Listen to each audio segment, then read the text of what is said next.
Imagine footprints in the mud, preserved for 12,600 years, not dinosaur tracks, human. Left by a child, strolling carelessly across what is now a U.S. Air Force base. Footprints that shatter everything we thought we knew about the first Americans.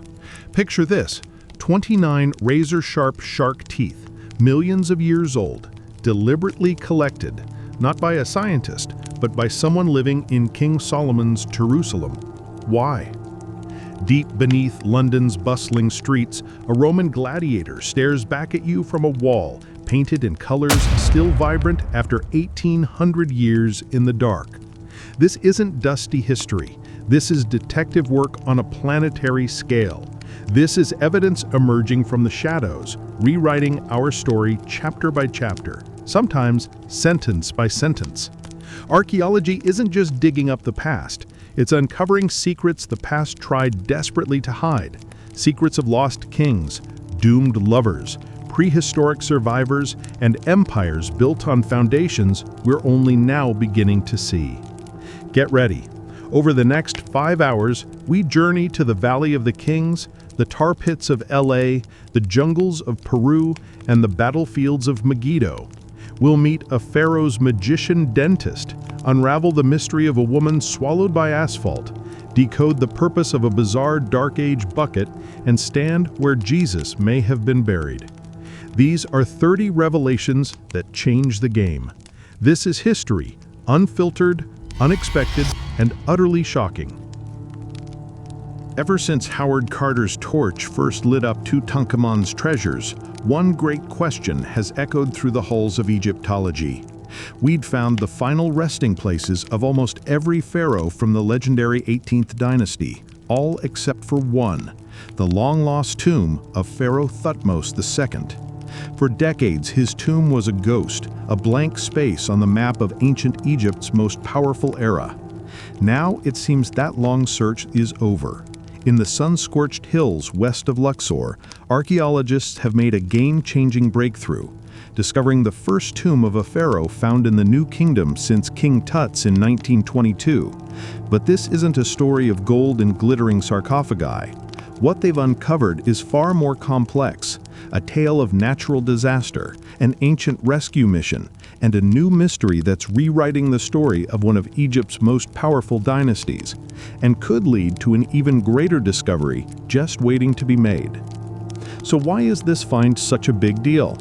To get it, we need to travel back 3,500 years to the height of ancient Egypt's power, the 18th dynasty. This was the age of empire builders, of legends like Amenhotep and Akhenaten. And ruling around 1492 BC was a pharaoh named Thutmose II. History hasn't been very kind to Thutmose II. He's often seen as a placeholder king, stuck between his famous father, Thutmose I, and even more famous son, Thutmose III, one of the greatest military pharaohs in history. Thutmose II was the son of the king and a minor wife, so to lock down his claim to the throne, he married his royal half-sister, a brilliant and ambitious woman named Hatshepsut. His reign was short, maybe less than 5 years, and he died before he was even 30. His son, Thutmose III, was just a boy, so his widow, Hatshepsut, stepped in, first as a regent, and then, in a move that nobody saw coming, she declared herself pharaoh. And she became one of the most successful rulers in ancient Egyptian history. But while Hatshepsut built incredible temples and a grand tomb for herself in the prestigious Valley of the Kings, her husband's tomb was a complete enigma. Not a single funerary object belonging to Thutmose II had ever been found in any museum or collection in the world. It was like he had simply vanished from the archaeological record. Where was his tomb? And why was it so hard to find? The answer, it seems, was hiding just beyond the royal cemeteries, and a place very few had thought to look.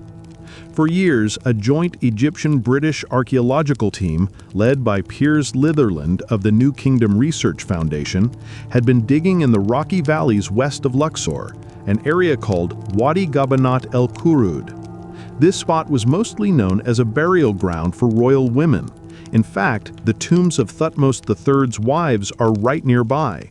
No one was seriously expecting to find a king's tomb there. Then, in October of 2022, the team started clearing what looked like a routine ritual pit. But as they dug, a large square hole began to appear, with stairs leading down into the darkness.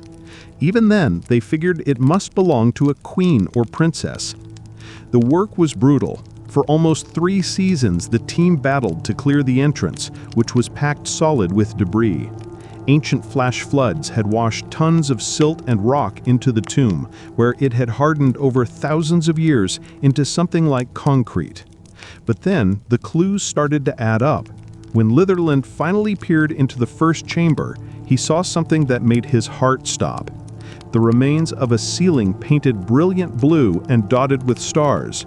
That was decoration reserved almost exclusively for kings.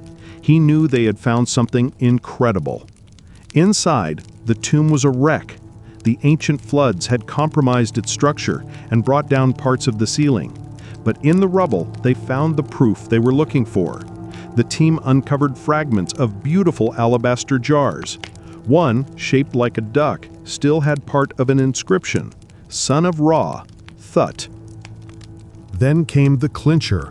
Other shattered pieces of alabaster were found inscribed with the full royal name of Thutmose II, and just as important, the name of his great royal wife, Hatshepsut. The inscriptions showed she was the one who oversaw his burial. This was the smoking gun. For the first time, archaeologists were holding funerary objects made for Thutmose II.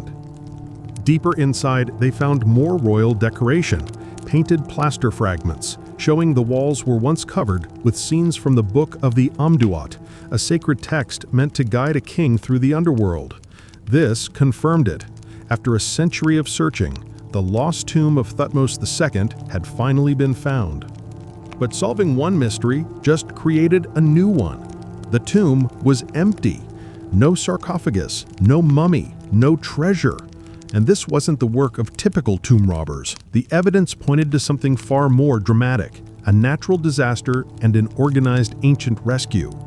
Sediment lines high on the chamber walls showed that devastating flash floods had poured into the tomb shortly after the king's burial, maybe within just 6 years. Its location, chosen right at the base of a waterfall, had doomed it from the start. Faced with a flooded, collapsing tomb, ancient priests had to act fast to save their pharaoh. This is where a strange feature comes in. The team discovered a second corridor sloping upwards from the burial chamber. At first, they thought it was a robber's tunnel, but the team's theory is that this wasn't a tunnel for thieves, it was an emergency exit, carefully cut from higher ground to get around the flooded main entrance. They believe it was used to rescue the king's body and his burial goods from the rising water. They evacuated the pharaoh, moving him and his treasures to a new secret spot. And the location of that second burial is still completely unknown. So what does finding an empty tomb actually change? A lot. First, it fills a massive gap in our knowledge by locating the last missing pharaoh's tomb of the 18th dynasty. But it also challenges things we thought we knew. Why was Thutmose II buried here, a full 1.5 miles west of the Valley of the Kings, while his wife Hatshepsut chose to be buried inside it? It seems Hatshepsut may have originally planned to be buried near her husband, but abandoned that plan after she became pharaoh herself. Moving her final resting place to the more prestigious Valley of the Kings was likely a power move to cement her status as a legitimate king. This gives us a fascinating new peek into the politics that shaped the royal cemetery. And that brings up a huge question about the mummy long identified as Thutmose II, which currently resides in the National Museum of Egyptian Civilization in Cairo.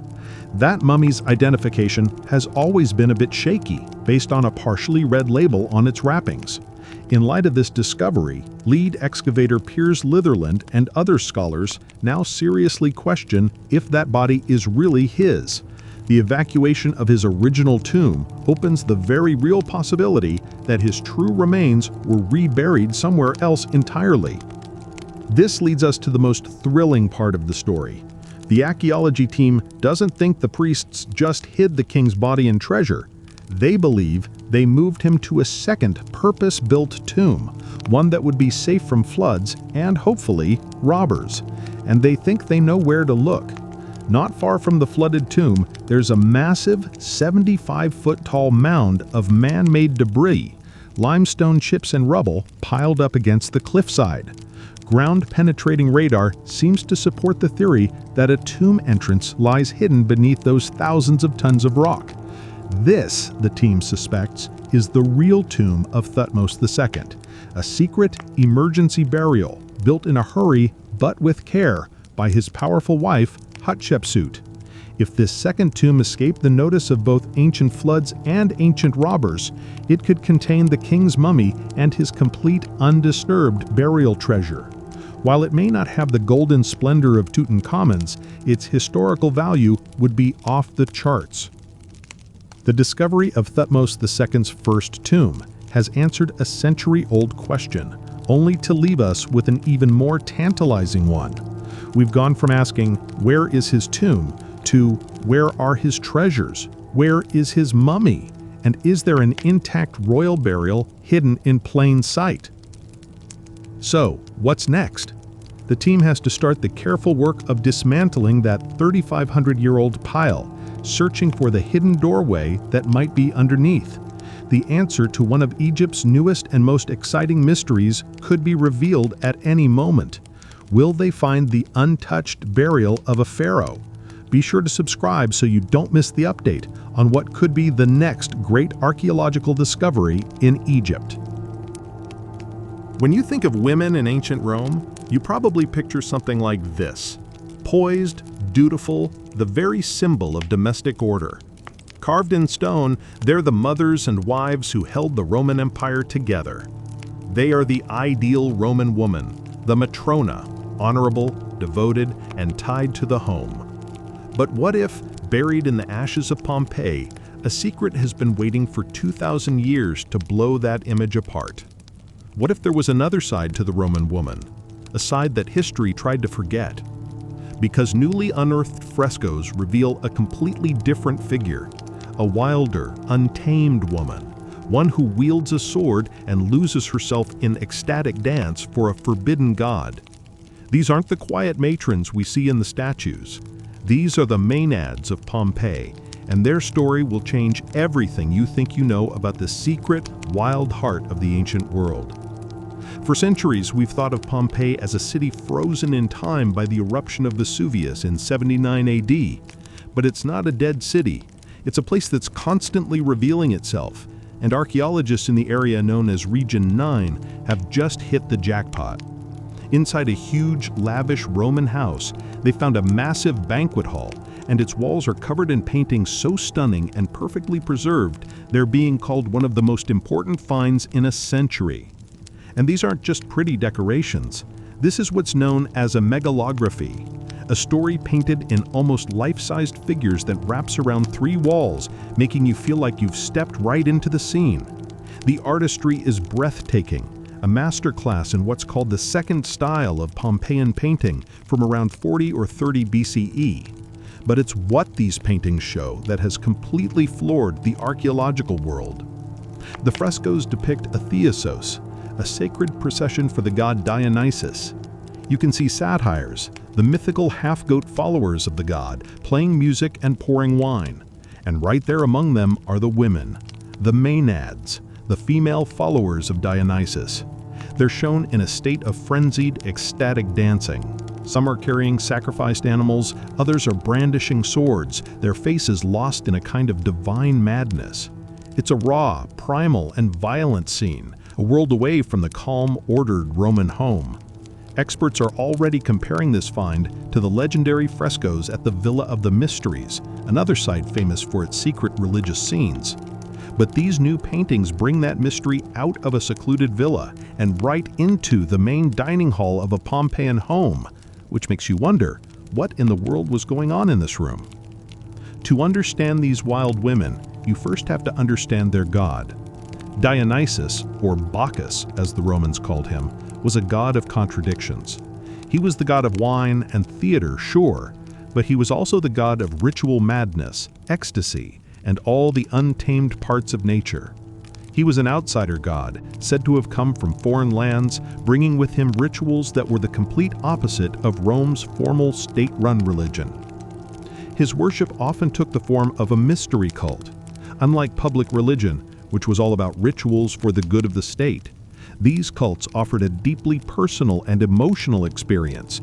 Their teachings were secret, known only to initiates who had gone through a special ceremony.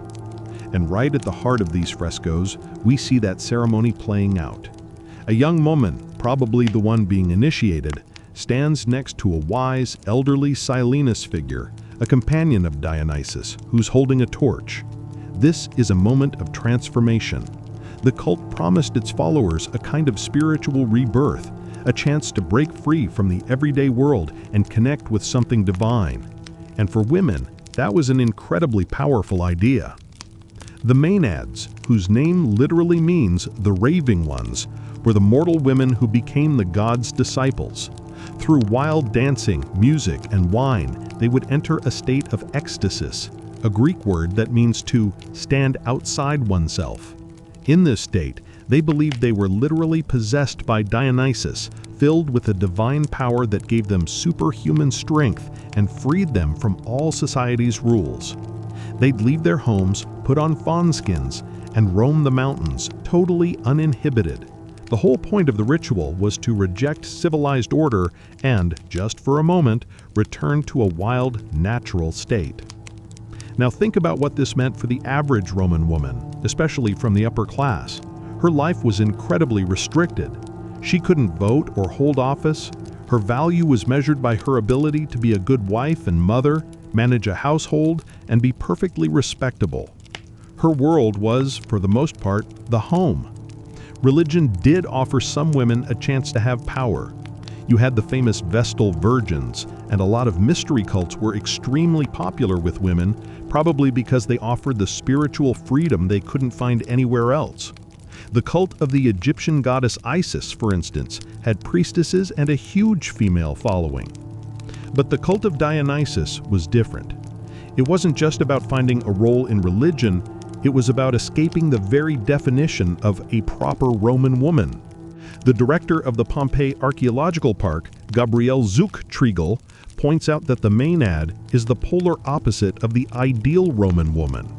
While the ideal woman tries to be like Venus, the goddess of love and marriage, the Maenad abandons her home and family to run wild and break free from the male-dominated world. So why were women so drawn to this? Maybe it was a necessary escape.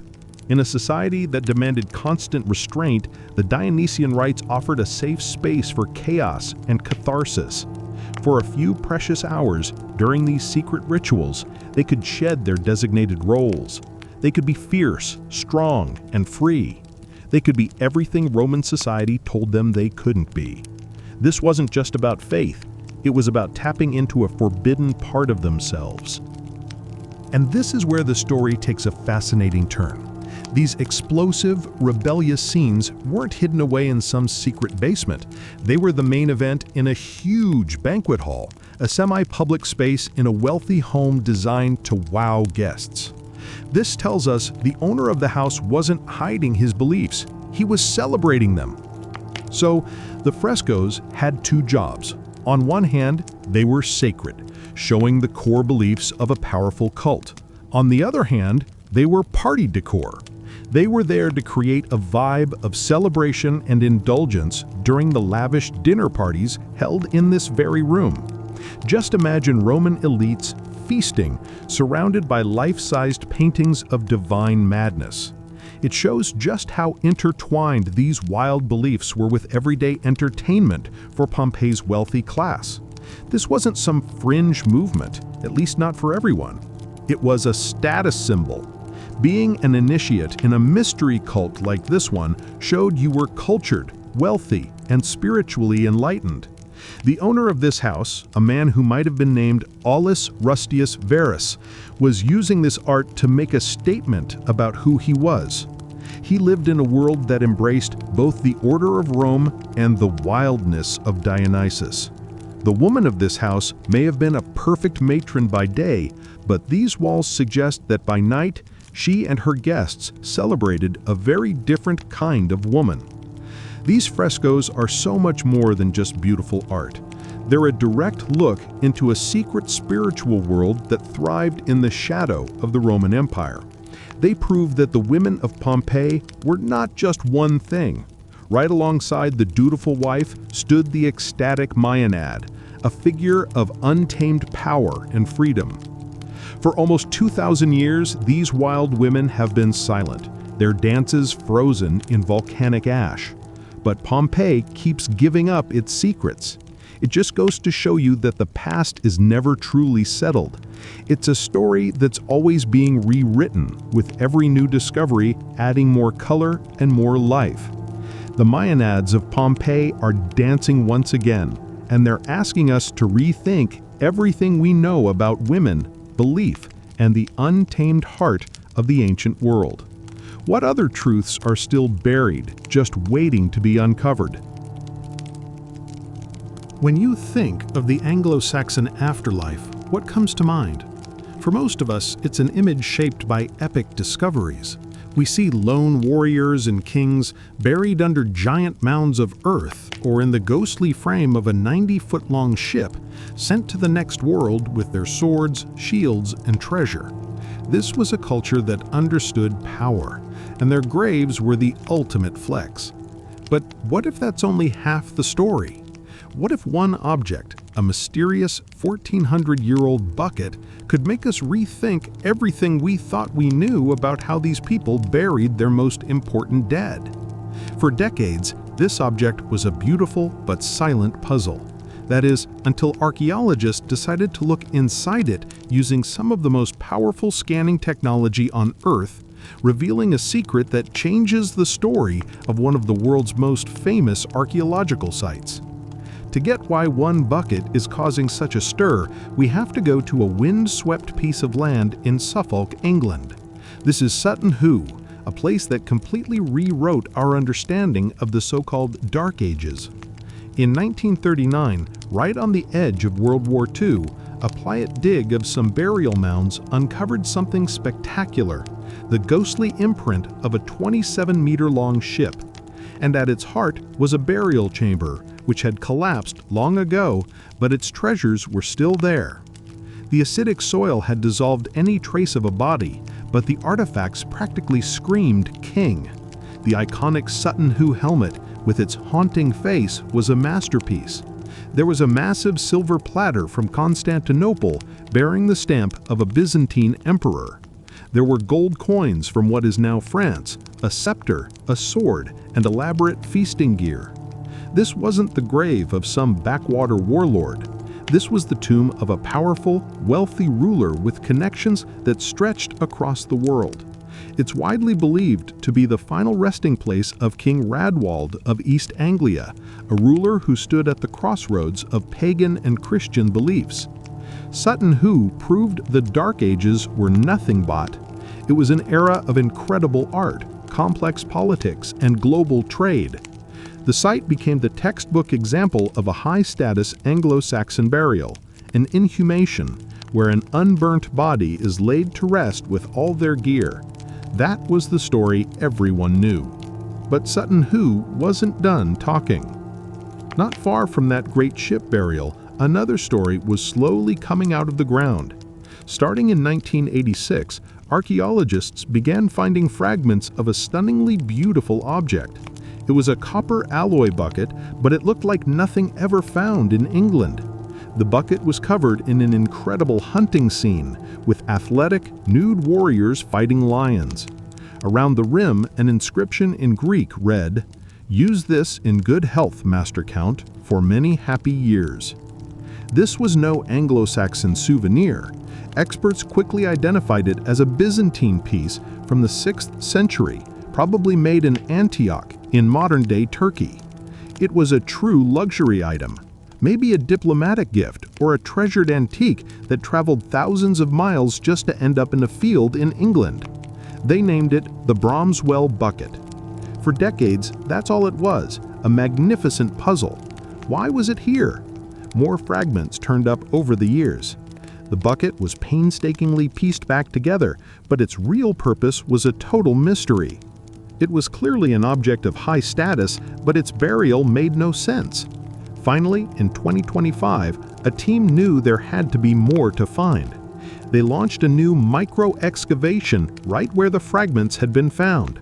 And this time, they hit the jackpot. They found the base of the bucket perfectly intact and lifted it from the ground in a single block of soil. The secret wasn't what the bucket was, but what was inside it. The intact base was carefully driven to the University of Bradford, and this is where ancient history meets cutting-edge science. The team couldn't just start digging through the soil block. They'd risk destroying whatever fragile contents were inside. So they turned to a method that let them perform a digital excavation, computerized tomography, or CT scanning. It's similar to a medical CT scan, but on another level of precision. The machine takes thousands of high-resolution X-ray images from every possible angle. A computer then stitches them all together to create a perfect 3D virtual model of the object and everything inside it. Archaeologists can literally fly through the artifact, peel back digital layers of dirt, and spot things smaller than a grain of rice, all without disturbing a single particle.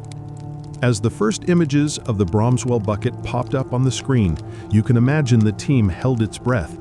The scans confirmed the bucket's sophisticated origin, showing the signature rings of a Byzantine metalworking technique.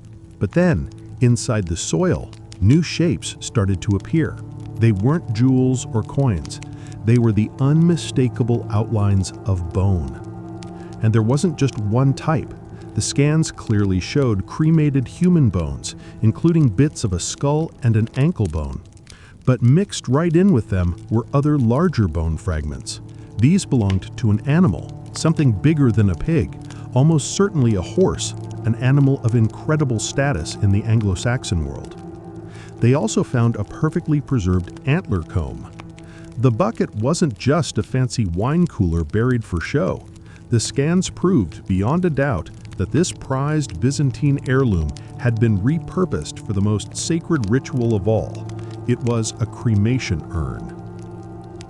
This discovery is huge. Why?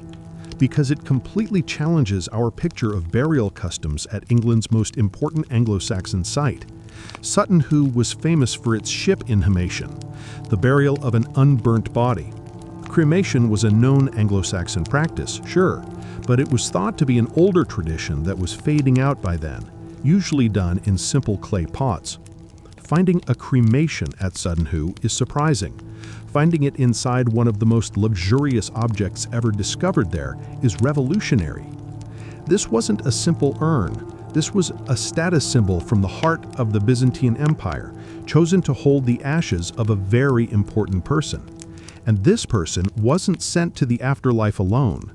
The inclusion of a horse on the funeral pyre was a tribute reserved for the absolute elite. This burial was every bit as prestigious as the others at Sutton Hoo, just done in a totally different way. As National Trust archaeologist Angus Wainwright put it, we knew that this bucket would have been a rare and prized possession. Now we know it was used to contain the remains of an important person.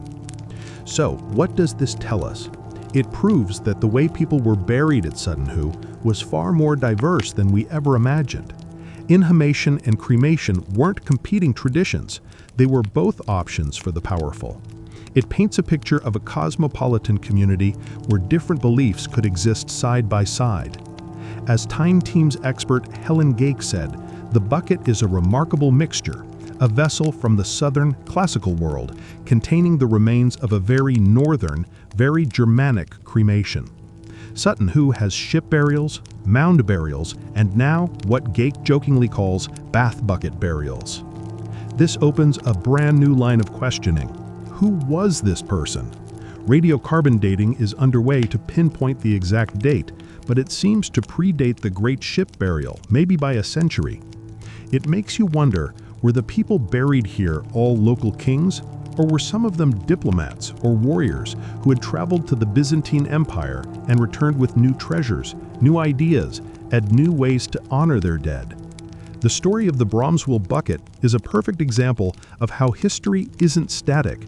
It's a living thing, constantly being updated. A puzzle that started with a few fragments in 1986 was finally solved nearly 40 years later, not with a trowel, but with a CT scanner. The answer has opened a new chapter on Sutton Hoo, revealing a society with a complex, diverse, and surprisingly international view of the afterlife. It's a powerful reminder that there are still so many secrets buried right under our feet, just waiting for the right question and the right technology to bring them into the light. Think of London's financial district. You're probably picturing glass and steel towers piercing the sky. It's a global hub of commerce where billions are traded every second. A place that's always looking to the future, often by demolishing the old to make way for the new. The streets are a constant blur of motion, traders, traffic, a city humming with this relentless modern energy. But what if I told you that beneath all that hustle, a secret has been hiding for nearly 2,000 years? What if the true heart of Roman London, the very seat of its power and law, was just discovered right under one of those gleaming office buildings? Archaeologists were stunned to find the remains of Londinium's first Roman basilica, hidden for 2 millennia, and not in some forgotten field, but right in the basement of a skyscraper development. This isn't just a pile of old stones. This is the city's original administrative and legal core, a find that's completely rewriting the first chapter of London's history.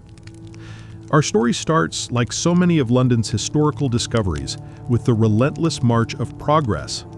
At 85 Grace Church Street, a new state-of-the-art 32-story office tower had been approved. But in a city as ancient as London, you can't just start digging. Before any new construction begins in the historic Square Mile, archaeologists have to be called in. It's usually a routine check for any ghosts of the past before they're sealed away forever. A team from the Museum of London Archaeology, or MOLA, arrived on site.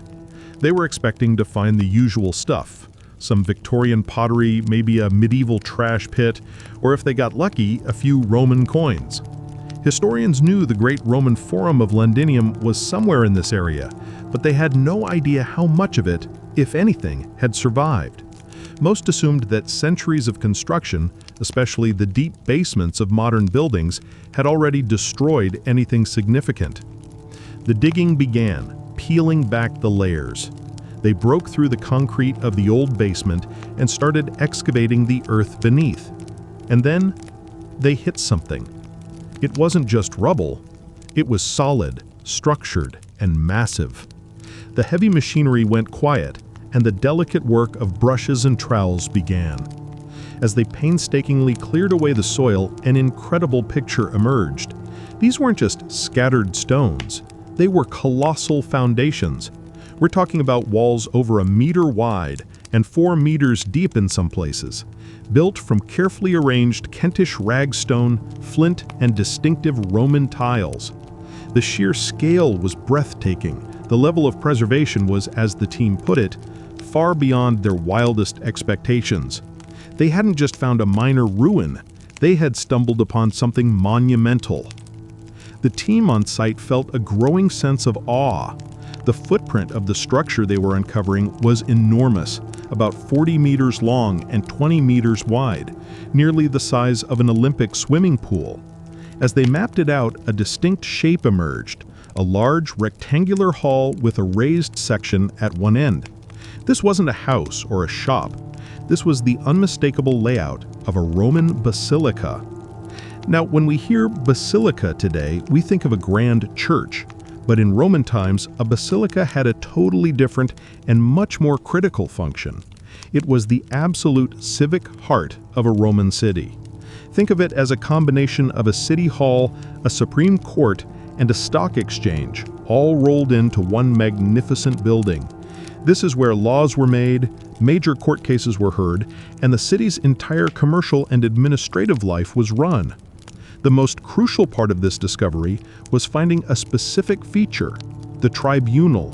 This was a raised platform, the literal stage where magistrates and political leaders would sit to make decisions that shaped the future of Londinium.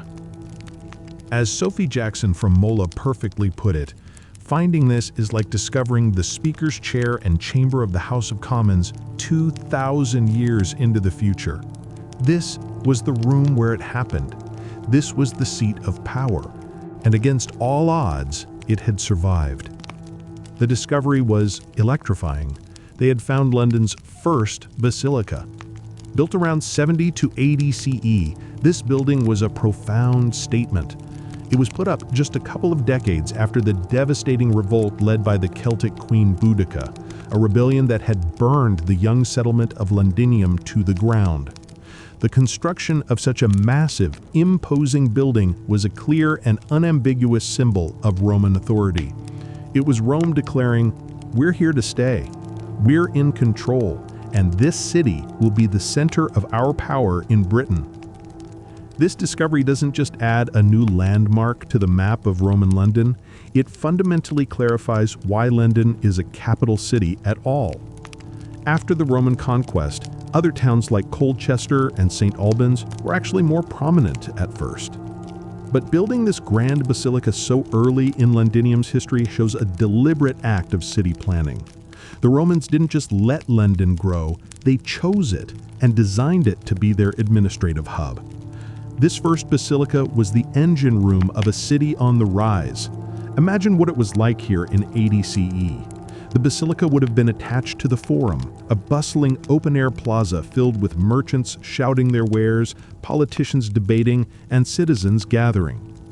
Inside the basilica, magistrates heard disputes, tax officials recorded revenues, and edicts were proclaimed from the tribunal. Among the artifacts found was a simple roof tile stamped with an official's mark, a tangible personal link to the bureaucracy that ran this city 2 millennia ago. But what's fascinating is that this monumental building had a surprisingly short life. It was only in use for about 20 or 30 years. By the early 2nd century, Londinium was booming. Its population swelled to an estimated 45,000 to 60,000 people, and it had become one of the most important urban centers in the entire northern Roman Empire. This first basilica, as grand as it was, simply wasn't big enough anymore. It was demolished and replaced by a second, even more colossal Forum Basilica complex, which would become the largest of its kind north of the Alps. The short life of this first basilica isn't a sign of failure, it's a testament to Londinium's explosive success. The city literally outgrew its own heart, forcing the Romans to build an even bigger one. And when they tore the original down, they sealed its foundations deep underground, accidentally preserving them for us to find. The discovery at 85 Grace Church Street sent ripples not just into the archaeological community, but into the world of modern development. The site's owners, Hirchton Properties, and the architects at Woods Bagot faced an extraordinary situation. They had permission for a skyscraper, but now they were custodians of one of the most significant Roman finds in London in decades. What happened next is probably the most hopeful part of this story. Instead of seeing the ruins as a problem, they saw them as an opportunity. They went back to the drawing board. The plans for the new office tower were completely adjusted. In an incredible move, they actually changed the skyscraper's structure to protect the history beneath it. The building's support columns were moved so they wouldn't destroy the ancient stones. They even reduced the number of elevators and lowered the building's height from 32 stories to 30 stories to accommodate the preservation. The new design won't hide the basilica away, it's going to celebrate it. The approved plans now include a world-class public exhibition space that integrates the Roman remains right into the new building. Visitors will be able to enter a public hall and look down through a glass floor to see the 2,000-year-old foundations in their original spot. There will be an immersive visitor experience, telling the story of Roman London right where it all began. It's a stunning example of how heritage and progress can truly go hand in hand. The discovery of Londinium's first basilica is so much more than an archaeological headline. It's a profound reminder that our modern cities are built on layers and layers of stories. Beneath the pavement and the concrete, the past is waiting. Sometimes all it takes is one construction project and one dedicated team of archaeologists to peel back a layer and reveal a lost world. This wasn't just a building. It was the birthplace of London's civic identity. It was the point on the map where London went from a chaotic frontier town to a structured, powerful Roman capital. And now, thanks to this discovery, its story won't be forgotten. It will be preserved and shared, a permanent testament to the spirit of a city that has been reinventing itself for 2,000 years, but has never forgotten the beating heart that first gave it life. He's one of the most famous heroes in all of literature, a king, a warrior, a brilliant strategist, and a wanderer who fought monsters and defied gods on a 10-year journey home. Odysseus, the hero of Homer's epic, the Odyssey, has fascinated us for nearly 3,000 years. His story is a pillar of Western culture, a timeless tale of cunning, endurance, and the desperate need to get home. But for all his fame, one huge question has always haunted the legend. Was Odysseus even real? For centuries, scholars and adventurers have combed his fabled island kingdom of Ithaca, looking for his palace, for any tangible proof that the wily king was more than a character in a great story. They were looking for a man, but all they found was myth. The search seemed hopeless, the question unanswerable. Until now. For centuries, the story of Odysseus was written off as just a myth. But what if archaeologists were digging in the wrong place? A bombshell discovery on the Greek island of Ithaca is rewriting the history of this legendary king. And the evidence they've found is turning this legend into a reality we can finally touch. To really get how huge this new discovery is, you have to understand why so many people thought there was nothing to find. And you can't blame them for being skeptical. Homer's Odyssey is, after all, an epic poem, packed with fantastical creatures and gods messing with mortals. Odysseus blinds a cyclops, sails past the deadly sirens, and even takes a trip to the underworld. That's the stuff of myth, not history. On top of that, the archaeological record on Ithaca was silent for decades. The grand palaces of other Bronze Age heroes like Agamemnon's at Mycenae had been found. But on Ithaca, nothing. No giant palace, no treasure-filled tomb, no royal archive that even hinted at a king named Odysseus. The physical evidence just wasn't there. Some scholars even argued that modern Ithaca wasn't the same island Homer wrote about. The trail had gone cold for thousands of years, and most people agreed Odysseus was a brilliant literary invention, but not a man of flesh and blood who walked the island's shores. The legend was just that, a legend. But that legend has now slammed into reality at a site in northern Ithaca, a place that's been known for centuries by the very suggestive name, the School of Homer. Here at Agios Athanasios, archaeologists from the University of Ioannina have been excavating a site that's turning out to be the key to the historical Odysseus. And what they've uncovered isn't a palace, but something that feels even more personal, a sanctuary, a place of worship built for Odysseus himself. The site itself is dramatic.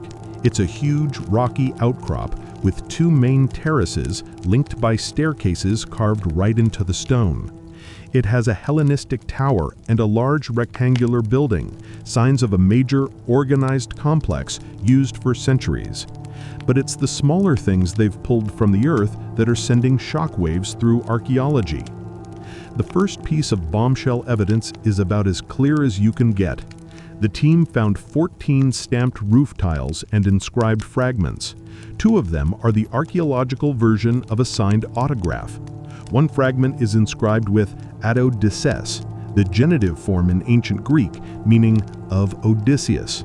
Another likely reads Abydos, a dedication meaning to Odysseus. These aren't just random marks, they are powerful personal dedications from pilgrims, and they lead archaeologists to a firm conclusion. This was a place built to honor Odysseus. For the first time, we have his name etched in stone at a place of worship on his own island. Then they found the hero's face. A small bronze bust from the Roman period was discovered. Its features, like a beard and a pointed cap called a pilos, match other known depictions of Odysseus from ancient art and Ithacan coins. Finding a visual representation of a hero like this is incredibly rare, and this bust is a stunning confirmation that people came here to pray to a figure they clearly recognized as their legendary king. But who was coming here? Was this just a local shrine? The answer came from over 100 coins, minted in different city-states all across the Greek and Roman worlds. These coins, dating from the 3rd century BCE to the 2nd century CE, are like a guest book written in metal. They prove the Sanctuary of Odysseus wasn't some minor local custom, but a major pilgrimage site that drew people from all over the Mediterranean. The king of Ithaca was so famous that people traveled hundreds of miles just to pay their respects at his shrine. And the deeper they dug, the more detailed the picture became. Archaeologists found a treasure trove of ritual items that bring the cult to life. They unearthed 34 fragments of clay votive offerings, small figures probably left behind during a prayer or to give thanks. They found gold and bronze jewelry and pieces of sacred water basins called perionthrias, which were key for purification rituals. They even found loom weights, hinting that women were part of these ceremonies, maybe invoking the name of Odysseus's famously loyal wife, Penelope. These finds prove that from the Hellenistic through the early Roman periods, Odysseus wasn't just some character in a story. He was worshipped. People traveled to this exact spot on Ithaca to make vows, leave offerings, and take part in religious ceremonies in his honor. We even know from other ancient sources that athletic games called the Odyssea were held on Ithaca, all part of this vibrant hero cult. But maybe the most profound discovery at the School of Homer lies deeper, beneath the sanctuary, in an older layer of time. The team found evidence of a much older settlement, including pottery fragments from the 14th and 13th centuries BCE. They also unearthed a remarkable and rare underground cistern built with a sophisticated corbelling technique. This structure dates directly to the Mycenaean era, the historical period of the Trojan War, the very age Odysseus would have lived in. This proves the location of the sanctuary was already an important strategic spot during the Late Bronze Age, likely part of a network of sites that controlled the island's ports and water. The hero cult of Odysseus didn't just pop out of thin air, it was built, literally, on the foundations of a place that was important during the hero's own time, suggesting an unbroken thread of memory stretching across the centuries. So, what are we supposed to make of all this? How does it rewrite history? First, let's be clear about what this doesn't mean. This doesn't prove that Odysseus fought a cyclops, or that the god Poseidon chased him across the sea. The fantasy elements of the Odyssey are still the stuff of epic poetry. But the sanctuary at Agios Athanasios gives us the strongest evidence yet that the legend of Odysseus is anchored to a real historical person. A man of great power and influence likely did rule from Ithaca during the Mycenaean era. A man so important that his memory was kept alive, not just in oral poems that became Homer's epic, but was also worshipped on his home island for more than 1,000 years. The creation of a hero cult was a common practice in ancient Greece. These cults were powerful and connected a community to its legendary founder. The discoveries show that Odysseus was Ithaca's hero, the foundation of their cultural and religious life. He was as real to them as a founding father. This discovery blurs the line between myth and history in a powerful way. It suggests that many Greek myths we've always thought were pure fiction might have kernels of historical truth, memories of real Bronze Age kings and events passed down and embellished into epic tales. The Sanctuary of Odysseus is a physical link, a bridge across time, connecting the world of myth to the world of archaeology. It shows us that for the ancient Greeks, Odysseus was so much more than a myth. He was an ancestor. For centuries, the search for Odysseus was a search for a palace. But the answer wasn't in a throne room, it was in a sanctuary. The recent discoveries at the School of Homer on Ithaca have finally given us what we were missing: tangible proof of a long-standing and widespread cult dedicated to the hero of the Odyssey. The inscribed tiles bearing his name, the bronze bust of his face, the coins from faraway pilgrims, and the foundations stretching back to the Mycenaean age all tell a new story. It's a story where myth isn't the opposite of history, but a vessel that carries it. The evidence confirms that Odysseus was a figure of immense cultural and religious importance, worshipped for centuries on the very island he struggled for 10 years to return to. And archaeology keeps proving that sometimes the greatest legends have their foundations set firmly in the earth, just waiting for us to dig. The question is no longer if we can find the world of the Greek heroes, but where we'll find the next piece of it. In the heart of modern London, right underneath the hum of traffic and the shadows of glass towers, a team of archaeologists found themselves staring at an impossible task. They weren't digging for gold or searching for a king's tomb. Now, they were facing thousands of shattered, mud-caked fragments of plaster, some smaller than a credit card. It just looked like ancient rubble, a chaotic mess you'd file away in an archive. But locked inside that chaos was a secret.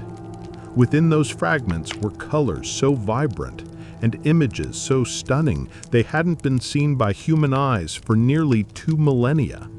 The team was about to attempt one of the most difficult jigsaw puzzles in archaeological history.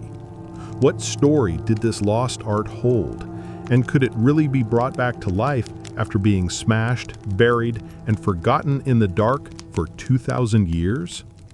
So our story kicks off not with a map and a quest, but with the relentless pace of progress. In Southwark, just a stone's throw from the River Thames, a major new construction project called the Liberty Development was getting started. And in a city with a history as deep as London's, that means before any new foundations can be laid, the archaeologists get their turn. A team from the Museum of London Archaeology, or MOLA, began their work peeling back the layers of time. They expected to find things. This part of the city was a known Roman settlement, but they couldn't have possibly predicted what they stumbled upon in 2021. It wasn't a statue or a chest of coins. It was a pit, a large pit filled with what looked, at first glance, like construction debris from a demolition that happened in antiquity. But as they looked closer, they saw it. Flakes of color, hints of painted lines. This wasn't just rubble, this was art. Thousands upon thousands of fragments of painted wall plaster. The scale of the discovery was just staggering. This wasn't from a single painted wall. The team quickly realized they were looking at the remains of at least 20 different internal walls from a single grand Roman building. It was likely a wealthy private villa or maybe a luxurious inn for affluent travelers that had been demolished sometime before the year 200. The art had been shattered and unceremoniously dumped, all jumbled together. Putting it back together would be a monumental challenge. Han Lee, a senior building material specialist at MOLA, faced the daunting task of making sense of it all. She described it perfectly. It was like being handed the world's most difficult jigsaw puzzle. A puzzle with no picture on the box, most of the edge pieces missing, and with pieces from 20 different puzzles all mixed up in the same box. The painstaking work began in the MOLA labs. This was like a forensic investigation on a miniature scale. Each of the tens of thousands of fragments had to be carefully cleaned, stabilized, and examined. Many were so fragile they threatened to crumble into dust with the slightest touch. Han Lee and her team had to be incredibly careful, knowing they might only get one shot to fit a piece before its delicate edges were damaged forever. This was archaeology powered by modern tech. The team used advanced lighting and digital mapping to analyze the tiniest details.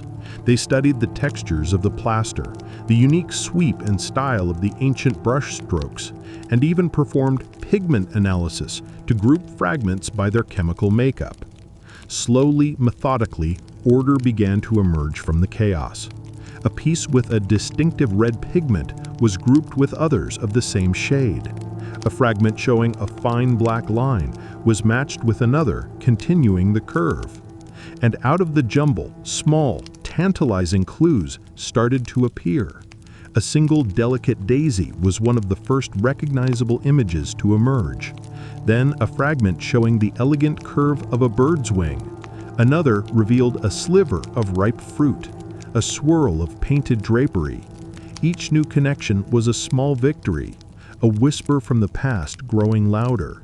They weren't just looking at fragments anymore. They were starting to see pictures. The ghosts of these ancient walls were slowly taking shape, one tiny piece at a time. The puzzle was beginning to be solved. As the larger images came into focus, the team made another set of discoveries, finds that were far more personal and, in some ways, even more revealing. Scratched into the surface of the plaster were faint traces of ancient graffiti, small moments of humanity captured for eternity. One fragment held something truly exceptional, a near-complete Greek alphabet carefully etched into the wall. It's an incredibly rare discovery and one of the only known examples of its kind found in Roman Britain. This wasn't the work of someone idly practicing their letters. Archaeologists believe the neat, confident script suggests a more practical purpose, maybe a checklist or a tally related to commerce. It points to a literate, educated household, possibly involved in the vast trade networks that flowed through Roman London, or Londinium. Another piece offered a tantalizing, if frustrating, clue to the artists themselves. It contained the Latin word fecit, which translates to "he made this." This was part of a signature, a rare and precious link to an individual craftsman trying to make their mark. Heartbreakingly, the fragment is broken right where the artist's name would have been, leaving their identity a mystery lost to time. And then there were the human touches. One small piece of plaster revealed the face of a crying woman, her hairstyle identifiably from the Flavian period between 69 and 96 AD. This single image provides a vital clue for dating the artwork, and it gives us an astonishingly intimate snapshot of fashion, art, and even emotion from the Roman frontier. These weren't just decorative walls, they were surfaces that people lived with, interacted with, and left their own marks upon, giving us a direct connection to the lives of those who inhabited this space. After months of intense, dedicated work, the aha moment finally arrived. The team unveiled the fully resurrected frescoes, and they were breathtaking. Entire panels, some standing several meters high, were reborn in stunning detail. What was once a chaotic pile of rubble was now a gallery of ancient masterpieces. The images that emerged were vibrant and full of life. There were delicate songbirds, luscious fruits, and blooming flowers. We can see elegant candelabras and finely detailed musical instruments like lyres. But it was the colors that truly stunned everyone. Deep, rich reds and greens were set against brilliant panels of bright yellow, a pigment that was incredibly rare and expensive in Roman Britain, making this find extraordinary. But the most incredible part is what this art was meant to represent. The artists were using their paint to create an illusion of unimaginable wealth.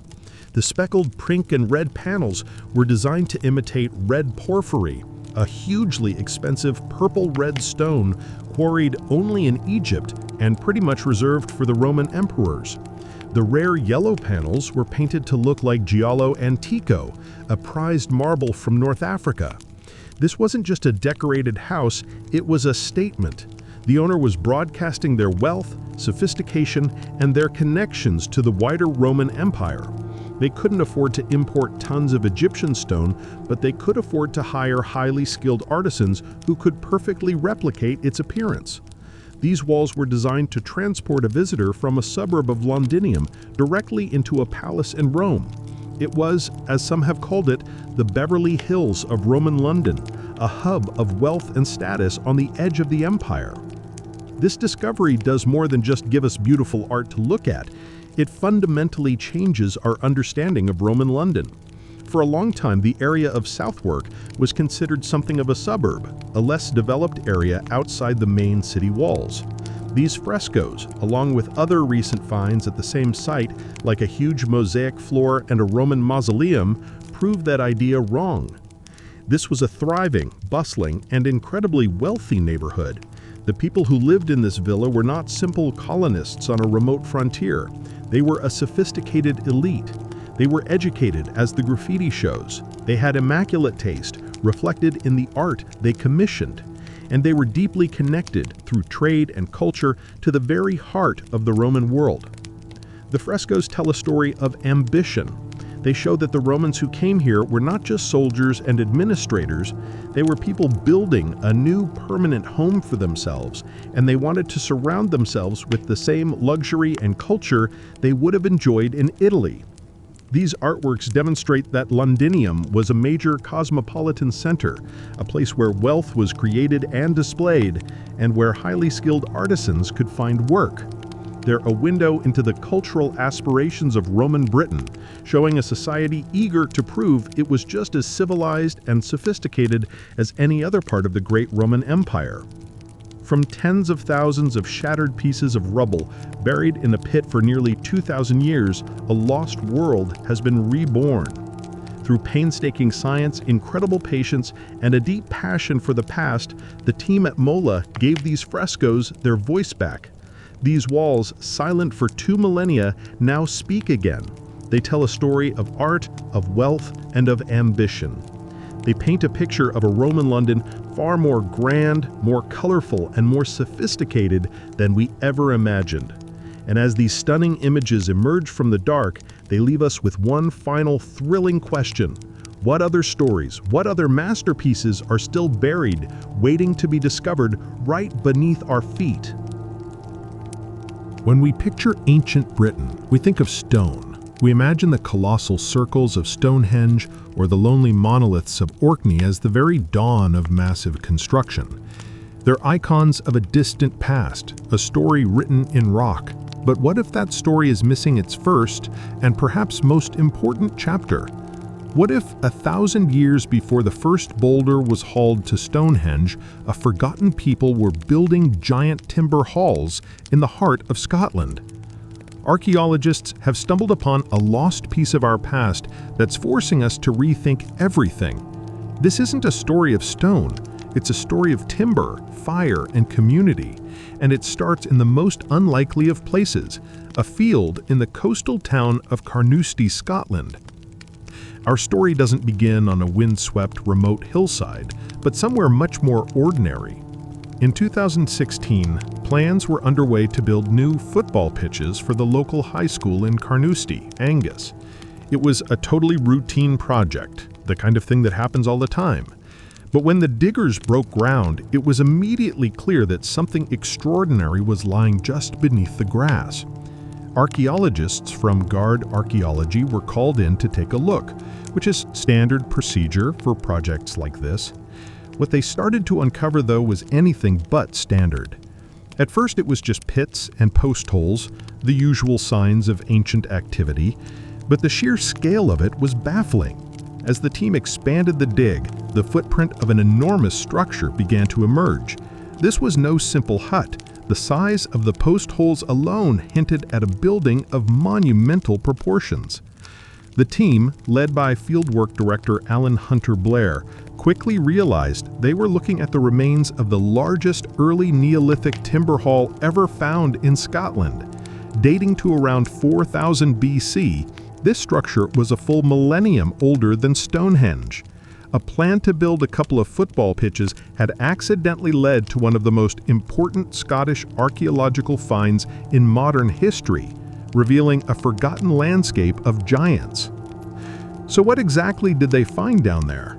The excavation revealed not one, but 2 massive halls, a complex that is, so far, completely unique in Scotland, where these kinds of buildings were thought to be solitary structures. The main hall was simply colossal.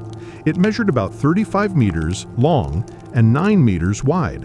That's over 115 feet in length.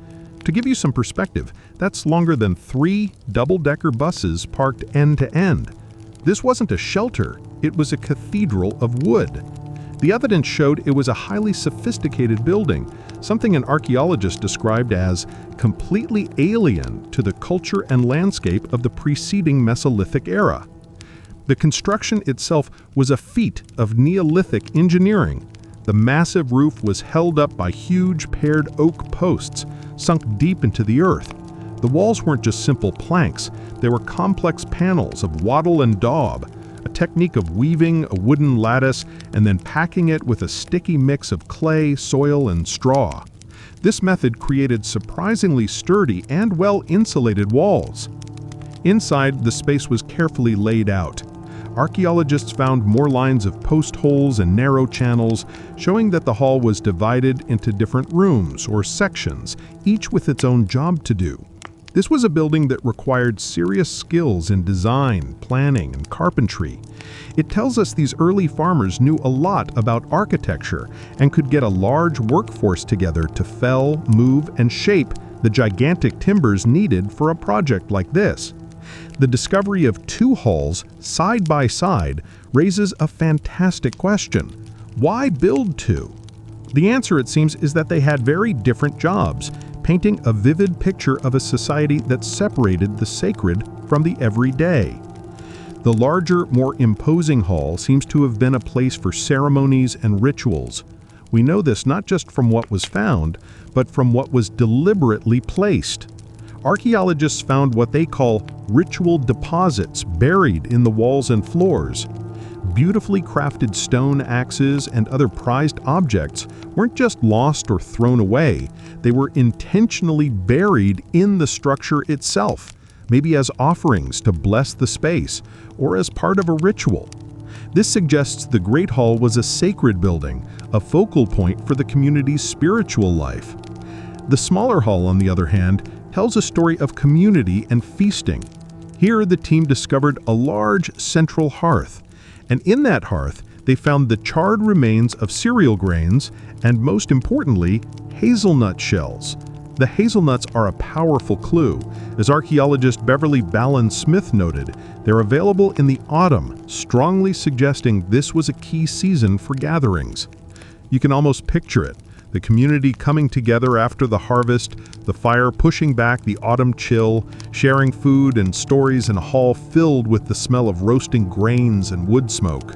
This smaller hall was the social heart of the site. These amazing halls weren't built in the middle of nowhere. They were the center of a thriving, interconnected society, marking a huge turning point in Scottish history. The shift from the nomadic life of hunter-gatherers to the settled agricultural world of the Neolithic. The people who built these structures were Scotland's first farmers, and these halls were a statement, a declaration of their permanence and their new way of life. The site itself was chosen carefully, built in a prominent clearing in the woods, likely near ancient pathways where people would have naturally met. This wasn't just a local village hall, it was a regional hub that drew people from all over. The proof is in the artifacts they left behind. The stone tools and ceremonial objects weren't all made from local rock. Archaeologists found materials from incredibly far away. They found pitchstone from the Isle of Arran, over 150 miles away. They discovered a rare axe made of a special stone and smoky quartz that came from the Highlands.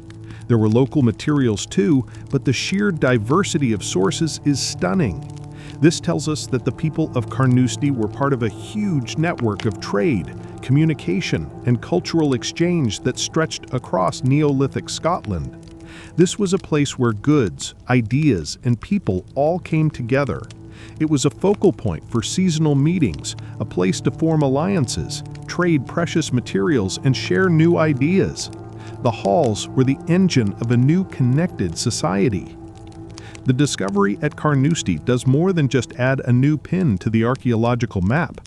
It fundamentally challenges our whole story of ancient Britain. For centuries, our popular image of prehistory has been dominated by stone.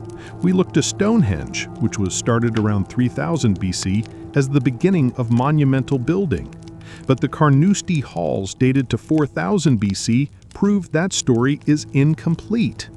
1,000 years before those famous Saracens were being dragged across Salisbury Plain, the first farmers of Scotland were already building on a massive scale. Their material of choice wasn't stone, but wood, the most abundant resource in the vast forests that covered the land. These timber halls show that the drive to build huge, impressive structures for ceremony and gathering is a much older tradition than we ever knew. It forces us to appreciate the lost legacy of timber architecture. These great wooden halls were the original cathedrals of ancient Britain, centers of community and belief that rose from the forest floor. They came before the stone circles, as part of a long, complex story of construction that changed over thousands of years. The great timber halls of Carnoustie didn't last forever. It seems that after a couple of hundred years they were dismantled, but the memory of the site lived on. A smaller hall was later built on the same footprint, and people kept visiting the spot, leaving ritual offerings for centuries. Thousands of years later, during the Bronze Age, people returned to this exact place. They were likely unaware of the giants that had once stood there, but perhaps drawn to it by a lingering sense of importance. The Carnoustie discovery is a powerful reminder that history isn't just buried, it's layered. It shows us that our ancestors were more sophisticated, more connected, and more ambitious than we often give them credit for. They built giants from the forest, creating vast, complex structures that were the heart of their world a full millennium before the first stone was raised at Stonehenge. It's a story that was nearly lost, hidden beneath a future football pitch, just waiting for the right moment to remind us that our past is always deeper and more surprising than we think. What other secrets, what other forgotten giants still lie sleeping beneath the fields of Scotland? For nearly 2,000 years, a Roman ship lay perfectly still on the seabed, a silent witness to a world most of us have only read about.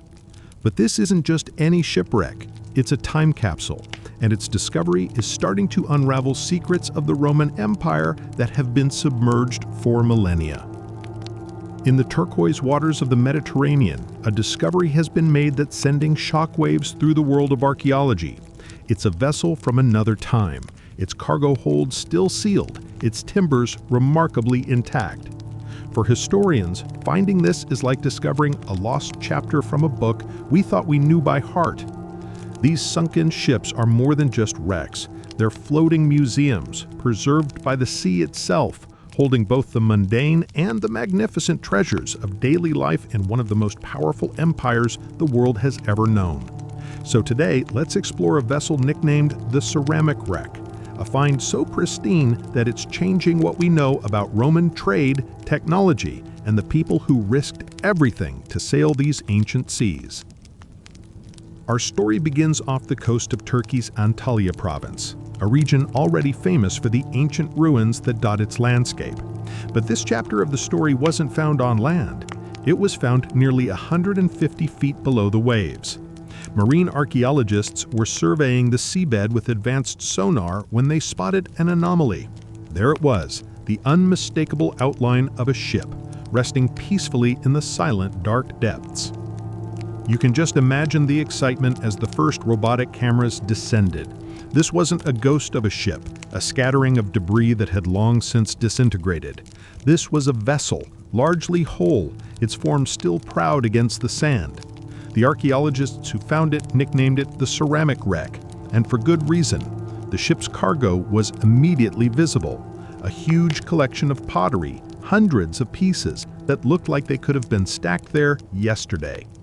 This wasn't just a discovery, it was a miracle of preservation. In a world where so much of the past is lost to decay and destruction, the sea had acted as a guardian. The low oxygen levels and a protective blanket of sand created a perfect environment, shielding the ship and its contents from being eaten away over time.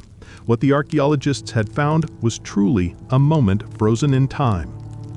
Turkey's Ministry of Culture and Tourism instantly recognized the find's immense value, calling it An extremely valuable discovery not only for our country, but for the world cultural heritage. This ship, dating back to the late Hellenistic or early Roman period, promised to offer an unprecedented glimpse into the lifeblood of the Roman Empire, its maritime trade. Imagine a museum where every artifact is exactly where its owner left it 2,000 years ago. That's the reality of the ceramic wreck. The ship's hold is a breathtaking sight, a perfectly organized snapshot of ancient commerce. Hundreds of ceramic plates, bowls, and trays are neatly nested together, their deep red colors still vibrant. Archaeologists have identified around 25 distinct designs among the cargo, a type of fine red slip tableware known as Eastern sigillata. But what's truly astonishing is how these pieces survived. The Romans who packed this cargo had an ingenious method for protecting their fragile goods. They coated the ceramics with a layer of raw clay and then stacked them carefully.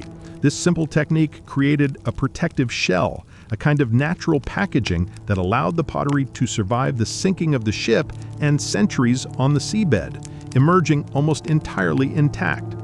The Minister of Culture and Tourism, Mehmet Nuri Ersoy, who dived the site himself, said, "The plates and bowls have survived with their original color and surface texture, offering valuable information about production and packaging techniques from 2,000 years ago. This gives us a direct look at ancient logistics, something that is incredibly rare to find." Beyond the beautiful tableware, the wreck was also likely carrying the horsepower of Roman trade. Amphoras. These large clay jars were the shipping containers of the ancient world, used for everything from wine and olive oil to that famous Roman staple, preserved fish sauce.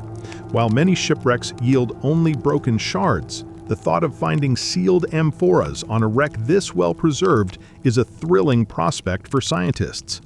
Analyzing the residue inside these jars can tell us exactly what was being traded, where it came from, and maybe even reveal recipes for popular Roman foods. Each sealed jar is a message in a bottle, a direct link to the culinary world of the Romans just waiting to be read in a modern lab. A find like the ceramic wreck does more than just add to our collection of artifacts. It forces us to rethink what we know about the past. The cargo alone tells a story of a complex and interconnected economy. This Eastern sigillata tableware wasn't just a local product. It was a mass-produced and widely traded commodity all across the Mediterranean. This one ship was just one cog in a massive machine of maritime commerce that linked distant provinces and fueled the Roman economy. But perhaps the most profound insights come from the vessels themselves.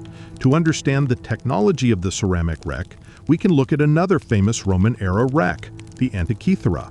Recent excavations there in 2025 yielded incredible new details about how these ancient seafaring marvels were built. Archaeologists recovered still-connected fragments of the ship's hull, made from elm and oak, which confirmed the Romans used a sophisticated technique known as shell-first construction. Think of it like building a house by putting up the walls first, and only then adding the internal frame for support. That's the idea behind shell-first shipbuilding. The outer planks of the hull were painstakingly joined with mortise and tenon joints, where a peg carved into one plank fits perfectly into a hole on the next. This created a strong, rigid, and waterproof shell that formed the ship's main structure. The internal frame was added afterward for extra support. This method, common between the 4th and 1st centuries BCE, required incredible skill, and the resulting ships were robust enough to carry tons of cargo across the treacherous Mediterranean Sea. The technology seen in the Antikythera wreck is the same kind that would have allowed the ceramic wreck to haul its heavy cargo of pottery, a testament to the advanced naval engineering of the Roman world. With all the excitement over ancient artifacts and technology, it's easy to forget that these shipwrecks are also human stories.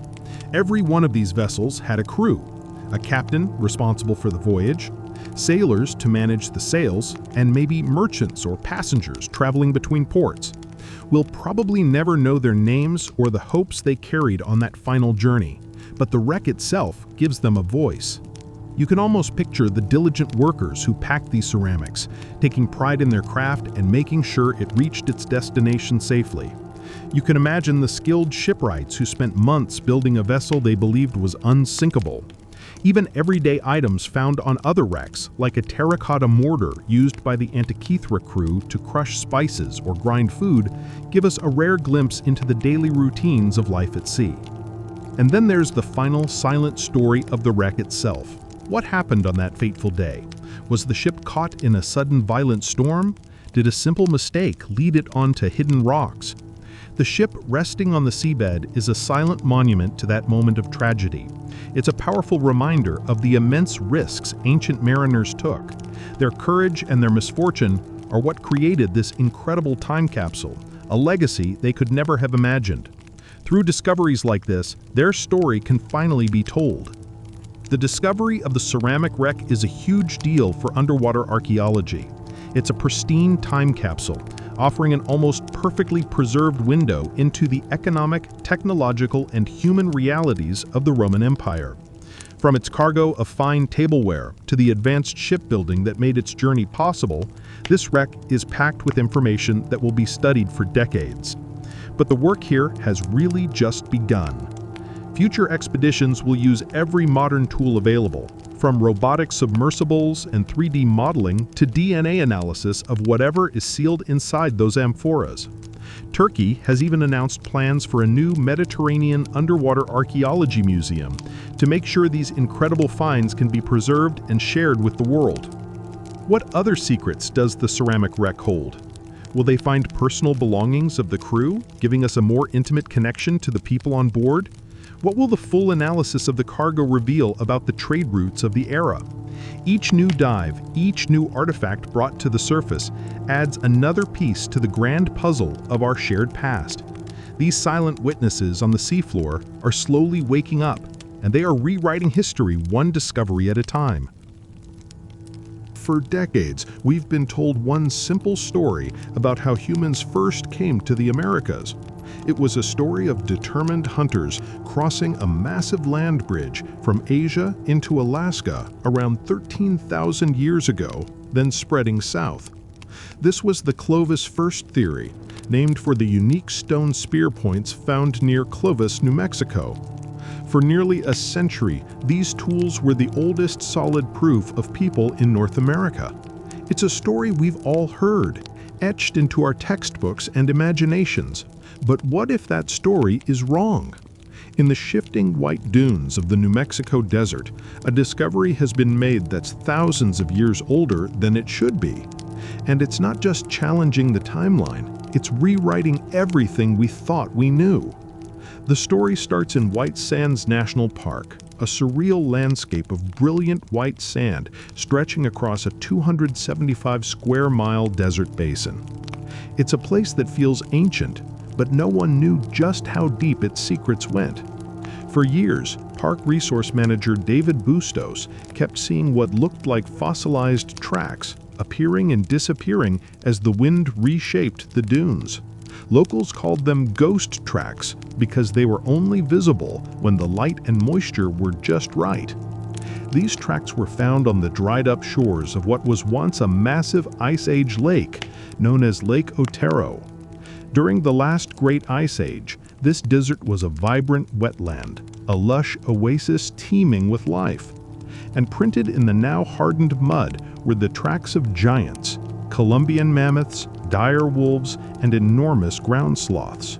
But right alongside them were other, more familiar tracks, human footprints. Unlike stone tools, which can be moved around over thousands of years, footprints are a snapshot in time, fixed in the exact spot they were made. They're a direct link to the person who left them. As scientists began carefully excavating, they realized they were looking at something incredible. They uncovered 61 human prints across 7 distinct layers of soil, showing that people returned to this very spot again and again for nearly 2,000 years. The question wasn't if people were here anymore, it was when. And the answer would ignite one of the biggest debates in modern archaeology. To figure out how old the footprints were, scientists from the U.S. Geological Survey looked at the layers of earth where the prints were found. Tucked inside the impressions and in the layers just above and below, they found tiny preserved seeds from an ancient water plant called ditch grass. They used radiocarbon dating on these seeds and got their first result. It seemed impossible. The dates showed the footprints were between 21,000 and 23,000 years old. This was archaeological heresy. It meant humans were in North America a full 10,000 years before the Clovis people, right at the peak of the last glacial maximum. This was a time when colossal ice sheets, some miles thick, covered most of Canada and the northern US, which should have made any journey from Asia impossible. Immediately, the scientific community was split. Skeptics raised a fair point. Aquatic plants can absorb ancient carbon from the water around them, which is known as the freshwater reservoir effect. If the water in ancient Lake Otero had old carbon in it, the radiocarbon dates would be thousands of years off, making the footprints seem older than they really were. The entire discovery was called into question. The team knew they had to find more proof, so they launched a new study using completely different dating methods. First, they painstakingly isolated pollen from conifer trees from the exact same layers. Since conifers are land plants, their pollen wouldn't have the same water-related issues. The result? The pollen dates matched the seed dates. But they didn't stop there. For a third check, the team used a technique called optically stimulated luminescence, or OSL, which determines the last time quartz sand was exposed to sunlight. The OSL dating again confirmed the same age range. Finally, they dated the ancient mud itself, sending samples to two separate independent labs. Both labs came back with the same ages. With multiple lines of evidence all pointing to the same conclusion, the case became incredibly strong. While some skepticism remains, the weight of the evidence has convinced many that the footprints are as old as they first appeared. With the science pointing to this incredible age, the implications are staggering. Humans were in North America during the peak of the Ice Age. This isn't just a small tweak to the timeline. It's a fundamental challenge to the old way of thinking. The Clovis first model, once the standard, has now been largely overturned by most archaeologists. The White Sands footprints prove that people were living deep inside the continent thousands of years earlier than we thought, at a time when massive glaciers should have blocked their path. For decades, the story of arrival was tied to the melting of these ice sheets, which supposedly created an ice-free corridor people could travel through around 13,000 years ago. But the people of White Sands were there long before that corridor ever opened. This forces us to ask a new set of questions. Who were these early Americans? And if they didn't walk through an ice-free corridor, how on earth did they get here? The lack of stone tools near the footprints initially made some scientists skeptical, but researchers now say this makes perfect sense. These weren't permanent camps, they were just moments of travel. For hunter-gatherers on the move, high-quality stone was precious, something you'd carry for miles and wouldn't just leave behind. What they did leave behind was maybe even more revealing. They left a record of their lives. The White Sands footprints give us an unprecedented and deeply human look into the Ice Age. Analysis of the tracks shows they were overwhelmingly made by teenagers and children. Adult footprints are much less common. This doesn't paint a picture of grim hunters on a desperate quest, but of families and social groups. The smaller tracks suggest kids were contributing, maybe helping to forage or carry things, while other track patterns look like they could have been left during play. For the first time, archaeologists are seeing evidence of social life from this unimaginably distant past. These people walked barefoot, their heels, toes, and arches perfectly preserved in the mud. They lived alongside extinct megafauna, sharing the landscape with mammoths and saber-toothed cats. In one incredible trackway, it looks like a person was stalking a giant sloth, their footprints found right inside the larger prints of the animal they were tracking. This wasn't a world empty of people, but a landscape filled with human and animal interaction. So how did they get there? With the inland corridor ruled out, the most likely theory is that they traveled down the Pacific coast, maybe using boats. This kelp highway would have been rich in marine life and allowed them to bypass the massive ice sheets long before they melted. This idea, once on the fringe, is now a leading theory. These early Americans weren't just survivors, they were likely skilled maritime explorers. The White Sands footprints have fundamentally changed how we understand the human story in the Americas. They're not just the oldest known human footprints on the continent, they provide compelling evidence that the story we told ourselves for a century was incomplete. They have transformed a site of scientific controversy into a cornerstone for a new, deeper history. It's a humbling reminder that history isn't a book that's already been written. It's a dynamic, evolving story with lost chapters still buried under our feet, waiting for the right moment and the right science to bring them into the light. The ghost tracks of White Sands prove we've only just started to scratch the surface of our own ancient past. And it leaves us with one final, tantalizing thought. What other lost chapters are still out there, waiting to be found? What happens when a couple of college kids, just trying to watch a boat race, stumble upon a skeleton that completely upends our understanding of American history?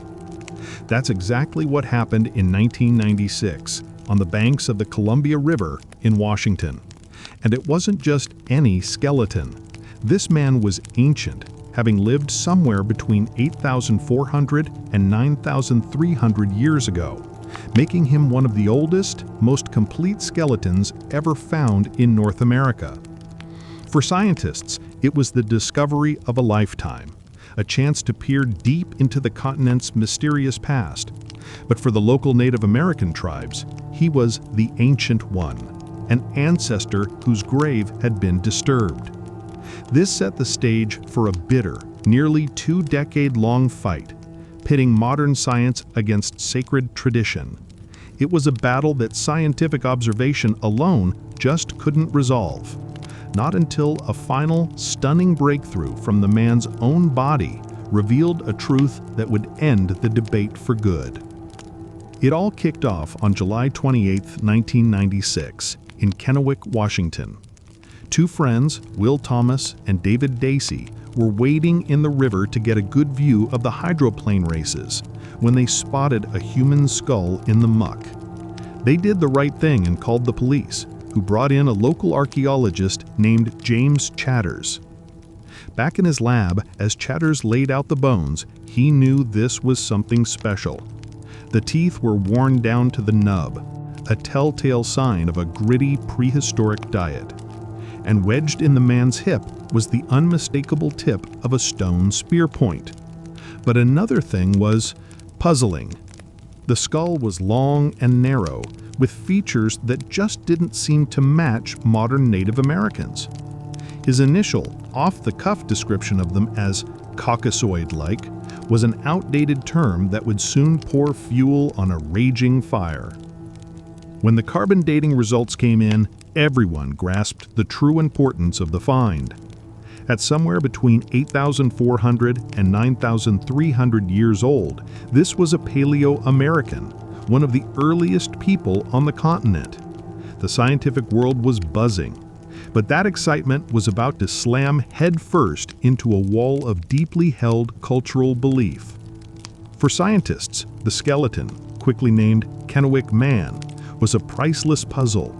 His unusual skull shape led some to wonder if he was related to modern Native Americans at all. Could he have come from an entirely different migration, maybe from coastal Asia or even Polynesia? They argued that studying him was critical to piecing together the true story of the Americas.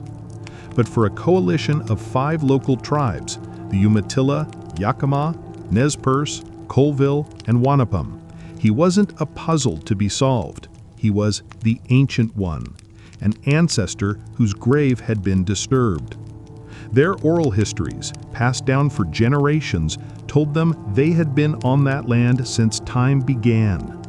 The scientists' theories weren't just theories to them. They felt like an attack on their sacred connection to their homeland.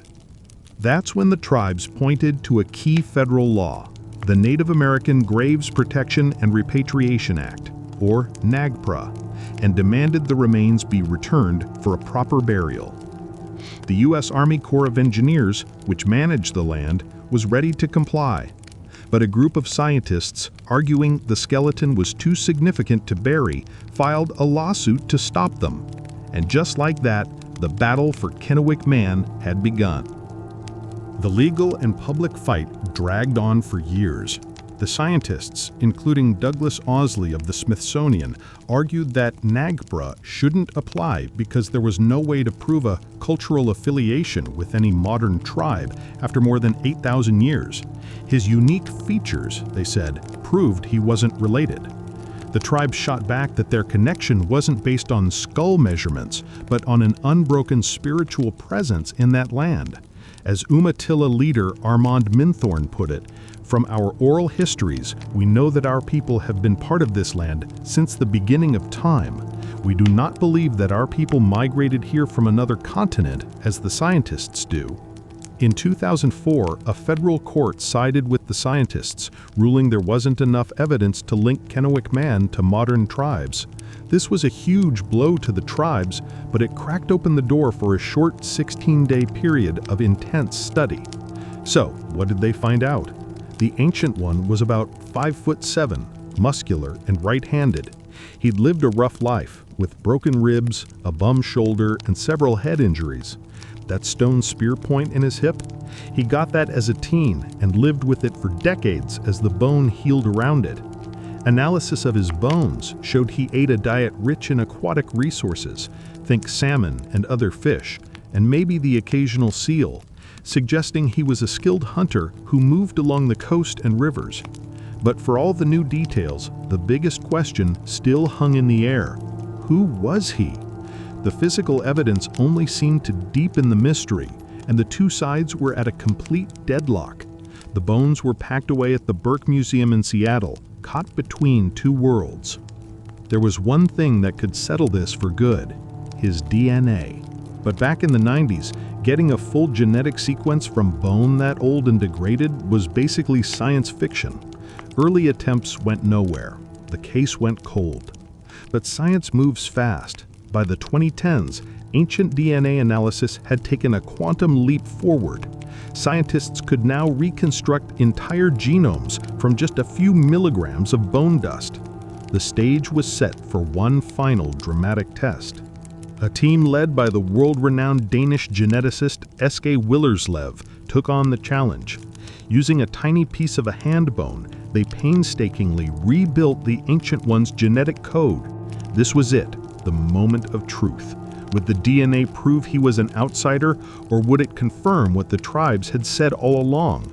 In June 2015, the results were published in the journal Nature, and they were an absolute bombshell.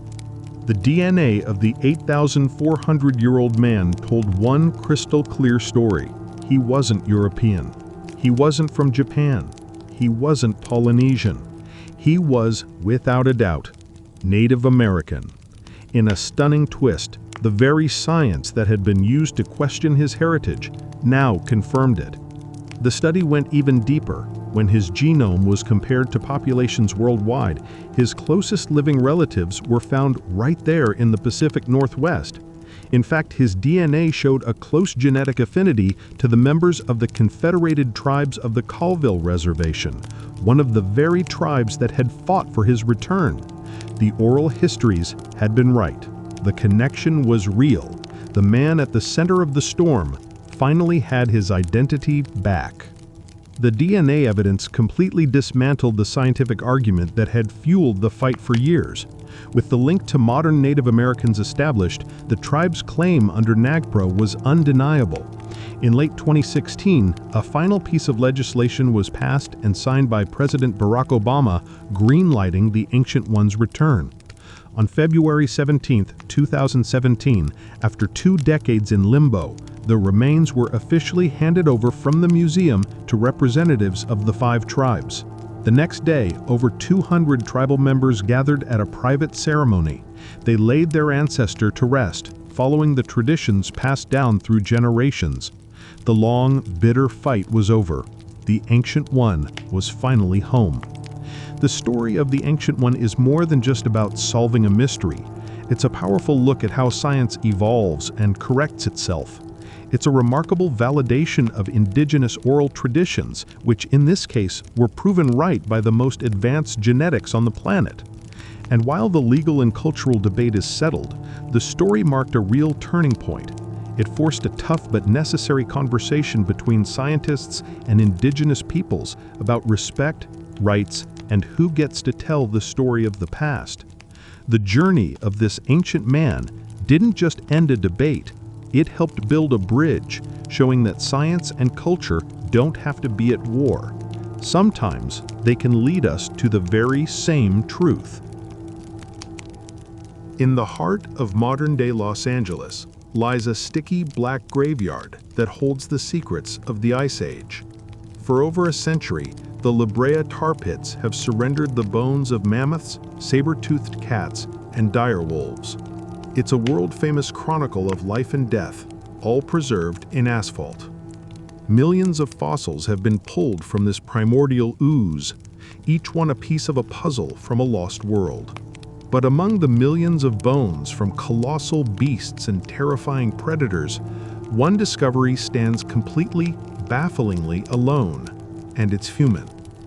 She is the only human ever found here, a single partial skeleton pulled from the muck back in 1914. For over 100 years, she's been a ghost in the fossil record, a profound anomaly in one of the richest fossil sites on Earth. So who was she? A young woman who died roughly 10,000 years ago, and now cutting-edge science is finally peeling back the layers of asphalt and time to reveal the story of her life and the violent events that might have led to her death. This is what science reveals about the lone human in the tar pits. To really get how extraordinary the discovery of one human is, you first have to understand the La Brea tar pits themselves. This isn't some single bubbling cauldron of tar. For tens of thousands of years, in what's now Hancock Park, natural asphalt has been seeping up from deep within the earth. Over time, it formed pools, often hidden by layers of dust, leaves, and water. They looked deceptively solid. These pools were a natural predator trap. An unwary herbivore, maybe a giant ground sloth or a Columbian mammoth, would wander in to drink or cross, only to find its feet hopelessly stuck in the thick ooze. Its panicked cries would then become a dinner bell for every predator in the area. Dire wolves, American lions, and the iconic saber-toothed cats would rush in for what looked like an easy meal, only to get trapped themselves. This is why the fossils found at La Brea are overwhelmingly predators. We find something like 9 carnivores for every 1 herbivore. It was a cycle of death that played out for millennia, creating an unparalleled library of Ice Age giants. The people who lived in this landscape knew all about the pits. Archaeological evidence shows that local indigenous groups like the Chumash and Tongva used the tar for practical things, like waterproofing their canoes. They knew the dangers. They understood the pits were a place to be avoided. The fact that countless animals met their end here, but only one human, tells us our ancestors were smart enough to stay away, which makes her presence there all the more mysterious. Why did she end up in the one place everyone knew to avoid? The year is 1914. Paleontologists are digging deep in Pit 10, one of the many fossil-rich sites at Rancho La Brea.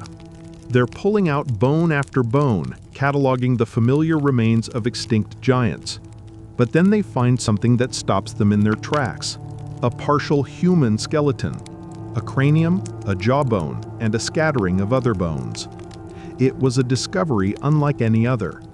Initial analysis was limited by the tech of the time, But as science got better, a clearer picture started to emerge. Radiocarbon dating, a technique that had to be carefully refined to account for contamination from the ancient carbon in the tar itself, placed her in a specific window of time. She lived and died somewhere around 10,250 years ago. This put her firmly at the end of the last ice age, a period of dramatic climate change when many of the great beasts she shared the landscape with were vanishing. Further study of her bones revealed more personal details. She was a young woman, probably between 18 and 25 years old when she died. And she was small, standing only about 4 feet 8 to 10 inches tall. Even for her time, she wasn't a large person, but the most intimate details wouldn't come from the size of her bones, but from the chemistry locked inside them and the story etched on her teeth. So who was this young woman? What was her life like? To answer that, scientists looked at her diet. By analyzing the wear and tear on her teeth, they discovered something fascinating. Her diet heavily featured ground meal. The tiny abrasive particles from grinding stones left telltale marks, which tells us she belonged to a culture that processed its food. She wasn't some scavenger living hand to mouth. She was part of a community with established traditions and technology for preparing meals. But this small clue about her life is strikingly contrasted by the evidence of how it ended.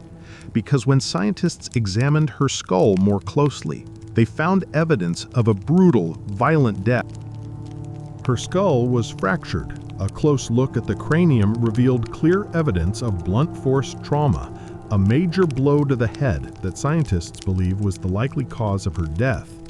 This wasn't just some post-mortem crack from the pressures of the pit. The nature of the fracture suggests it happened at or near her time of death. Suddenly, the mystery got a lot deeper. This wasn't just a case of someone accidentally falling into the tar. This was potentially a homicide, Los Angeles's very first recorded murder victim. So how did it happen? 3 main theories have emerged. The first is a tragic accident. Maybe she fell from a height near the pits, hit her head on a rock, and then rolled into the asphalt. It's plausible, but the pits are generally in flat, open areas. The second theory is an animal attack. A swipe from a giant short-faced bear or a kick from a spooked bison could certainly have been fatal. But animal attacks usually leave different kinds of marks, like punctures or claw scratches, which don't seem to be the main evidence here. That leaves the third, more sinister theory. She was killed by another human. The blow to the head is consistent with an act of violence.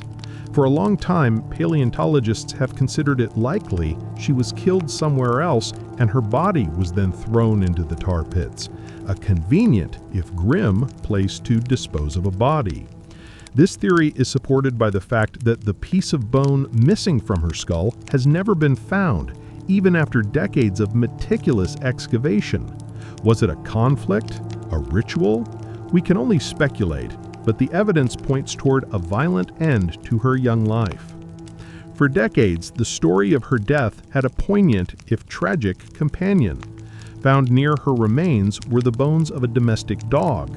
This led to a powerful and popular theory that she had been ceremonially buried in the pit, laid to rest with her loyal canine companion by her side. It was a romantic, humanizing image that suggested a community grieving and honoring their dead, even in this strange, sticky grave. For a long time, that was an accepted part of her story. But science has a way of re-examining old stories. In 2016, researchers decided to use modern carbon dating on the dog's remains. The results were stunning. The dog wasn't 10,000 years old. It was only about 3,300 years old. It died and ended up in the same pit as Brea Woman, but a staggering 7,000 years later. The ceremonial burial, the story of the loyal canine laid to rest with its owner, it was a myth, just a coincidence of time and tar. This revelation stripped the story back to its stark reality, a young woman, alone, who met a brutal end. Just as technology gave us the ability to know her, it also gave us a chance to see her. In 2009, a forensic artist created a facial reconstruction based on a cast of her skull. The images showed a woman with features consistent with Native American ancestry. But this attempt to put a face to the bones sparked a major controversy. For years, a life-size model of Brea Woman, along with her actual remains, had been on display at the George C. Page Museum, right there at the tar pits. But the exhibit was removed. Around 2004, the official reasons were complex, citing concerns about offending Native American communities and the fact that reconstructions are by nature speculative. It's a sensitive issue rooted in the Native American Graves Protection and Repatriation Act, or NAGPRA, a federal law that handles the return of ancestral remains to affiliated tribes. Some researchers have suggested her skull shape shares traits with the Chumash people, who are indigenous to the region, but others argue there just isn't enough evidence to make a definitive link without DNA testing. Fearing that displaying the remains or even the reconstructions could lead to a repatriation claim that would remove her from scientific study, the museum has kept her largely out of the public eye. She became a flashpoint in the complex, ongoing conversation about the ethics of displaying ancient remains and respecting the cultural heritage of indigenous peoples. So, what does science ultimately tell us about the only human in the tar pits? It reveals a young woman, barely out of her teens, living in a world that was changing around her at a dizzying pace. She was part of a culture sophisticated enough to grind seeds and grains into meals. She was small, but likely resilient, one of the first people to call the Los Angeles basin home. And her life was cut short by a brutal blow to the head. She wasn't ceremonially buried with her dog. She may have been murdered and discarded in the pits, or she may have been the victim of a terrible accident. Her connection to modern tribes remains a topic of debate and great sensitivity. In the end, Brea Woman is so much more than a collection of data points. She's a profound connection to our own deep past. Her lonely skeleton, found in a graveyard of giants, forces us to ask questions not just about her life, but about our own shared humanity. She remains Los Angeles's oldest and perhaps most tragic unsolved mystery, a silent testament to a single human life preserved for 10,000 years in the black, sticky tomb. For decades, we thought we had the story of the first Americans figured out. It was a story of hardy hunters crossing a vast land bridge from Siberia about 13,000 years ago, armed with distinctive fluted spears. This was the world of the Clovis culture, long celebrated as the first chapter of human history in the Americas. But what if that was just page one? What if the timeline we've held onto is completely wrong? In a remote, wind-carved cave in Oregon's high desert, a discovery was made that is blowing that whole story wide open. An archaeologist pulled from the dry earth not a spear point, but a handful of delicately woven sandals. These aren't just some of the oldest shoes in the world. They're a clue that unlocks a much deeper, more complex, and far more ancient American story. They tell us not just when people were here, but how they lived, thought, and survived in a world just emerging from the last ice age. So how can a few old shoes rewrite history? First, you have to understand the story they're replacing. For most of the 20th century, the Clovis first model was the undisputed king of American archaeology. The idea was simple. Around 13,500 years ago, the first people walked from Siberia across the Bering Land Bridge, headed south through an ice-free corridor, and quickly spread across an empty continent. Their calling card was the Clovis Point, a masterfully crafted spearhead found from coast to coast. For a long time, these points were the oldest definitive evidence of people in the Americas. Any discovery that hinted at an earlier arrival was usually dismissed, sometimes even ridiculed, chalked up to a sloppy dig or wishful thinking. The Clovis people were the trailblazers, the first to tame a wild new world. But science rarely sits still. Over the past few decades, cracks started appearing in the Clovis first story. Sites as far away as Monteverde in Chile turned up dates thousands of years older than any Clovis site. Closer to home, discoveries like the 14,000-year-old human DNA found in Oregon's Paisley Caves built a compelling case for a pre-Clovis presence. The story was clearly more complicated. But it was in another Oregon cave, Fort Rock, that the most personal, tangible evidence of these earlier lives was waiting. Try to picture the landscape of south-central Oregon not as the dry sagebrush desert it is today, but as it was at the end of the last ice age. This was a world of vast, interconnected lakes fed by melting glaciers. The air was colder, and the land was home to Ice Age giants like camels, horses, and mammoths. On the shore of one of these huge, now vanished lakes, wave action carved a wide, shallow opening into a volcanic butte. This became Fort Rock Cave. For thousands of years, the cave offered incredible shelter. Facing south, it protected its inhabitants from icy winds while soaking up the warmth of the winter sun. It was the perfect seasonal camp, a base for hunting waterfowl and gathering plants from the rich marshlands. In 1938, an archaeologist from the University of Oregon named Luther Cressman began digging at the site. Sifting through layers of dust and time, his team made an incredible find. Buried beneath a thick, undisturbed layer of volcanic ash from the eruption of Mount Mazama, the cataclysm that formed Crater Lake about 7,700 years ago, was a treasure trove of organic artifacts. Among them, perfectly preserved in the dry conditions, were dozens and dozens of woven sandals. Cressman knew they were old, but he couldn't have imagined just how old they were. At the time, there was no way to prove it, and many of his colleagues remained skeptical. It wasn't until the 1950s, with the invention of radiocarbon dating, that the true age of Cressman's find was finally confirmed. The results were mind-blowing. The Fort Rock sandals were dated to be between 9,300 and 10,500 years old. This makes them the oldest directly dated footwear found in the Americas and some of the most ancient in the entire world. But it's not just their age that's so stunning, it's how sophisticated they are. These weren't just crude wraps of bark. The Fort Rock sandal is a distinct, standardized style. They were crafted from the tough fibers of shredded sagebrush bark, a material that had to be carefully harvested and prepared. The weavers used a complex technique called twining, twisting pairs of fibers around 5 thick rope foundations to create a sturdy sole.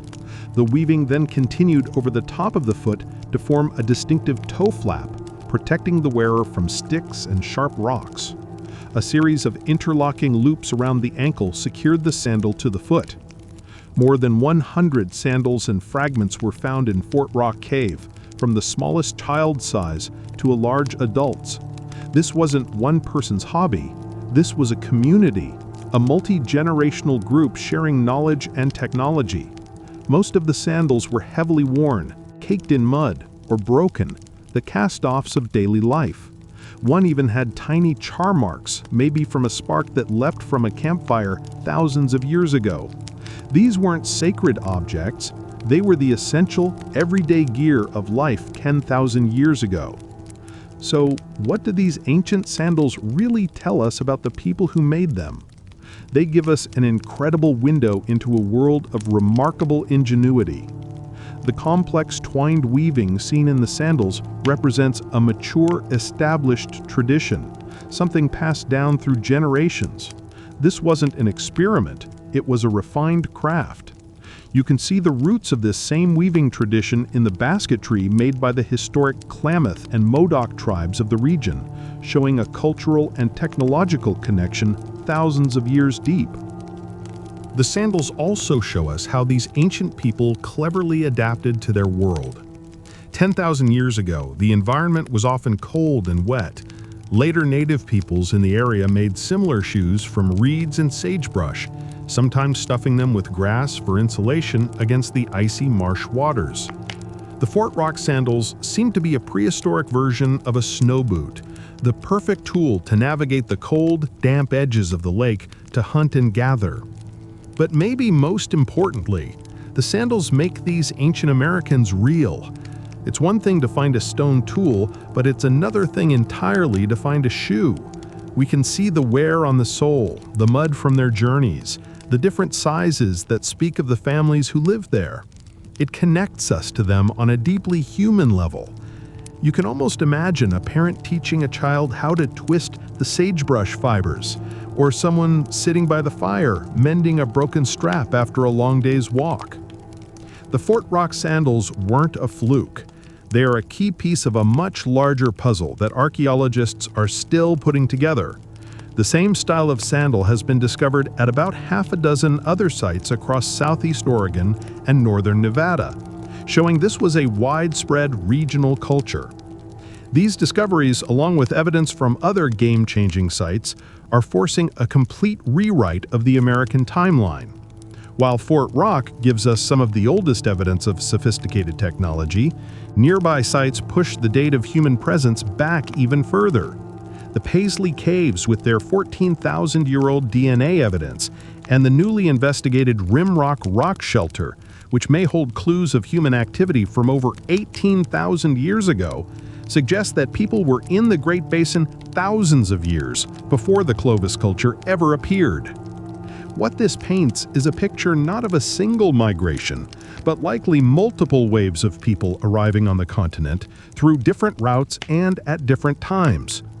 The people of Fort Rock were not the first Americans, but they were part of a deep and long-established human story on the landscape. They had already been there for millennia, developing sophisticated cultures and technologies perfectly tuned to the world they lived in. They weren't just surviving, they were thriving. And this story doesn't end 10,000 years ago. The skills and traditions of the people who wove the Fort Rock sandals are not lost to time. Archaeologists and tribal knowledge keepers see the powerful continuity between these ancient weaving techniques and the basketry and crafts of modern indigenous peoples, like the Klamath and Modoc tribes. The discovery of these sandals affirms the deep history and heritage of native peoples in the region. It provides tangible scientific proof of an ancestral presence that stretches back into the Ice Age, validating the oral traditions that have spoken of these ancient connections for centuries. It's a powerful reminder that the history being unearthed in these caves isn't just about a people who vanished, it is the living heritage of communities today. It all started with a simple, elegant piece of footwear. But the story the Fort Rock sandals tell is monumental. As some of the world's oldest shoes, they're a testament to a technology and artistry that existed thousands of years earlier than we once thought possible. They reveal a community of people who were masters of their environment, with a culture rich in knowledge and ingenuity. These woven sagebrush sandals force us to throw out the simple story of the peopling of the Americas and embrace a much deeper, more complex, and more interesting reality. They challenge us to look beyond stone points and see the full spectrum of human life, the quiet moments of craft, the challenges of survival, and the enduring legacy of culture passed down through countless generations. The real discovery at Fort Rock Cave wasn't just a sandal, it was a glimpse into the heart of an ancient American world. And it leaves us wondering what other incredible chapters of human history are still out there, buried in the dust, just waiting to be found. For most of history, we pictured ancient America as a vast, lonely continent. We imagined disconnected tribes, small groups of people whose entire world was the valley they lived in, or the plains they hunted on. It was a world, we thought, without any real long-distance travel or communication, certainly without the complex trade and exchange that defines our lives today. But what if that picture is completely wrong? Picture this. It's the summer of 1931 in Pelican Rapids, Minnesota. A road crew is grading a path for a new highway when the blade suddenly turns up something unusual. A worker named Carl Steffen walks over for a closer look and sees the empty eye sockets of a human skull staring up from the fresh-turned earth. What they'd stumbled upon wasn't some recent tragedy, but a secret that had been buried for 8,000 years. It was a secret held in the bones of one person and a tiny object found with her, an object that would completely change what we thought we knew about ancient America and reveal a lost world of continent-spanning connections. By the time Dr. Albert Jenks from the University of Minnesota got the call, the site was already a mess. Not knowing any better, the road crew had simply dug the bones out of the ground. Today, a find like that would stop a project in its tracks, with archaeologists carefully cordoning off the area. But it was 1931 and things were done differently. Still, Dr. Jenks and his team managed to piece together a story. The skeleton belonged to a young woman, only about 15 or 16 years old, who had never had children. She wasn't buried ceremonially, there was no grave, no special marker. Instead, the evidence pointed to a tragic accident. Her bones were found in layers of fine clay, the ancient bed of a massive glacial lake. A thin layer of broken clam and mussel shells was found over her body. The story that emerged was of a young woman, 8,000 years ago, meeting her end in the freezing waters of this post-Ice Age world. Maybe she fell from a canoe or broke through a thin sheet of ice. She drowned, and her body settled on the lake floor, slowly covered by mud over thousands of seasons. At first, the discovery was a big deal simply because of its age. Radiocarbon dating eventually placed her around 8,000 years ago, near the dawn of the Archaic period in Minnesota. Back then, many scientists thought humans had only been in the Americas for a few thousand years. This ancient individual, first misnamed Minnesota Man, helped prove a much deeper human story on the continent. But the biggest shock wasn't just how old she was, it was what she was carrying. Found with the young woman's remains were two objects. One was a practical, sharp dagger carved from an elk's horn, a useful tool you might expect someone from that time to have. But the second object was anything but ordinary. It was a pendant, a piece of jewelry, made from a conch shell. To the road crew, it was just a seashell. To Dr. Jenks, it was an impossibility. This wasn't just any shell. It was a Sinistro fulgur perversum, a species of marine snail also known as the lightning whelk. The name is Latin for left-handed because its shell coils to the left, opposite to most snails. But here's the kicker. This species is native to one place and one place only, the warm, salty waters of the Gulf Coast, especially around Florida. So how did a seashell from Florida end up with a teenage girl in Minnesota 8,000 years ago? Minnesota is over 1,500 miles from the Gulf of Mexico. She didn't find it on a local beach. It wasn't a fossil from an ancient sea that once covered the area. It was a contemporary object, worn as a pendant, and there's no way she walked that distance herself in her short life. The journey would have been incredibly dangerous, crossing countless rivers, forests, and the territories of many different peoples. The only conclusion that made sense was as stunning as it was revolutionary. The shell must have been traded.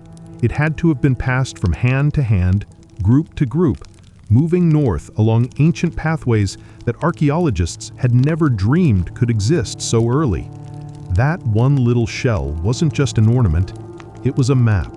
It was a receipt for a transaction that happened millennia ago, and it was one of the first powerful pieces of evidence that the story of an isolated ancient America was wrong. The discovery of Minnesota Woman, as she was correctly renamed, helped rewrite the story of ancient America. That single shell pendant unlocked a new vision of the deep past, suggesting that 8,000 years ago, North America wasn't a land of isolated tribes, but a place of dynamic, far-reaching connections. And archaeologists now know this wasn't a one-off.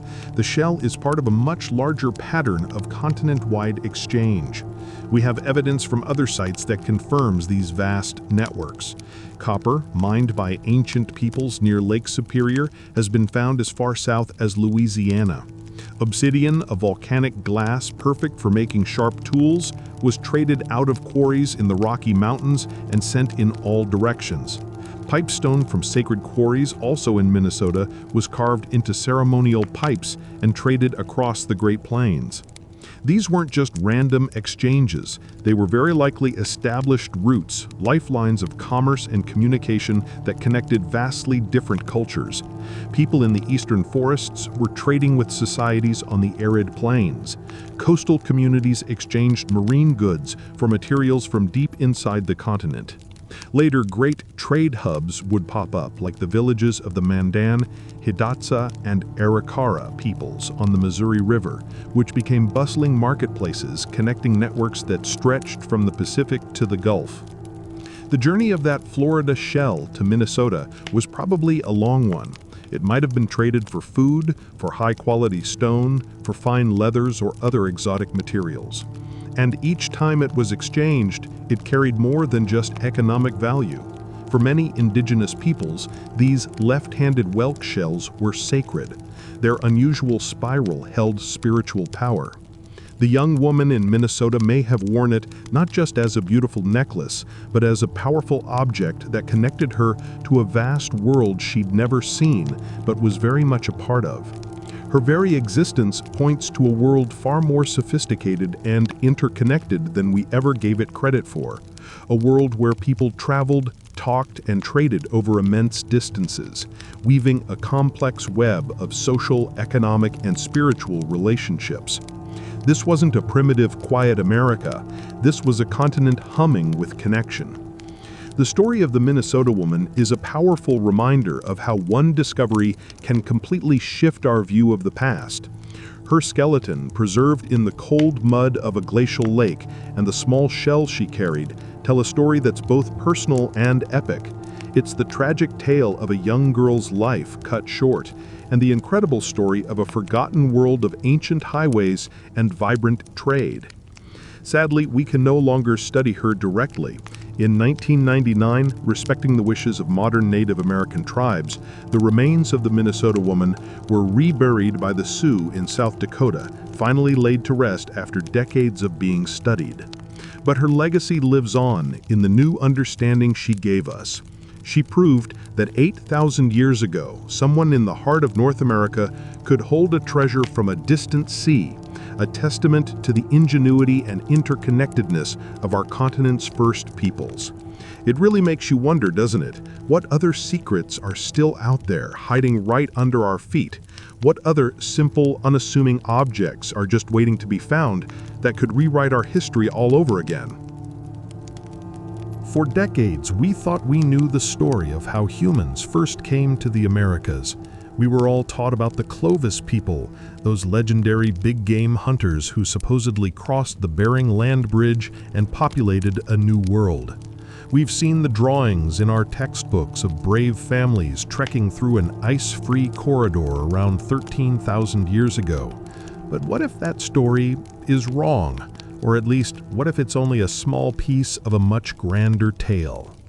A 13,000-year-old skeleton found on a remote wind-swept island off the coast of California is one of the key discoveries that's forcing scientists to rewrite the textbooks.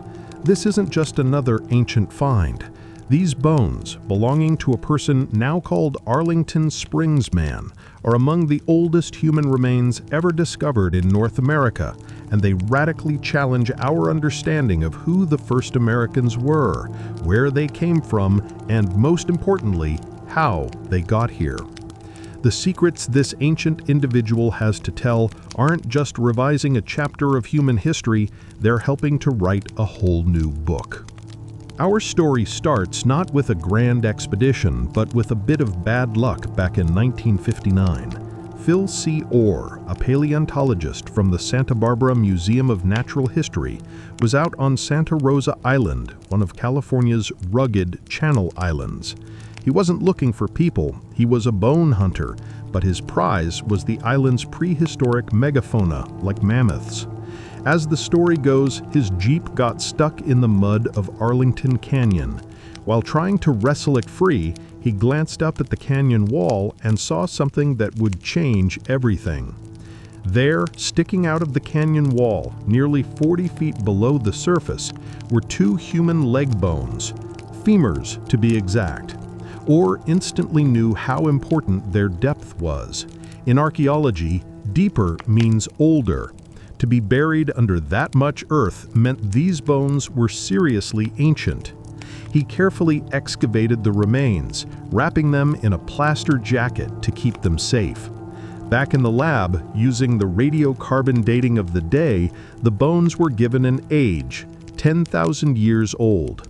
It was a remarkable date, making Arlington Springs Man a Paleo-Indian, but it wasn't a bombshell. At 10,000 years old, he fit nicely into the established Clovis I model. For 30 years, that's where the story ended. The bones sat in a museum, an interesting but not revolutionary piece of the puzzle. The textbooks stayed the same. Little did anyone know the bones were holding on to a much bigger secret, just waiting for technology to catch up. For 3 decades, the scientific consensus was solid. The Clovis people came first. But in science, a case is never truly closed. By the late 1980s, a new technology was starting to revolutionize archaeology: accelerated mass spectrometry, or AMS dating. Think of old-school radiocarbon dating like trying to measure a thimble of water with a bucket. It worked, but you needed a big sample, which often meant damaging a priceless artifact. AMS dating, on the other hand, is like using a precision eyedropper. It can count the individual atoms of carbon-14 in a sample, letting scientists get a reliable date from a piece of material smaller than a grain of rice. This breakthrough meant old discoveries could be retested without being destroyed. In 1989, a new generation of researchers, including John R. Johnson and Don Morris from the very same Santa Barbara Museum, decided to give the Arlington Canyon bones a second look. They sent a tiny, pinhead-sized sample off for AMS dating. When the results came back, they were stunning. The bones weren't 10,000 years old, they were 13,000 years old. This didn't just move the goalposts, it changed the entire game. A 13,000-year-old date was a huge deal for 2 reasons. First, it placed this person among the absolute earliest humans known in the Americas, challenging the idea that Clovis people were the very first. Second, and this was the bigger problem for the old theory, he was found on an island. The story said people walked to America. But this 13,000-year-old individual could not have walked to Santa Rosa Island. The discovery didn't just add a few thousand years to the timeline, it blew a hole in the old map. So how does a person get to an island 13,000 years ago? The answer completely reframes the capabilities of our ancient ancestors. During the last ice age, so much of the world's water was locked in massive glaciers that sea levels were hundreds of feet lower. Because of this, the 4 northern Channel Islands weren't separate islands, but were fused into one giant island called Santa Rosa. But here's the crucial part. Even at the lowest sea levels, Santa Rosa was never connected to the mainland. A deep, formidable channel of water, several miles wide, always separated it from the California coast. There was no bridge. The conclusion is as stunning as it is inescapable. Arlington Man and his people had to have used boats. They were mariners, ancient seafarers, navigating the Pacific thousands of years before the Vikings crossed the Atlantic. This single discovery helps prove that some of the first Americans weren't just land-based hunters, but also a sophisticated maritime people with the skills to build watercraft and navigate open water. And the world they found on Santa Rosa was like something out of a fantasy novel. It was an island of lost giants and shrunken beasts. Its most incredible resident was the pygmy mammoth, Mammuthus exilis. These were dwarf descendants of the colossal Columbian mammoths from the mainland. Trapped on the island by rising seas, they had shrunk over generations in response to the limited food, a process called insular dwarfism. Standing only about 5 to 7 feet tall, they were half the size of their mainland cousins. For a long time, scientists wondered if humans and these pygmy mammoths ever crossed paths. The Arlington Man discovery helped answer that. In 1994, a nearly complete pygmy mammoth skeleton was found on Santa Rosa Island. Its age, about 12,800 years old. Arlington Man lived 13,000 years ago. The mammoth died 12,800 years ago. Their time on the island overlapped by centuries. The big question is, did Arlington Man's people hunt them? While archaeologists haven't found the smoking gun, like a spear point stuck in a mammoth bone, the evidence is highly suggestive. Humans on the mainland were proven mammoth hunters. It seems almost certain that these skilled people, having already mastered the sea to get to the island, would have hunted the biggest source of protein they found there. Arlington Man wasn't just a mariner. They may very well have been a hunter of dwarf elephants. So what does one ancient person on an island of pygmy mammoths mean for the story of how an entire hemisphere was populated? It means the old simple story of a single line of hunters walking through the middle of the continent is, at best, incomplete. Arlington Springs Man is a poster child for a different theory, one that has been gaining more and more evidence: the coastal migration theory, or kelp highway hypothesis. This model suggests that instead of waiting for an inland, ice-free corridor to open up, some of the first people to enter the Americas didn't walk at all. They traveled in boats, hopping down the resource-rich Pacific coastline. This coast, full of kelp forests, shellfish, and marine mammals, would have provided a reliable and abundant food source for people with maritime skills. This theory helps explain how other incredible sites like Monteverde in southern Chile can be 14,500 years old, or how the skeleton of a teenage girl named Naya, found in a submerged cave in Mexico, dates to between 12 and 13,000 years ago. These early dates made no sense if everyone had to walk through Canada first, but if they came by boat along the coast, they could have spread down to South America much more quickly. And it doesn't stop there. Stunningly, human footprints found in White Sands, New Mexico have been repeatedly dated to as far back as 21 to 23,000 years ago, proving that human history in the Americas is far deeper and more complex than we ever imagined. The story of the Americas isn't one of a single migration, but likely multiple waves of people, arriving at different times using different methods. What started with a stuck jeep in a canyon has helped reshape our understanding of the deep past. The bones of the Arlington Springs Man, once thought to be 10,000 years old, were reanalyzed with modern technology to reveal their true staggering age of 13,000 years. This single individual is a critical piece of evidence showing that some of the very first Americans were not just landlocked hunters, but sophisticated mariners who navigated the Pacific. They were explorers who discovered a lost world, an island populated by pygmy mammoths and other strange creatures of the Ice Age. Thanks to Arlington Man and other groundbreaking finds like Naya and the White Sands footprints, the simple story of the peopling of the Americas has been replaced by a richer, more complex, and frankly, more incredible narrative. It's a story of human ingenuity, resilience, and the courage to journey into the unknown, not just by land, but by sea. The old history books are officially out of date. The story is far from over, so what other secrets do you think are still buried, waiting for the right moment to be discovered? For over half a century, one powerful story shaped our entire understanding of how the Americas were populated. It was the story of the Clovis people, mighty hunters who swept across the continent, becoming the first Americans. This was treated as bedrock truth, taught in schools and accepted as fact. But what if that whole story was wrong? Deep inside a remote, unassuming cave in the high desert of Oregon, scientists found something that didn't just challenge this long-held belief, it shattered it. And it wasn't some magnificent spearhead or a fossilized bone. It was something far more personal, far more direct, and found in a form you'd probably never guess. It was 14,000-year-old human DNA, and its discovery doesn't just add a new chapter to the human story, it forces us to rewrite the entire book from page one. To really get why this discovery changes everything, you have to know the story it replaced. For most of the 20th century, the theory to beat was Clovis first. It was an elegant, compelling narrative.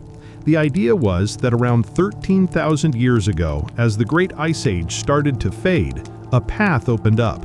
A huge, ice-free corridor appeared between the massive ice sheets covering North America, creating a gateway from ancient Beringia into a new world. According to the theory, the first people to take this path were a technologically advanced group of big game hunters. We call them the Clovis culture, named after the New Mexico site where their unique artifacts were first found in the 1920s. Their signature tool was the Clovis point, a beautifully crafted fluted spearhead engineered with deadly precision for hunting the megafauna of the Pleistocene, mammoths, mastodons, and giant bison. The evidence was so widespread from the American plains to the forests of the East that it seemed to paint a clear picture. The Clovis people were the trailblazers, the ancestors of all indigenous peoples in the Americas. For decades, this model was archaeological dogma. Any hint of an earlier human presence was usually dismissed, sometimes pretty harshly, as either misstated or just misinterpreted. The Clovis first theory wasn't just a hypothesis, it was the foundation for the entire story of the Americas. But in science, foundations are meant to be tested, and this one was about to develop some serious cracks. The beginning of the end for Clovis first didn't happen in a fancy lab or a university, but in the rugged, dry landscape of south-central Oregon. Here, carved into a basalt ridge by the waves of an ancient Ice Age lake, are the Paisley Caves. For thousands of years, these caves sat quietly in the Great Basin, their dry, dusty floors preserving layers upon layers of history. In 2002, an archaeological team led by Dr. Dennis Jenkins of the University of Oregon returned to the caves, a site first dug back in the 1930s to apply modern techniques. They knew the caves had potential, but they couldn't have dreamed of what they were about to find. Their work was slow, meticulous, and painstaking, archaeology at the millimeter level. In a cave, the layers of dirt are like pages in a history book. You have to read them in the right order. The team used state-of-the-art methods, documenting the exact location of every tiny fragment to make sure their findings were rock solid. And deep below the surface, in a layer dated to the late Pleistocene, they found them. Not shiny tools or dramatic fossils, but something far more humble, coprolites, or to put it bluntly, fossilized human poop. Now, to an archaeologist, this isn't waste, it's a treasure chest. A coprolite is a direct, undeniable link to an individual who lived right there, in that spot. It holds the DNA of the person who made it and even clues to the last meal they ate. The team handled these priceless samples with extreme care, using strict contamination controls to keep modern DNA out of the ancient evidence. They knew exactly what was at stake. If these coprolites were as old as the dirt they were buried in, they could rewrite American prehistory all on their own. The only question was, just how old were they? Finding the coprolites was one thing, but proving their age and origin was a whole other battle. The scientific community, so used to the Clovis first model, was going to demand undeniable proof. So the team at the University of Oregon, working with collaborators like geneticist Eske Willersleff at the University of Copenhagen, launched a full-scale scientific investigation. First, they used radiocarbon dating, not just on the coprolites, but on everything around them, seeds, bones, and other organic bits, to build a secure timeline. The dates that came back were stunning. The oldest samples consistently dated to around 14,300 years ago. That's over 1,000 years before the Clovis people were supposed to have arrived. But a date is just a number. The next big question, were they really human? Critics rightly pointed out that DNA can sometimes seep through sediment layers carried by water and contaminate older samples. To tackle this, the team went beyond DNA and also analyzed fecal lipids, fat molecules unique to the digestive systems of certain species. The analysis confirmed it. Several of the oldest coprolites were, without a doubt, human. Then came the final jaw-dropping reveal from the DNA itself. The genetic material they extracted belonged to haplogroups A2 and B2, genetic markers that are distinct to Native American populations with clear ancestral ties to Siberia and Northeast Asia.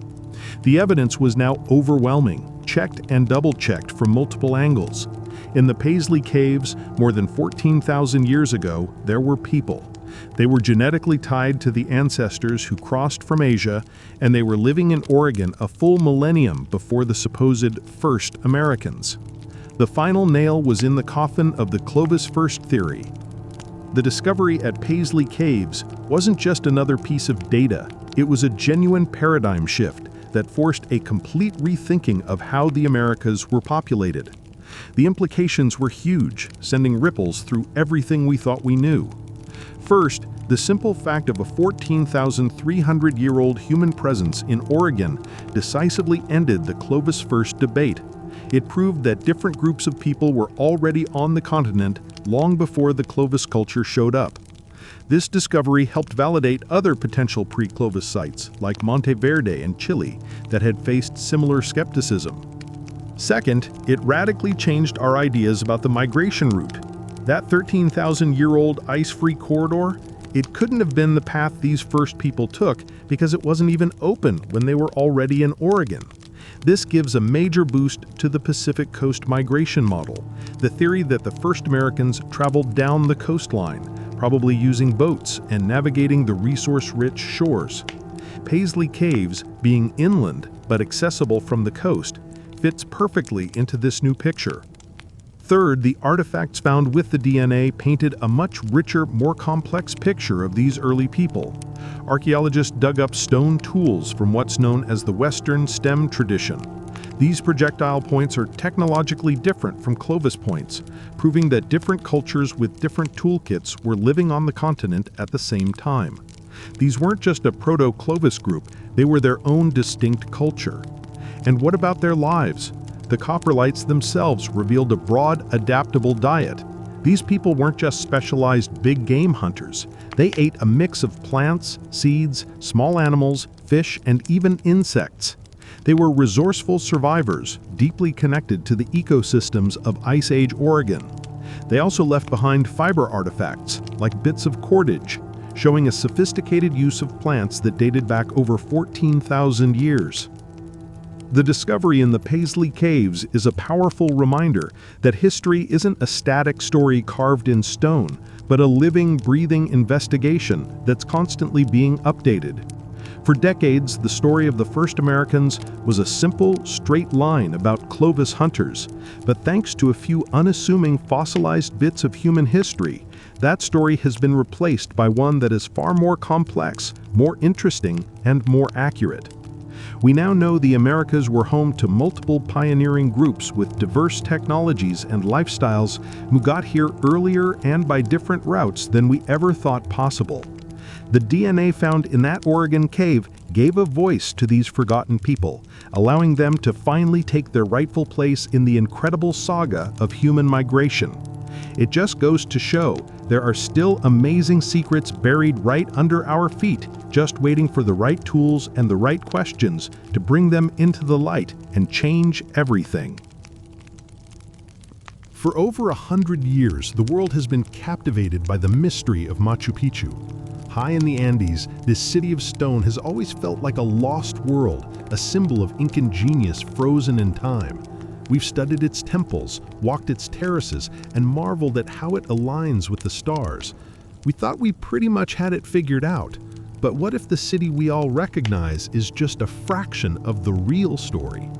What if the true scale of this sacred place has been hiding in plain sight, concealed by the one thing that has protected it for centuries? The dense tropical forest that surrounds Machu Picchu is finally giving up its secrets, and what it's showing us is changing everything. It turns out what we've been looking at is just one piece of a much larger, more complex puzzle. A groundbreaking new laser scan has revealed a massive hidden complex right next to the famous citadel, a place designed for sacred rituals, a necessary stop for anyone who dared to approach the holy city. So what exactly did the Inca build on the doorstep of their most famous site, and why was it completely lost to the world for so long? The answer isn't just in stone, but in water.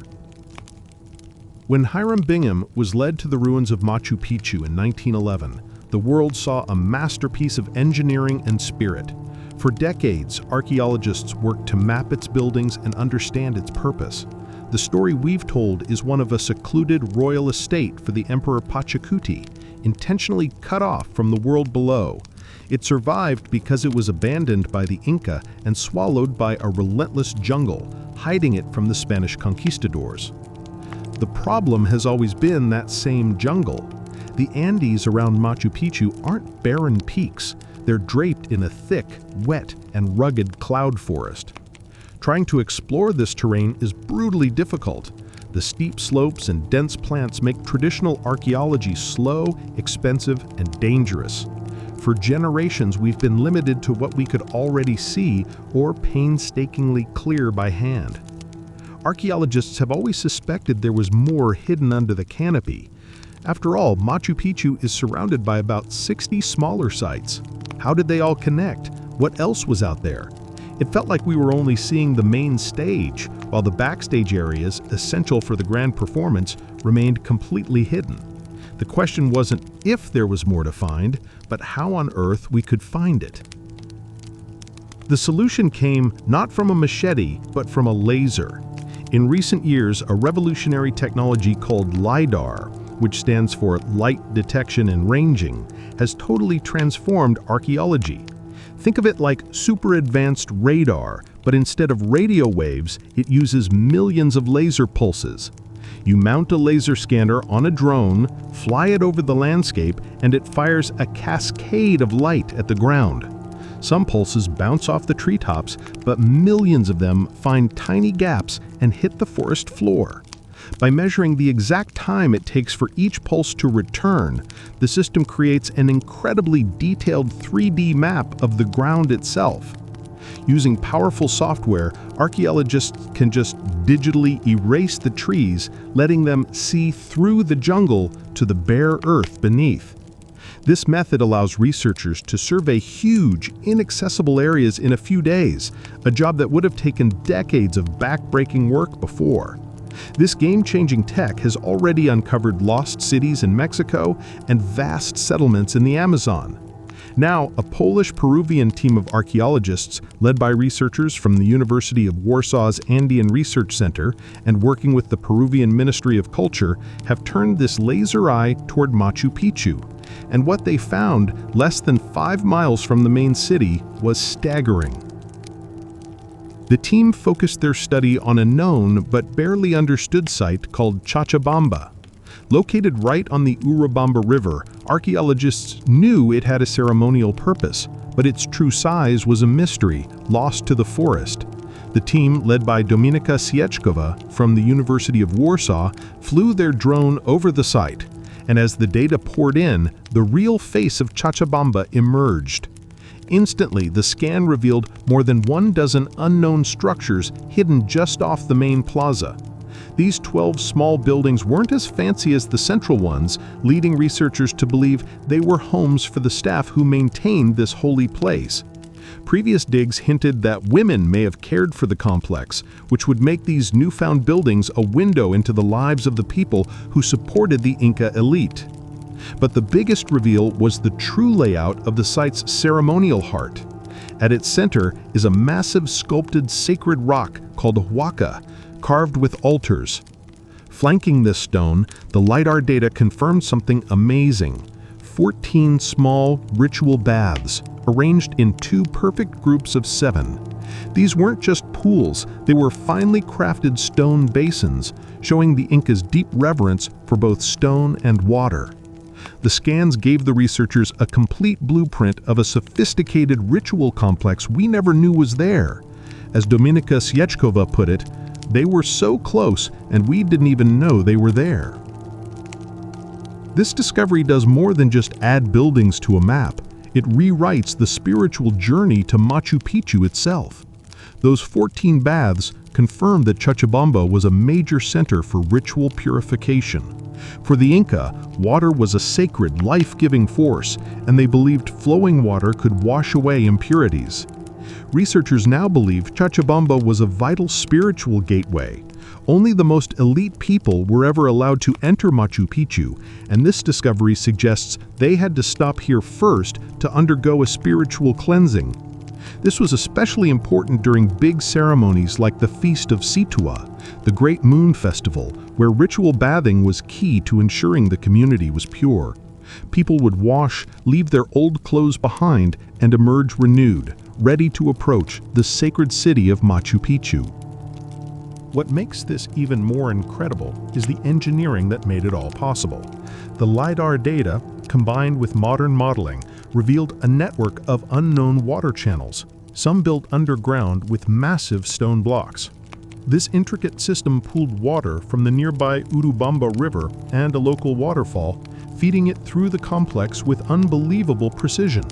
The channels weren't built for volume. They were designed for a controlled, symbolic flow, just enough to fill the baths for their sacred purpose. After the rituals, another engineered drain would carry the water away. This mastery of hydraulics shows that for the Inca, controlling water wasn't just practical, it was a display of divine power and a way to write their cosmic beliefs into the landscape itself. The discovery of Cochabamba's true form completely changes how we think of Machu Picchu. It wasn't an isolated citadel, it was the heart of a vibrant, living landscape, a network of connected sites, each with a critical role. Cochabamba was a key stop on a pilgrimage route, a place of spiritual prep that was just as important to Machu Picchu as its own temples. This makes the whole area a far more complex and populated place than we ever imagined. On top of that, analysis shows Cochabamba wasn't built all at once. It grew in phases over time, expanded and modified as its importance grew. This reveals a dynamic history where ritual needs evolved, demanding new buildings and better water systems. This discovery is a powerful example of how technology keeps pushing the boundaries of what we can know about the past. The international collaboration between the University of Warsaw, the Wrocław University of Science and Technology, and Peru's Ministry of Culture has set a new standard for archaeology. And the success at Cochabamba has already led to plans for even more LiDAR surveys across the national park, promising to reveal even more secrets hiding just under the trees. The story of Machu Picchu is no longer just about the city on the mountain. It's the story of a sprawling, sacred landscape, alive with ritual, supported by hidden communities, and engineered with a genius we are only just beginning to appreciate. The discovery at Cochabamba isn't the end of the story, but the beginning of a new chapter.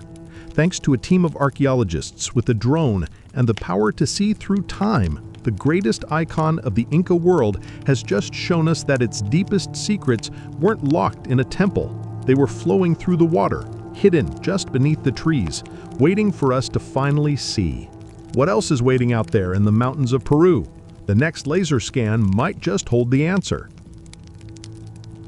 What if I told you that one of the greatest secrets from the time of King Solomon wasn't made of gold or jewels, but from the teeth of a shark that swam with dinosaurs?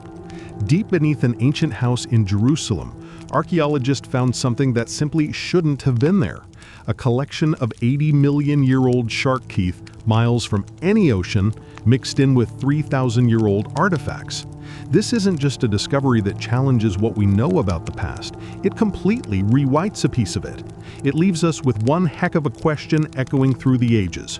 Why were they there?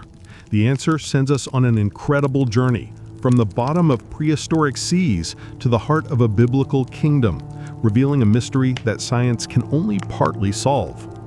Our story kicks off in the city of David, the ancient heart of Jerusalem. It's a place where archaeologists are literally peeling back layers of time, digging into the very soil where the stories of the Old Testament may have played out. They were zeroed in on one particular building, an Iron Age house from around 3,000 years ago. This was the era of King David and his son Solomon, a time of incredible power and wealth for the Kingdom of Judah. The team made their way down into what used to be a basement. Millennia ago, this space had been filled in with dirt and rubble to create a foundation for a newer, bigger home on top. For archaeologists, this fill is a perfect time capsule. As they sifted through it, they found exactly what you'd expect: broken pottery, animal bones, and the everyday trash of people who lived 3 millennia ago.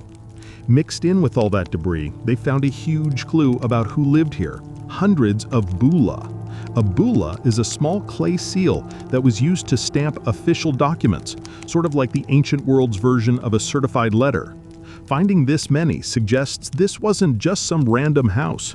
It was likely connected to the city's elite, scribes, officials, or maybe even royalty. But then, scattered among the pottery and thousands of normal fish bones, the leftovers from dinner, they started finding them. 29 small, sharp, dark objects.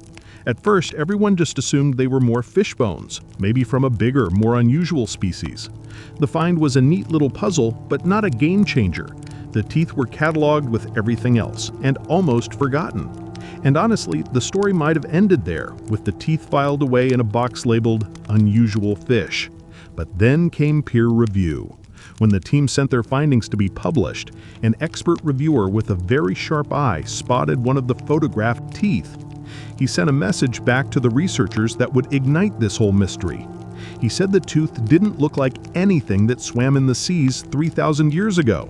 In fact, it looked like it belonged to a shark that had been extinct for at least 66 million years. That one comment changed everything. The research team, led by Dr. Thomas Tutkin from the University of Mainz, scrambled back to the samples, now armed with a wild new theory. Could these teeth really be that old? They took the mysterious objects to the lab and threw some serious science at them. Using X-ray diffraction and elemental analysis, they looked at the very atoms the teeth were made of. The results were crystal clear. The teeth weren't bone, they were fossils. Their organic material had been replaced by minerals over an unbelievably long time. To nail down the exact age, they used strontium isotope analysis, a technique that reads the chemical signature of the ancient environment where the fossils were formed. The conclusion was staggering. The teeth weren't 80,000 years old, they were 80 million years old.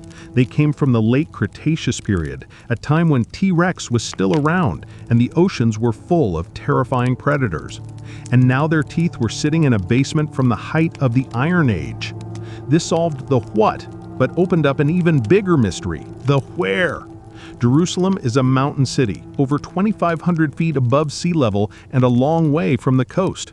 The rock under the city isn't from the Cretaceous period, so the fossils couldn't have just eroded out of the ground locally. They were brought here. By tracing the unique geological signature of the fossils, researchers figured out their most likely origin: rock formations in the Negev Desert, at least 50 miles south. Someone, 3,000 years ago, found these teeth in the desert, saw something special in them, and carried them all the way back to Jerusalem. In a time of travel by foot or donkey, a 50-mile journey was a major effort. These teeth weren't just dropped by accident, they were deliberately transported. The question was no longer what they were, but why someone wanted them so badly. With the age and origin figured out, the investigation turned to the human angle. Who lugged these teeth across the desert, and what for? The archaeologists started by ruling out the obvious. Could they have been tools? Nope.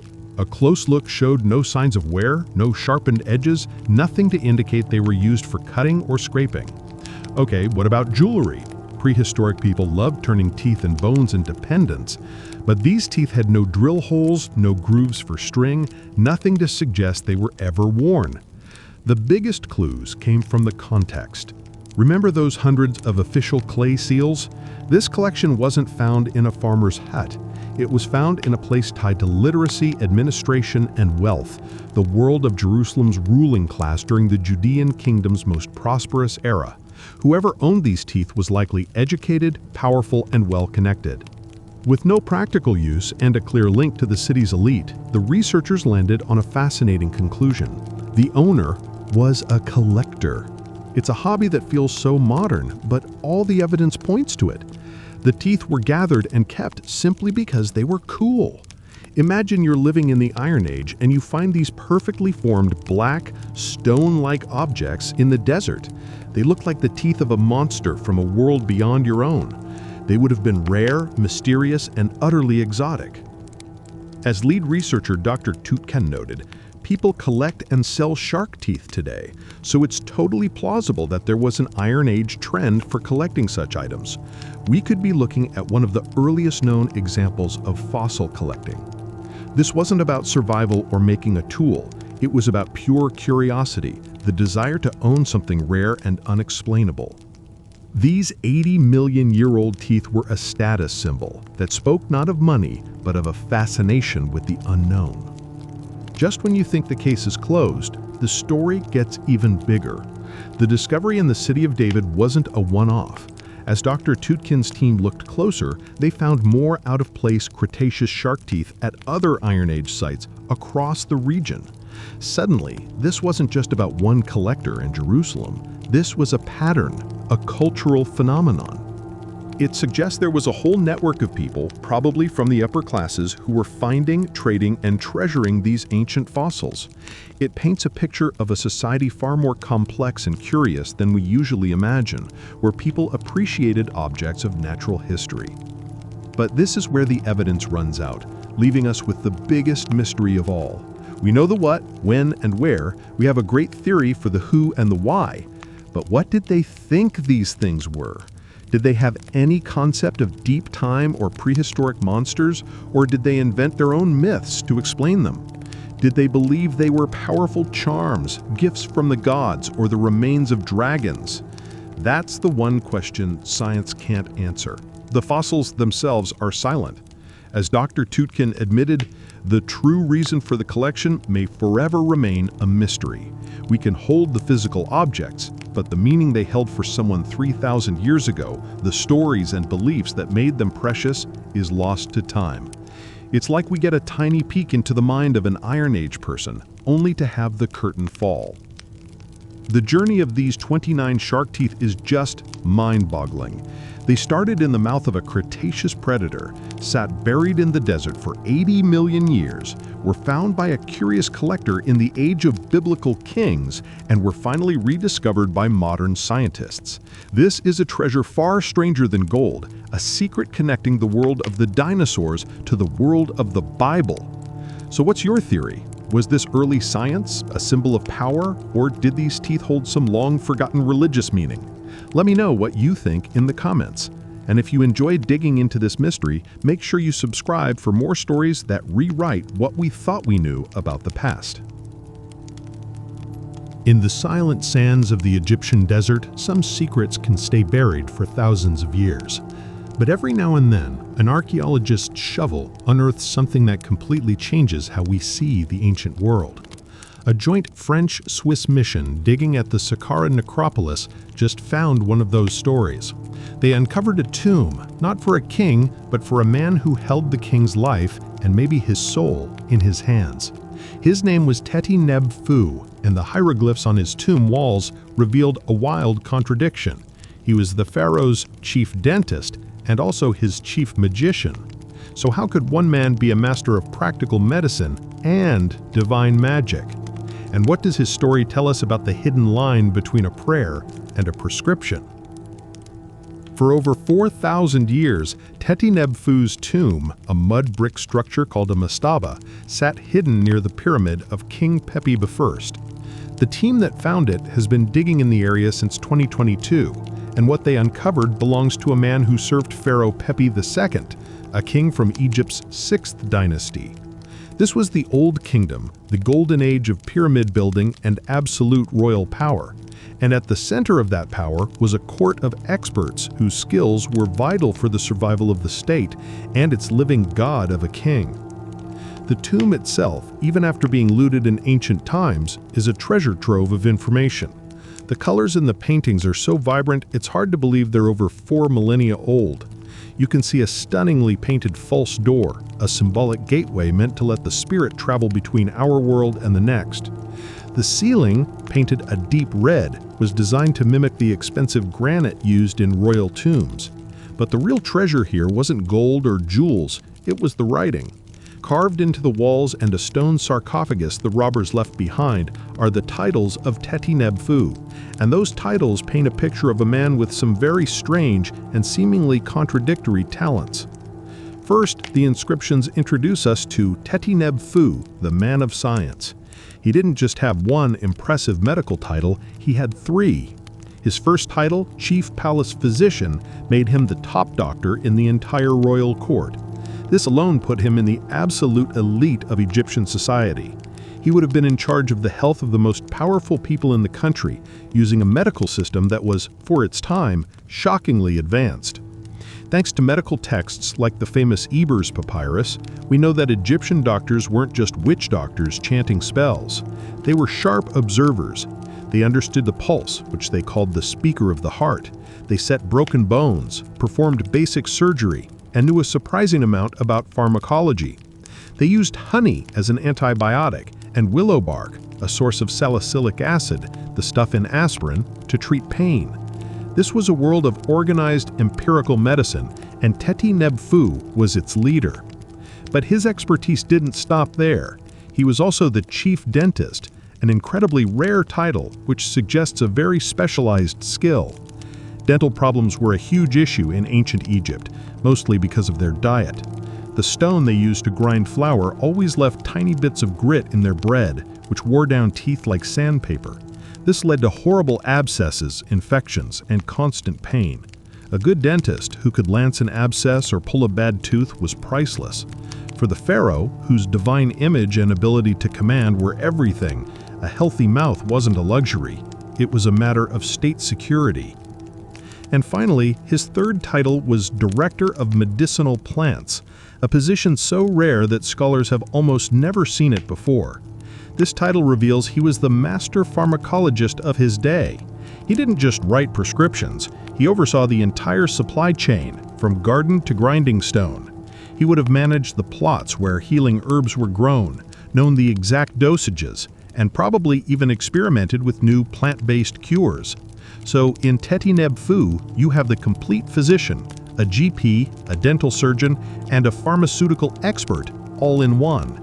He was the head of a rational scientific operation. But that was only half the story. Because the same tomb walls that celebrate his medical skills give him another, much more mysterious title, priest and magician of the goddess Serket. And this is where the world of science seems to crash right into the world of the divine. But for the ancient Egyptians, these two worlds weren't in conflict at all. They were two sides of the same coin. Serket was an ancient and powerful goddess, usually shown as a woman with a scorpion on her head. Her specialty was one of the most immediate dangers of desert life, venom. She was the protector against scorpion stings and snake bites. Her name even has a double meaning. It can mean she who causes the throat to breathe, but it can also mean she who causes the throat to tighten. She had the power to kill and to cure. A priest of Serket was basically a specialist in toxicology, treating bites and stings. In a world without antivenom, a scorpion sting was a potential death sentence, so this was a critical job. These priests, known as the followers of Serket, were doctors who mixed practical first aid with sacred ritual. But Teti Neb Fu's title as a magician of Serket meant he was thought to have a direct line to the goddess herself.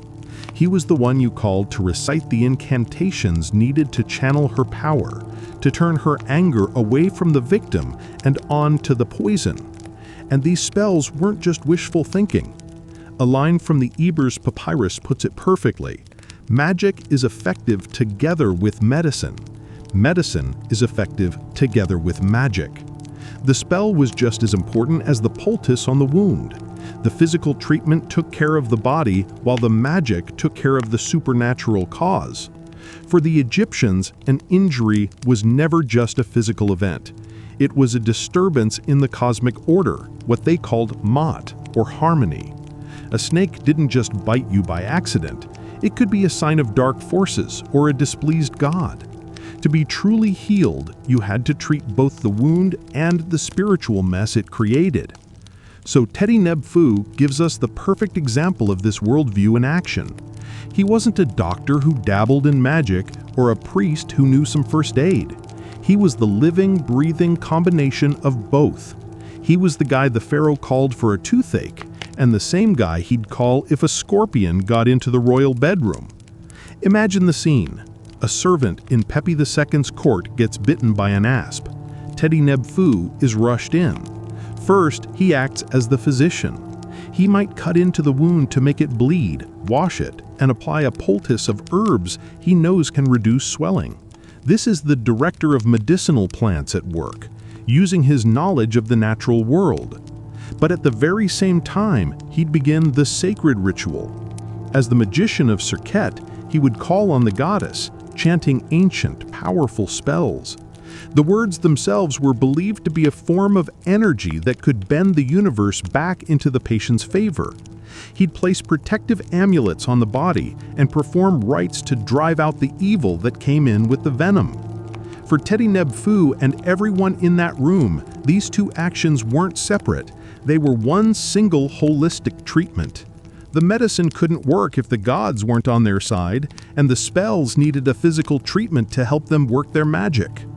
This is why a man of science would also be a master of magic.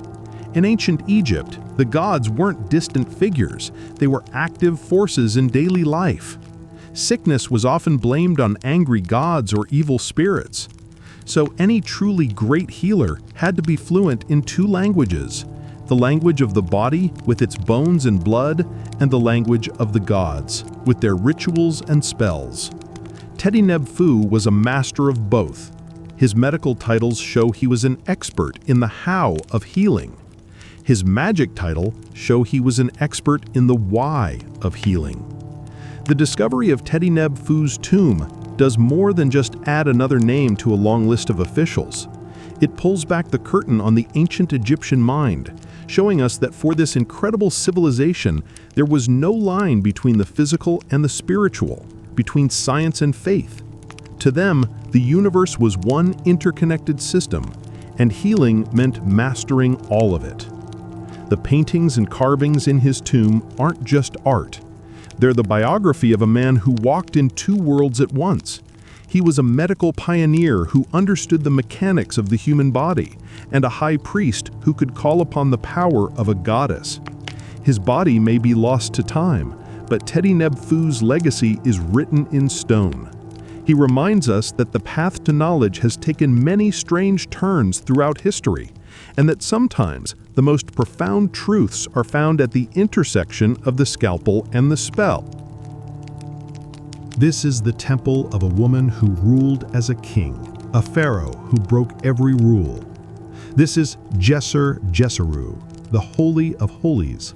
For over 3,500 years, the mortuary temple of Queen Hatshepsut has been standing right here at Deir el-Bakhri, carved out of the living rock. It's a masterpiece that seems to defy the very cliffs it commands. For centuries, we thought we knew its story. We'd look at its soaring terraces and graceful pillars and ask one simple question: how? How did ancient craftsmen, with none of the technology we'd recognize today, build a monument of this scale with such impossible precision? For generations, that question was a complete mystery. But now, digging in the sacred ground right here, archaeologists have found a secret that was ritually buried for millennia. They have found the builder's own sacred toolkit. And what it's revealing is about to rewrite the story not just of this temple, but of how the masterminds of ancient Egypt actually thought. In Egyptology, discovery is a game of patience and sand.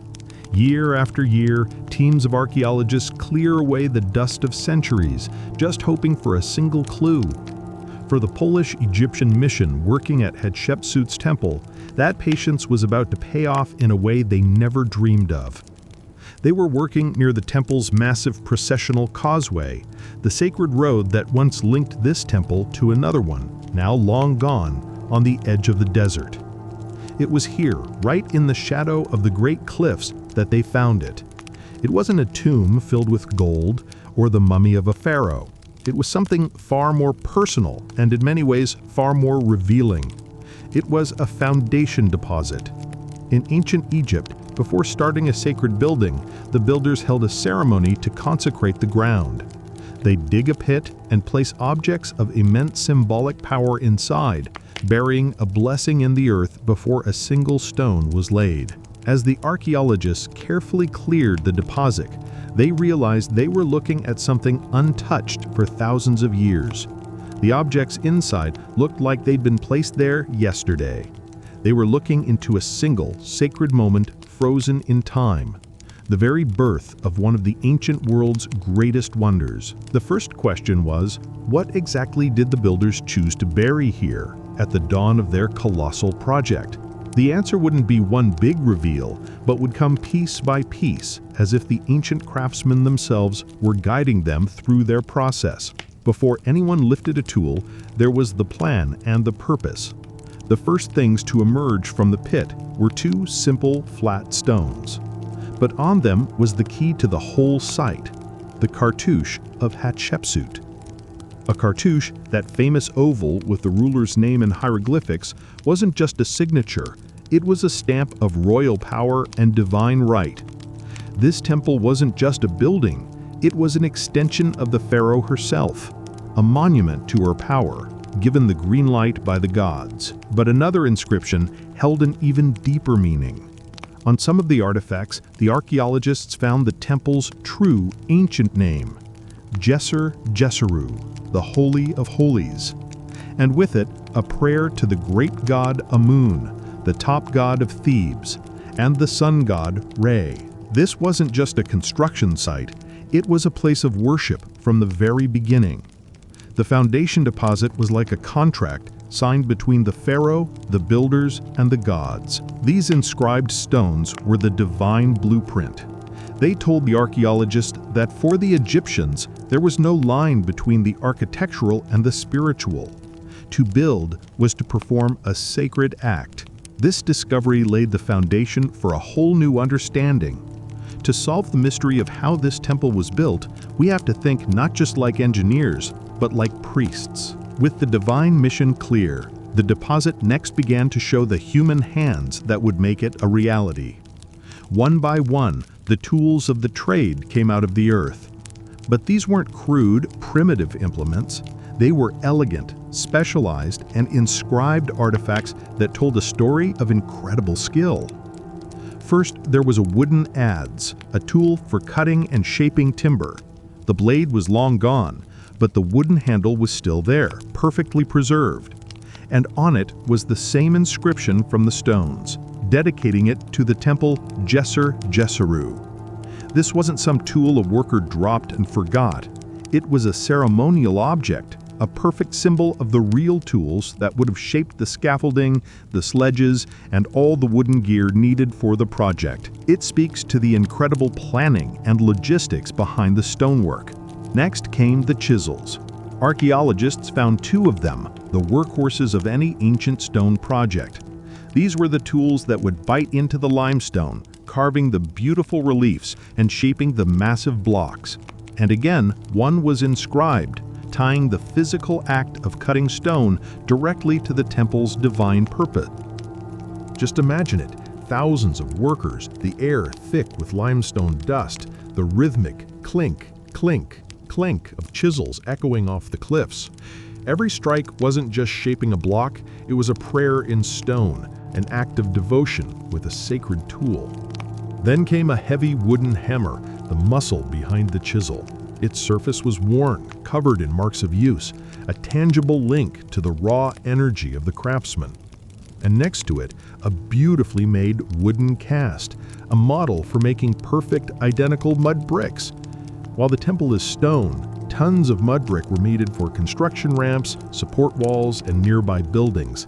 This simple mold was a key to the industrial scale of the work. It represented standardization, efficiency, and a huge, mobilized workforce. And as if to tie it all together, another discovery was made nearby, a limestone tablet with the name Senmut on it. Senmut was Hatshepsut's chief architect, her right-hand man, and maybe her closest advisor. He was the genius who oversaw the entire construction of Djeser-Djeseru. Finding his name so close to the foundation deposit forges an undeniable link between the architect's grand vision and the very tools used to build it. These weren't the forgotten tools of anonymous laborers. They were the blessed and sanctified instruments of master craftsmen, working under a genius to build a stairway to the heavens for their female king. So, if the foundation deposit was the sacred start of the mortuary temple, what other secrets did this landscape hold? The answer was buried nearby, and it was staggering. The same archaeological mission also unearthed over 1,500 intricately decorated stone blocks. These weren't just random pieces, they were the lost fragments of Hatshepsut's Valley Temple. For over a century, since Howard Carter gave it a quick look, the Valley Temple was a ghost, a building we knew existed but had vanished. It was the grand entrance to the whole complex, the first thing visitors arriving from the Nile would see. And for reasons we still don't fully understand, it was demolished in ancient times. But now it's being brought back to life. These 1,500 blocks are a giant puzzle waiting to be solved. And crucially, they are covered in stunning, brightly preserved colors. After 3,500 years, the reds, yellows, and blues are still so vibrant, giving us an incredible peek into what these sacred spaces originally looked like. The scenes are a revelation. They show Hatshepsut performing royal and religious rituals. They show her successor, Thutmose III. They are basically reconstructing the entire decorative story of this lost temple, revealing the art, beliefs, and propaganda of one of Egypt's most powerful dynasties. This discovery is huge. It shows us that the mortuary temple wasn't just a standalone monument, but the grand finale of a long, carefully planned sacred journey. The vibrant colors and detailed scenes on these blocks prove that the whole complex was designed to overwhelm the senses and broadcast the pharaoh's divine power. They also deepen the mystery of the relationship between Hatshepsut and her successor, Thutmose III. He is shown right there in the reliefs, which complicates the simple story that he only wanted to erase her from history. So let's go back to our central mystery. What was the secret that allowed the ancient Egyptians to build this temple? The answer isn't a single thing. It's not some lost technology or a forgotten machine. The secret, revealed by these incredible new discoveries, is a complete shift in how we see them. The secret to building Hatshepsut's temple wasn't just engineering. It was a fusion of advanced, practical skill and profound, unshakable ritual. The foundation deposit, with its inscribed tools and sacred stones, proves that every single step of the process was holy. The builders didn't just pick up a hammer and chisel. They used instruments that were blessed, dedicated to the gods and their pharaoh. Every cut into the stone was both a physical act and a sacred one. The precision we see in the walls wasn't just about good measurement. It was a matter of devotion. They weren't just building a structure. They were creating sacred space, Djeser-Djeseru, the Holy of Holies. The 1,500 painted blocks from the Valley Temple complete this picture. They show us the why behind the how, the immense labor, the incredible precision, the years of work. It was all to create a vibrant, overwhelming, divine story. A story told in stone and color that cemented the pharaoh's place between our world and the realm of the gods. So, the secret is this. The Egyptian builders' greatest tool was their mindset. They saw no line between the physical and the spiritual. Their engineering was an extension of their faith, and their faith fueled their engineering to do the impossible. They could move mountains of stone because they believed they were building a stairway to eternity. These discoveries have fundamentally changed how we see the builders of ancient Egypt. They weren't an anonymous army of laborers. They were initiated artisans, skilled craftsmen, and devout believers who were active partners in a sacred project. The tools they used were extensions of their will, and their work was a testament to their faith. And the story is far from over. The 1,500 painted blocks are now being studied and will eventually be displayed, allowing us to walk through the halls of a lost temple for the first time in millennia. These tools, once buried in ritual darkness, are now bringing the methods and minds of their owners into the light. They have just begun to tell their story. In the heart of modern-day Turkey, buried beneath a quiet village, lies the ghost of a city called Heraclea.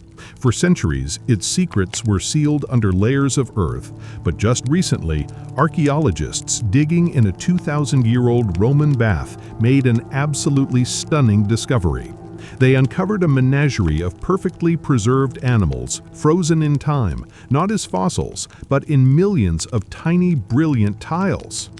But among these incredible mosaic floors, there's a puzzle, one that's making experts rethink what they know about the ancient world. They've found dolphins, flamingos, and eels, but also an animal that just shouldn't be here. This is the story of priceless art that for generations was used as a simple barn by local villagers who had no idea they were standing on a masterpiece. The big question is, why would the Romans in ancient Turkey create a massive tribute to crocodiles, creatures that have never, ever been native to this land? The ancient city of Heraclea at Latmos in Turkey's Muğla province has a dramatic story. It was once a booming port on the Aegean Sea, but its luck ran out when the nearby Meander River slowly silted up its harbor, cutting it off from the sea and turning its bay into the freshwater lake we now call Lake Baffa. The city, named for Heracles, just faded away. That is, until now.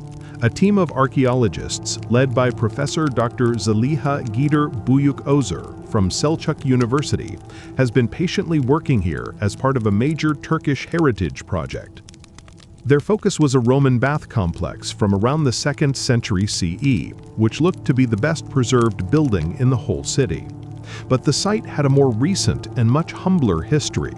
Before the experts showed up, local villagers in the Kapek Kiri neighborhood used the sturdy ruins as a barn, a shelter for their animals.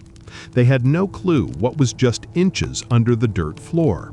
As 68-year-old resident Turkan Aydin put it, "I tied my animals here for years to protect them from the rain and cold." No one could have imagined a Roman masterpiece was sleeping just beneath their feet. Archaeological excavation isn't a treasure hunt. It's a slow, painstaking science. Professor Buyuk Özer and her team began the delicate process of removing nearly 2 millennia of fill from inside the bathhouse. Layer by layer, they dug down, clearing out over 2 meters of soil and debris. That's more than 6.5 feet. As the ground level dropped, the layout of the ancient bath slowly reappeared. They could see the different rooms and understand how people used them. Roman baths were complex social hubs, with a series of rooms moving from cold to warm to hot. The team successfully identified the frigidarium and the tepidarium, the cold room and the warm room. And it was in those rooms, as the last bits of dirt were brushed away, that the first flecks of color emerged. A single colored tile, then another, then a pattern. Slowly, incredibly, the team revealed what the packed earth had protected for centuries: huge, intricate mosaic floors in near-perfect condition. The villagers who had used the building as a stable were floored. As the news got out, locals flocked to the site, many of them saying, "We never thought of this place like that. We never imagined it this way." The first big reveal was in the frigidarium, the cold room. As the team cleared the floor, a wild scene came into view. Staring back at them from the past were 6 massive crocodiles, crafted with stunning detail and realism. They were arranged in pairs, facing off in a powerful design that dominated the entire space. Right away, this sparked a huge question. Crocodiles are not native to this part of Turkey. So why were they the main event in one of Heracleia's most important public buildings? Professor Buyuk Özer and other experts quickly shot down the idea that crocs might have once lived here. The habitat just isn't right. They proposed a much more fascinating theory instead. The incredible detail, the scaly texture of their skin, the look in their eyes, suggests the artist wasn't just working from a description. They almost certainly saw a crocodile in real life. This points to the idea that the master craftsman was a traveling specialist who moved from city to city for work. He likely learned his trade in a place like Egypt or another part of North Africa, where crocodiles were well known. He brought that first-hand knowledge with him to Heraclea, creating a piece of art that was deliberately exotic, a symbol of the incredible reach of the Roman world. The room was a window into the exotic. The warm room, or tepidarium, was a love letter to the local environment. As the excavation moved into this space, another spectacular floor came to light. This time, the artist's inspiration came directly from the world right outside the bathhouse walls. The design was full of life. At each of the four corners, a playful dolphin leaps through the waves, and weaving between them, a familiar sight to anyone who visits nearby Lake Baffa today: flamingos. These birds still gather in the region, creating a beautiful, timeless link between the ancient world and our own. But the artist added one more layer of local flavor.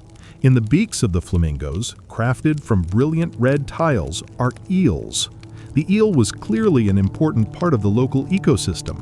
So in one room, the mosaic is a mirror, capturing the essence of the world just beyond the bathhouse walls.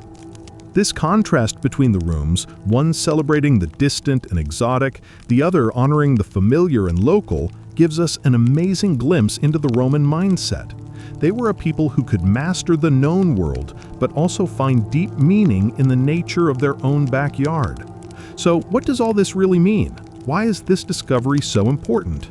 For starters, the artistic value is off the charts. The preservation is incredible, mostly because the bath's solid construction protected the floors from the worst of time. The sheer quality of the work tells us that Heraclea, even after it was no longer a port, was still a city with serious wealth and sophisticated taste. Second, the find rewrites what we know about art and culture in this part of the Roman Empire. Having both local and foreign animals in the same building is a powerful statement. It speaks to a deeply connected society where artists and ideas traveled for hundreds, if not thousands of miles. The crocodile mosaic isn't just a cool picture of an animal, it's hard evidence of a master craftsman on the move whose skills were in demand across the empire. Professor Buyuk Özer herself says this discovery is critical for piecing together the city's story. By uncovering the bath's layout, her team is reviving the daily routines of the people who lived in Heraclea. The find has also sparked huge interest at home and abroad, shining a new spotlight on the region and reminding everyone that there's so much more to find. The story of the Heraclea mosaics is the perfect example of what makes archaeology so amazing. It's a story with layers.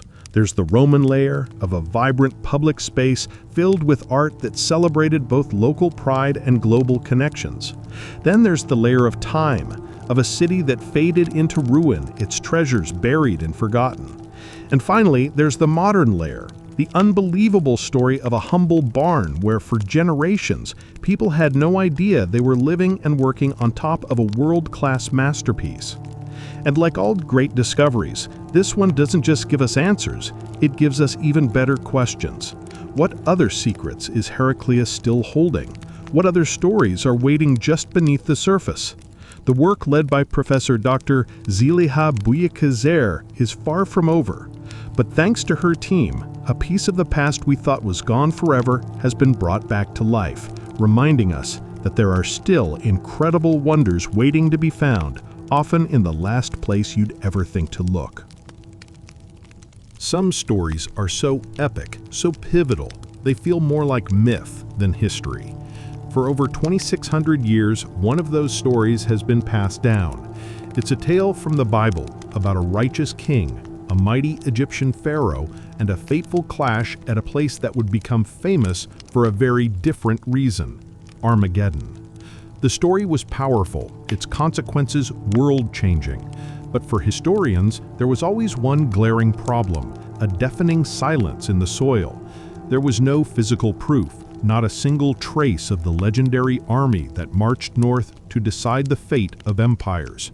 The story of King Josiah and Pharaoh Necho II was, for all intents and purposes, just that, a story. Until now. For the first time, archaeologists are unearthing compelling physical clues of this fighting force, and what they're finding is changing everything we thought we knew about this ancient conflict. The account is laid out in the Hebrew Bible, in the second book of Kings. The year is 609 BCE. Pharaoh Necho II of Egypt is on the march. He's leading his army north along the coast on a mission of huge geopolitical importance: to reach the Euphrates River and help the last remnants of the Assyrian Empire fight off the rising superpower of Babylon. But his path is blocked. At the strategic pass of Megiddo, King Josiah, ruler of the small kingdom of Judah, intercepts the Egyptian force.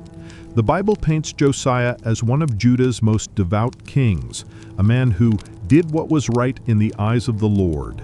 He had cleaned out the temples, gotten rid of idols, and restored the proper worship of God. So why did he decide to pick a fight with a superpower? It's a question that has puzzled experts for centuries. The book of 2 Chronicles even says Necho sent him a message, warning him off. "What's your quarrel with me, King of Judah? I am not coming against you, but against the house with which I am at war." Josiah doesn't listen. He meets the Egyptian army in battle and is killed by Necho's archers. His death is a catastrophe for Judah, a turning point that signals the beginning of the end.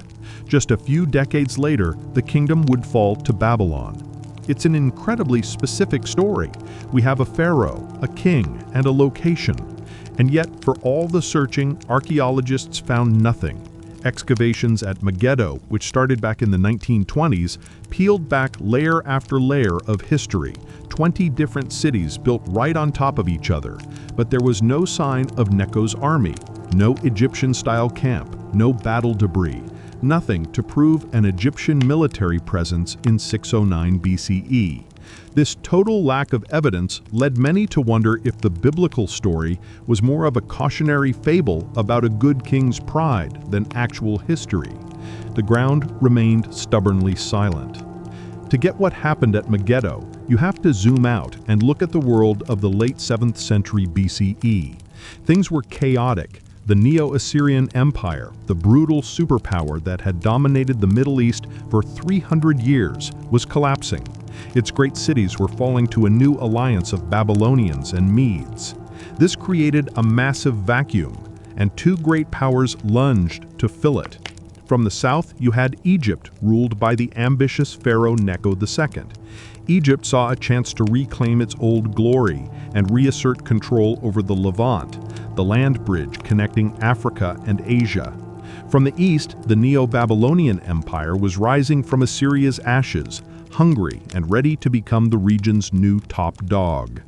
And caught right in the middle was the tiny kingdom of Judah. Under King Josiah, Judah had actually enjoyed a little independence while Assyria was fading. Now it was a pawn on a geopolitical chessboard, trapped between 2 titans. The flashpoint was Megiddo. This wasn't just any city. Megiddo controlled the most important pass through the Carmel Mountains, basically holding the keys to the ancient world's international highway. Every army, every trader, every empire wanting to control the region had to go through Megiddo. Its name in Greek would become Armageddon, the prophesied site of the final battle in the book of Revelation. For Necho, taking Megiddo was essential. For Josiah, challenging him there was a desperate gamble to keep his kingdom free. The stage was set for a world-altering collision. But where was the proof it ever really happened? For decades, archaeologists at Megiddo figured that the layers of dirt from the right time period had been scraped away by earlier, less careful digs.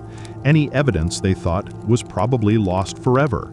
But a team from Tel Aviv University, led by renowned archaeologist Israel Finkelstein, decided to dig somewhere everyone else had overlooked, a small, untouched section of the site they called Area X. Between 2016 and 2022, they carefully started digging. And there, in the undisturbed soil, they found what generations of archaeologists had missed. It wasn't a fortress or a pile of treasure. It was something far more ordinary, yet infinitely more important: pottery. Hundreds and hundreds of broken pieces of pottery. So, what's so special about a bunch of broken pots? First, the sheer amount. They found more Egyptian-style pottery than had ever been discovered at an inland site in this region from this period. But it was the type of pottery that really told the story. This wasn't the fancy, decorated stuff you'd find in a market. This was crude, cheap, functional kitchenware. Badly made cooking pots, simple jars, and basic bowls, all mass-produced. As one researcher noted, it's pretty hard to believe the locals suddenly decided they loved low-quality Egyptian pots and pans. The real explanation was staring them in the face. An army marches on its stomach. This was the pottery of a massive logistical operation.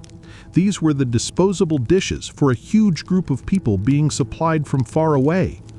To be sure, the team ran a petrographic analysis, which looks at the minerals in the clay. The results were clear. The pottery wasn't made locally. It came from the Nile Valley. For the first time, archaeologists had found the tangible footprint of Pharaoh Necho's army, right there at Megiddo, in a layer dating perfectly to the time of King Josiah. The Egyptian pottery was a bombshell. But as the team sorted through the hundreds of shards, they found something else just as startling mixed in. It was pottery of a completely different style. Fragments of simple, line-decorated bowls and jars from eastern Greece, in what is now western Turkey. Why on earth was Greek pottery showing up in an Egyptian army camp in Israel? The answer gives us a fascinating look at how ancient armies were built. Pharaoh Necho II didn't just rely on his own people. To create a modern, effective army, he hired the best soldiers money could buy: Greek mercenaries. This isn't just a wild guess. The Greek historian Herodotus wrote that Necho's father used Greek mercenaries, and other Egyptian texts confirm it. The Bible itself, in the book of Jeremiah, even mentions foreign soldiers in Egypt's army, listing men from Cush and Put who handled the shield, and the Lydians who handle and bend the bow. Finding these Greek pottery fragments at Megiddo suddenly brings those ancient texts to life. It shows that Necho's army wasn't just Egyptian, it was a professional, multinational force. It was a mix of Egyptian troops and battle-hardened Greek warriors fighting far from home. This wasn't some local militia.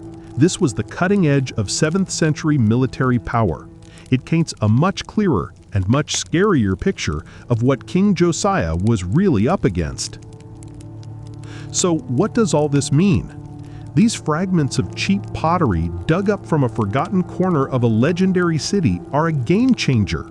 They represent the first direct physical archaeological evidence that supports the core of the biblical story. They strongly suggest that a large Egyptian military force, including Greek mercenaries, was present at Megiddo at the end of the 7th century BCE, the exact time the Bible says Pharaoh Necho killed King Josiah. Now, does this prove every single detail of the biblical narrative? No. Archaeology can't confirm the conversations between a king and a pharaoh, and it can't tell us exactly what was in Josiah's head. But it does something arguably more important. It grounds the biblical account in a verifiable historical reality. It transforms the story from one that lived only on the page to one that is now anchored in the archaeological record. The silence in the soil has finally been broken. And there's one last intriguing layer here. The Greek mercenaries came from Lydia, a region that some biblical scholars have linked to the land of Magog and the prophetic figure of Gog. And the battle itself took place at Megiddo, Armageddon. These connections, linking archaeology, history, and prophecy, add a rich new dimension to our understanding of this ancient crossroads, a place where the fates of kings and empires were decided. We began with a story from the Bible, one that some had dismissed as myth because there was no proof. We journeyed through the high-stakes politics of crumbling empires and followed archaeologists to a forgotten corner of a famous ruin. And there, in a pile of broken clay, we found a piece of the truth. Not treasure, not gold, but the simple, undeniable evidence of an army on the march. The pottery powerfully suggests the army was there. The story of Pharaoh Necho at Megiddo is no longer just a story. It is history, written not only in ancient texts, but in the earth of Israel itself. For centuries, we've been told a pretty straightforward story about ancient Egypt's Dark Age. It's called the Second Intermediate Period, a time of chaos and crisis starting around 1700 BCE, and it was always painted as an era of total decline. The Great Pyramid builders were ancient history. The kingdom was fractured, and the incredible power of the pharaohs seemed to have vanished into squabbling factions. It was the story of a civilization hitting rock bottom. But what if that story was wrong? What if, buried deep beneath the sand, there was a secret that challenged everything we thought we knew about this turbulent time? In the sacred landscape of Abydos, a team of archaeologists stumbled on a tomb that did exactly that. They found a burial chamber with a ceiling so high it should have been impossible for a collapsing kingdom. And standing guard for nearly 4,000 years were two goddesses, painted in brilliant gold, protecting a king whose very existence helps rewrite a lost chapter of Egyptian history. So, to really grasp why this find is such a game changer, we need to rewind to the time of the pharaohs themselves, to the era known as the Second Intermediate Period. This wasn't the Egypt of the Great Pyramids or mighty pharaohs like Ramesses. The central government of the Middle Kingdom had completely fallen apart. Egypt was broken. In the north, foreign rulers called the Hyksos had taken over the Nile Delta, bringing new tools of war like horses and chariots. Way down south, a dynasty of native Egyptian kings held on to power in the city of Thebes, dreaming of the day they could reunite the country. And squeezed between them, in a small patch of Upper Egypt, was a kind of phantom kingdom. We only knew about it from a few broken inscriptions, a whispered name, the Abydos Dynasty. For a long time, scholars debated if this dynasty even existed. They were seen as a minor, short-lived group of local chiefs, basically a footnote in an age dominated by the Hyksos and the Thebans. Their kings were mostly unknown, their power considered tiny. They were thought to be kings in name only, totally incapable of the grand building projects that defined Egypt's golden ages. That whole idea of weakness shaped our understanding of the era. A dynasty ruling from the sacred site of Abydos was supposed to be a pale shadow of the pharaohs who came before. But as it turns out, sometimes the shadows hold the biggest secrets. Our story takes place in Abydos, one of the oldest and holiest sites in all of Egypt. This was the burial ground of Egypt's very first kings and the main center of worship for Osiris, the god of the afterlife. Watching over this city of the dead is a natural, pyramid-shaped mountain the ancient Egyptians called Mountain of Anubis, for the jackal-headed god who protected the dead. And it was right here, at the foot of this sacred mountain, that an archaeological team from the University of Pennsylvania, led by Joseph Wegner, was digging. The team was exploring the royal cemetery used by kings of this chaotic period, following up on their own massive discovery from 2014, the tomb of a king no one had ever heard of named Senebkai. That find had already proved the Abydos dynasty was real. Now they were looking for more. The team started digging, and they kept digging. Deeper and deeper they went, past 7 meters, almost 23 feet down into the desert floor. At that depth, they hit something. It wasn't just a pit or a collapsed room. It was a formal tomb, built with skill and purpose. As they cleared away the sand, they started to realize just what they had stumbled upon. The team had found a royal tomb with multiple chambers, way bigger and more complex than any other tomb from this dynasty. It had been robbed in ancient times, a common story for pharaohs' burials, but the thieves left behind the most important clue, the tomb itself. When the archaeologists finally stepped inside the burial chamber, they just couldn't believe their eyes. The room was carved from solid limestone, but it was the ceiling that defied all expectations. Soaring nearly 18 feet above them was an enormous vaulted ceiling made entirely of mud brick. Now, a mud brick vault might not sound like a big deal to us, but for the 17th century BCE, this was an incredible feat of engineering. To build a stable arch this big out of simple mud bricks, you need a master's understanding of physics. It's a technique the Romans would later make famous, but here it was, perfectly built by a supposedly minor dynasty during a supposed dark age. An arch like this wasn't just for show, it was a statement. It flew in the face of the story of a poor, weak kingdom. A king who could order the construction of a tomb like this wasn't some local chief, he was a ruler with real wealth, skilled workers, and the same ambition to build for eternity as the great pharaohs before him. This architectural marvel was also symbolic. By building their tombs at the foot of Anubis Mountain, these kings were intentionally copying the powerful pharaohs of the Middle Kingdom, like the great Senusret III, who also built his complex there. They were signaling that they were the legitimate heirs to the throne, and proving they still had the knowledge and power to build like true kings. But the incredible engineering was just the beginning. As the team looked at the entrance to the burial chamber, they found the artistic treasures the robbers had left behind. The entrance was flanked by stunning decorations. There were bands of hieroglyphs painted in a brilliant yellow, a golden hue that screamed royalty, though they were too damaged to read the king's name. And standing guard on either side of the doorway were painted images of two of the most important goddesses in Egypt, Isis and her sister Nephthys. In Egyptian mythology, Isis and Nephthys are the ultimate protectors. They were the divine mourners for their brother, the god Osiris. After he was murdered by their other brother Set, it was Isis and Nephthys who found his body, put it back together, and used their magic to resurrect him in the underworld. Because of this, they became the ultimate guardians of the dead. Putting them at the entrance of your tomb was like taking out the ultimate insurance policy for protection and rebirth. They were there to make sure the king made it safely through the afterlife and was reborn, just like Osiris. Seeing these two goddesses, painted in a style similar to the art in King Senebkai's tomb, was another critical link to the Abydos Dynasty. The choice to put these specific goddesses front and center showed just how deep their religious beliefs ran.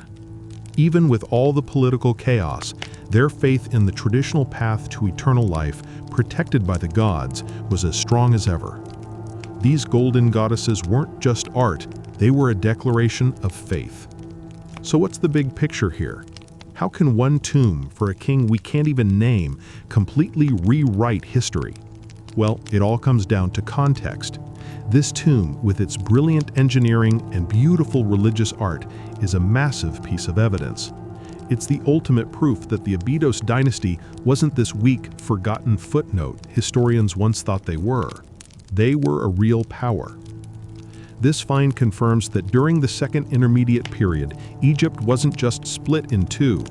The political map was much more complicated, with at least three major powers. The Abydos dynasty likely acted as a crucial buffer state, holding down the fort and maintaining Egyptian traditions in the heart of the country, while foreign kings ruled the north. They were rich enough to build incredible tombs and powerful enough to support a royal court with top-notch artists and builders.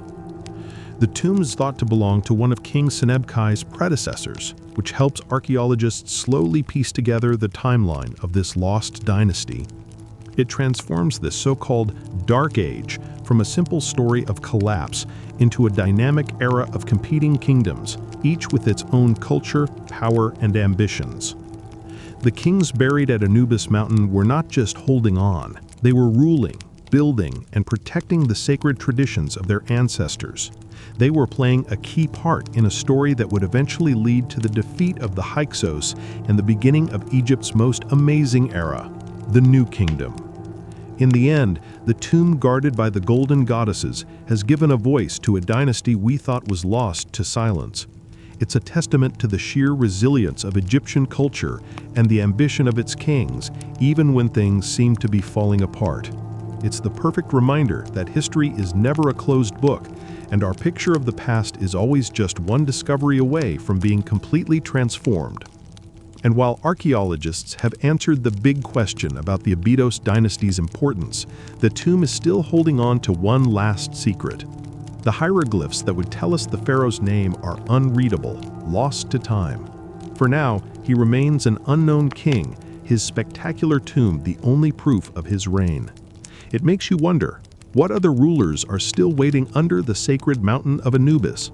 And what other chapters of history that we think are written in stone are just waiting to be completely torn up and rewritten? The Gospel of John tells us that Jesus was laid to rest in a new tomb, located inside a garden. But for centuries, there's been a puzzle. We've known for a long time that the site of the Church of the Holy Sepulchre was once a massive stone quarry. So which was it, a garden or a quarry? For nearly 2,000 years, that question went unanswered, a seeming contradiction between scripture and science. Then, during a routine renovation, archaeologists got the chance to dig beneath the floor of one of Christianity's holiest sites. What they unearthed provides a stunning new answer, rewriting what we thought we knew about this sacred ground. To really get how huge this discovery is, we have to go back in time, long before the events of the New Testament. For centuries, the area just outside ancient Jerusalem's walls was dominated by a vast limestone quarry. And this wasn't some small pit, it was an industrial-scale operation, active as far back as the Iron Age, around the 8th or 9th century BC. The very stone carved from this hill helped build parts of Jerusalem. For archaeologists, the quarry was a known fact, but it created a big question for believers and historians. The Gospel of John chapter 19 is incredibly specific. Now, in the place where he was crucified, there was a garden, and in the garden a new tomb in which no one had yet been laid.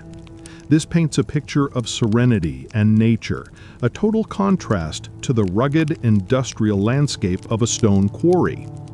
This apparent conflict has been a point of debate for ages. How could a lush garden exist in a place so scarred and barren? Even for those who held to the site's tradition, it was a tough question. The area was outside the city walls in the 1st century, which fits the Bible, but the geology seemed to tell a different story. This mystery lay buried for millennia, waiting for the right moment to be solved.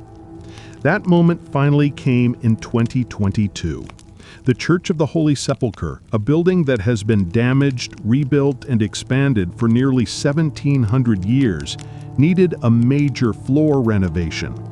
This wasn't just a repair job, it was historic.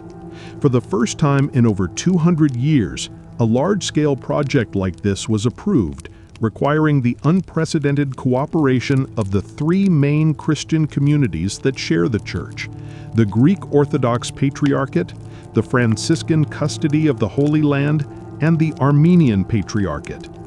This renovation was a golden opportunity for archaeologists. A team from La Sapienza University of Rome, led by Professor Francesca Romana Stassola, got permission to do what was once impossible: to systematically excavate beneath the basilica's floor. With the old flagstones pulled up, they could access earth that had been sealed for centuries. Working in small sections so pilgrims and services could continue, the team began to dig day and night. As Professor Stasola put it, digging there is like reading a book by turning pages made of earth.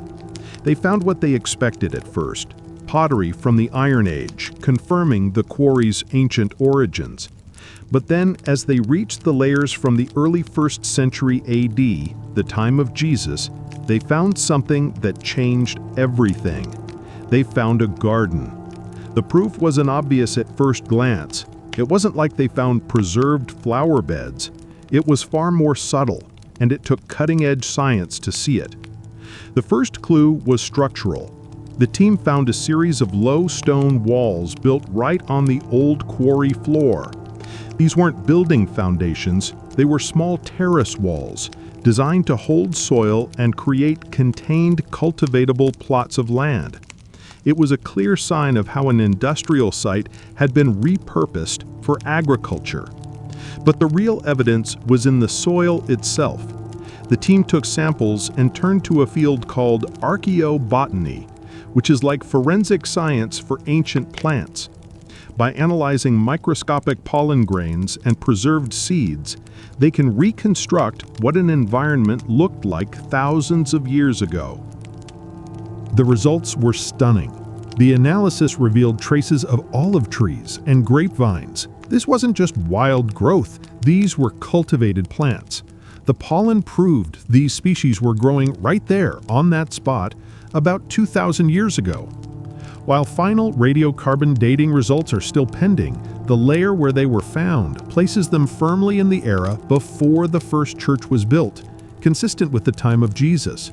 The types of plants are also a big deal. Cultivating olives and grapes suggests the garden's owner had some wealth, which lines up perfectly with the gospel account of Joseph of Arimathea, the wealthy man who offered his own tomb for Jesus' burial. The two stories that seemed to conflict suddenly snapped together. The mystery was always, how could this place be a quarry and a garden? The discovery gives us a clear, logical, and scientific answer. It was both, one after the other. First, it was a quarry, but after the stone was cut away, that section was abandoned. That's when human ingenuity took over. People built low terrace walls, filled them with soil, and turned the barren rock into productive farmland. That's how a quarry became a garden. This doesn't contradict what we knew, it just adds a rich new layer to the story. It shows a dynamic landscape that changed in a way we couldn't see until now. Professor Stasola and her team proved it was entirely possible, and now scientifically probable, for a cultivated garden to be here in the 1st century AD. The evidence of olive trees and grapevines directly supports the description in John 19:41. Researchers now believe the gospel writer wasn't being symbolic, he was describing a real place he knew. This discovery powerfully affirms the historical memory Christians have held for 2 millennia, ever since Emperor Constantine built the first church on this spot. The question of quarry or garden is finally answered. It was a garden, born from a quarry. The earth beneath the Church of the Holy Sepulchre is like a history book, and we're finally reading a chapter we thought was lost forever. These excavations have uncovered more than just stones and soil. They've uncovered a story of transformation, of an industrial quarry reborn as a place of life and cultivation, a garden where tombs were carved into the rock. The scientific proof of olive trees, grapevines, and terraced plots offers incredible, tangible support for the Gospel of John's account of the burial. It shows that modern science can illuminate the past, confirming details preserved in ancient texts for 2,000 years. This discovery doesn't just add a footnote to history, it deepens our understanding of the real world where these events unfolded, connecting the story to the very ground on which it happened. The stones, and now the soil, truly do speak. In the vast, wind-swept plains of eastern Wyoming, thousands of stone circles scatter across the landscape. For years, many of these were thought to be nothing more than remnants of teepee foundations, holding few artifacts and even fewer secrets. But one circle, known as Stone Circle 21, is changing that narrative. For decades, it has kept its secrets hidden, but recent discoveries are turning our understanding upside down. What it reveals about a world lost to time 13,000 years ago could reshape our knowledge of America's earliest inhabitants. What ancient mysteries have been tucked away in this enigmatic stone circle until now? The tale of Hell Gap doesn't start with a grand expedition. It begins with a serendipitous find in the late 1950s. Two students, caught in a rainstorm, stumbled upon projectile points that were unlike anything seen before. That lucky discovery opened the door to one of North America's most significant archaeological sites, a place that people return to time and again for thousands of years. Hell Gap is what archaeologists call a stratified site, meaning it holds layers of history, a pristine record stretching from 13,000 to 8,500 years ago. Here, at least 9 different Paleo-Indian cultures left their mark, from Clovis and Folsom to those first identified right here, like Hell Gap and Goshen. This isn't just a spot where a single hunt took place. It was a campsite, a seasonal home. And that makes all the difference. Instead of just glimpsing a moment in time, we get a peek into the daily lives, social structures, and survival strategies of people at the end of the last ice age. Yet even at a site as crucial as Hell Gap, some features remained shrouded in mystery. The area boasts over 50 stone circles, long thought to be the footprints of teepees. For a long time, archaeologists assumed these circles wouldn't yield many artifacts, believing nomadic people would have packed up and taken everything with them. But Stone Circle 21 was about to challenge that assumption. In the summer of 2024, a team of students from Washington State University and the University of Kansas, led by archaeologists Mackenzie Corey and Carlton Shield Chief Gover, kicked off a field school at Hell Gap. Their focus? Stone Circle 21. What they uncovered was nothing short of remarkable. Instead of an empty floor, they found hundreds of pieces of chipped stone, waste flakes from tool production known as debutage, along with several finished tools. This wasn't a space that had been swept clean. It was a vibrant hub where people lived, worked, and crafted the tools they needed to survive. The sheer volume of artifacts was a game changer. It suggested that Stone Circle 21 was more than just a temporary tent site. It was a bustling center of activity. The discovery was so significant that it secured a contract for a full-scale excavation in the summer of 2025, the first of its kind in the region in decades.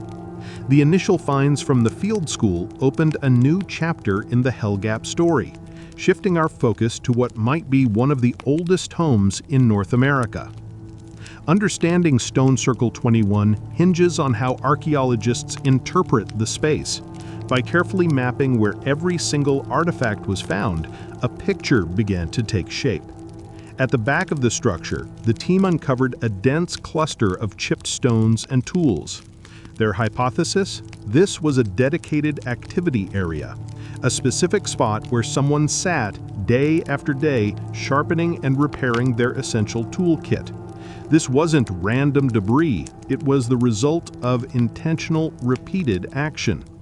Picture it, 13,000 years ago, someone sitting in the shelter of their home, a fire crackling in a central hearth, meticulously striking a piece of flint to breathe new life into a dulled spear point or scraper.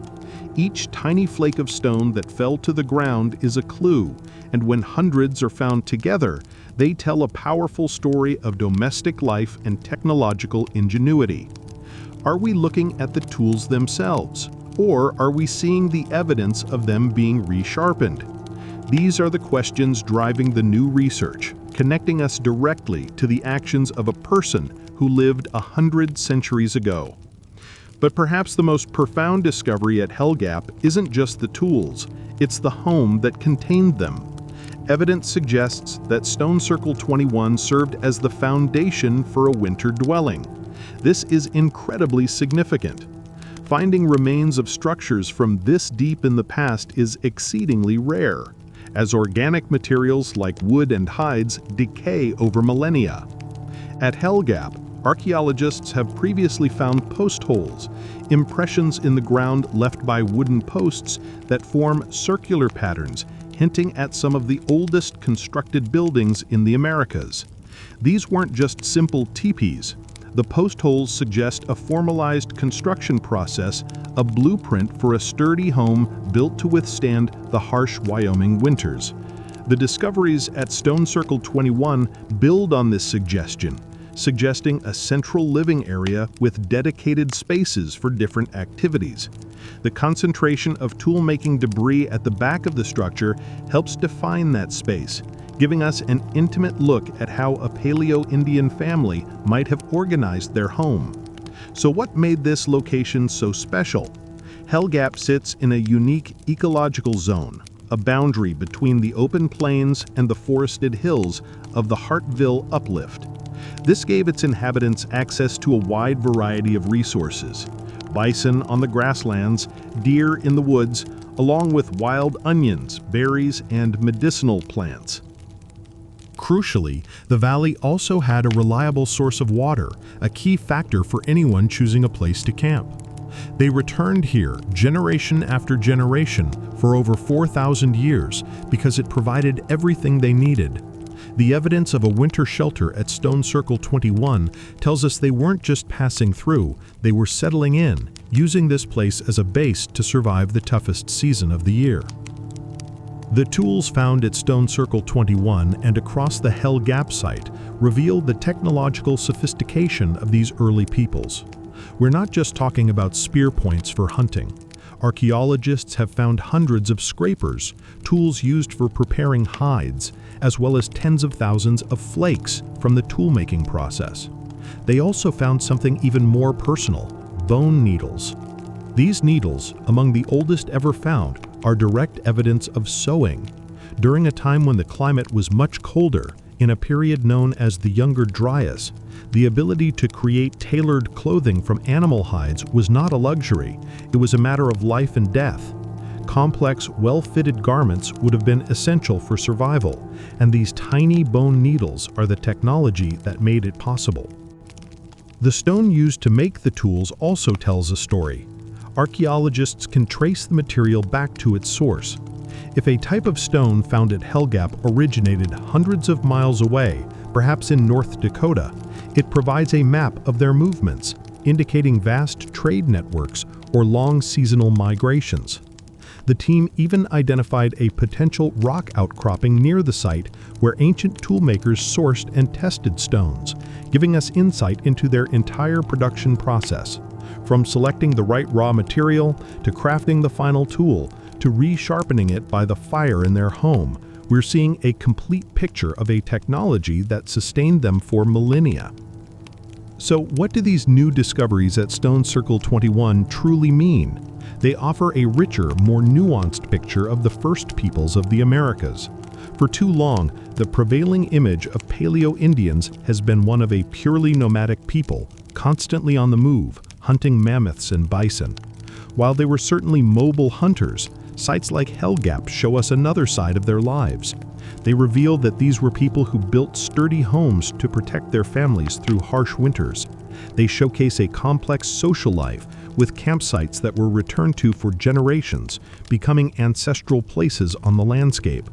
They demonstrate a deep understanding of their environment, knowing the best places to camp to access water, food, and stone.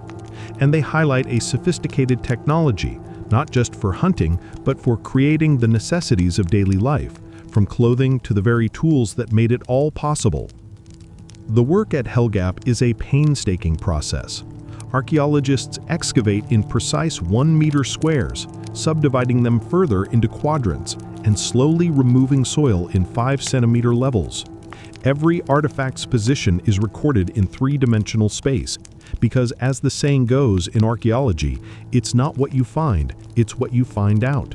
The relationships between the objects, a tool next to a hearth, a pile of flakes in the corner of a house, are what tell the human story. From a chance discovery by two students over 60 years ago to the high-tech mapping of a 13,000-year-old home, the Hell Gap archaeological site continues to transform our understanding of the deep past. The recent finds at Stone Circle 21 are more than just a collection of artifacts. They are echoes of a lost domestic world. They give us a rare and intimate glimpse into a prehistoric home, revealing the ingenuity and resilience of people who not only survived at the end of the Ice Age, but thrived. The story of Hell Gap is far from over, and each new discovery brings us closer to understanding the lives of North America's first peoples. The biggest question that remains is how much more is there to learn? In the rolling fields of rural Turkey, it started out as just another day for a farmer in the village of Hachikoy. The familiar chug of his tractor was the soundtrack to his work, a steady rhythm against the sun and soil. But then, one pass of the plow changed everything. With a jarring thud, the heavy machine shuddered and stopped dead in its tracks. Something solid, something ancient, refused to budge from its resting place just inches below the surface. That sound wouldn't just stop a tractor, it would echo across nearly 2 millennia. The farmer was about to stumble upon a secret the Roman Empire had kept buried right under his feet. This wasn't just a rock, it was the lid to a forgotten world, and its discovery would kick off a modern-day search for a lost piece of history. Curiosity getting the better of him, the farmer hopped down from his tractor to see what he'd hit. He started digging around the object, clearing away the rich soil that had hidden it for centuries. What began to emerge wasn't any old field stone. This was a massive, chiseled piece of stone, a heavy, decorated lid. As he cleared away more dirt, he saw something that must have sent a shiver down his spine. Human bones, fragile and unmistakable. This was a grave, and the sheer size and craftsmanship of the stone told him it was something important. Lying right next to the massive lid was another piece of the puzzle. The capital of an ancient column, its carved details hinting at a time of grand buildings. He knew right away he was over his head. This was something for the experts, a piece of the past that belonged to everyone. He did exactly the right thing and called the local authorities. Word traveled fast. First, the Iznik District Gendarmerie Command arrived to secure the site from any potential looters. Then came the people the farmer was waiting for, a team of archaeologists from the well-known Iznik Museum.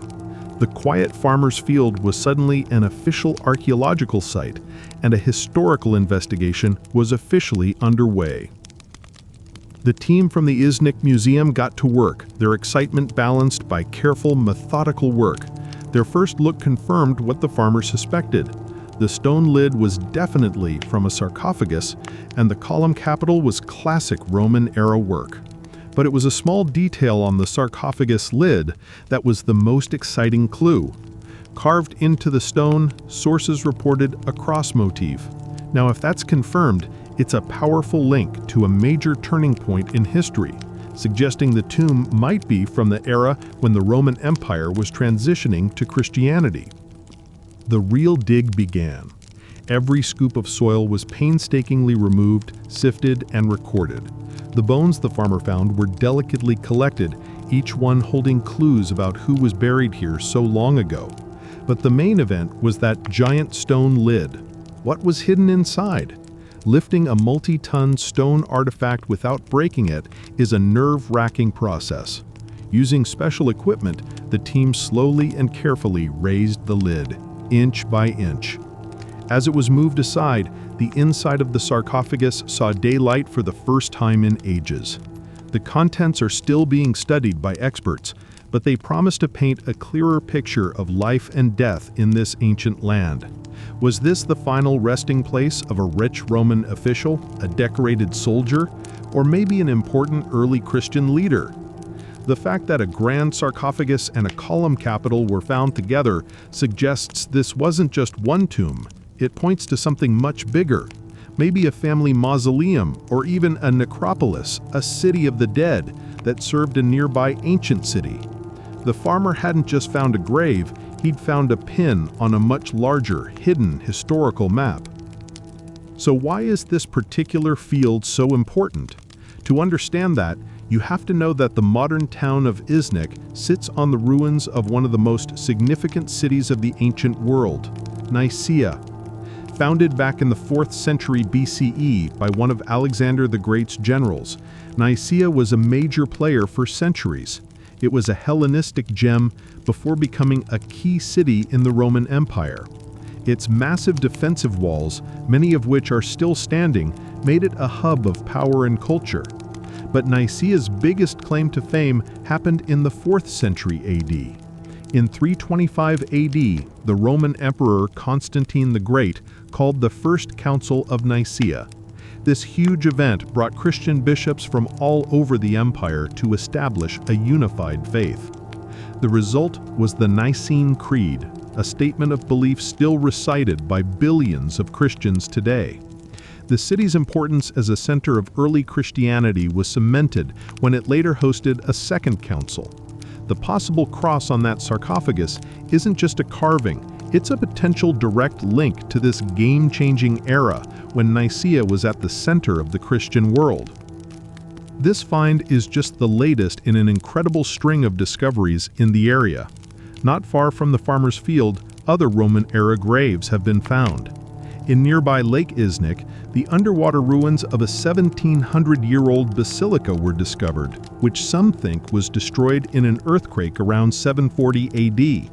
There's even speculation this sunken church could have been connected to the famous council. Every new discovery adds another piece to the puzzle of Nicaea's deep history. A city that was a Roman capital, a Byzantine capital in exile, and even for a time an Ottoman capital. This farmer's field is, quite literally, fertile ground for history.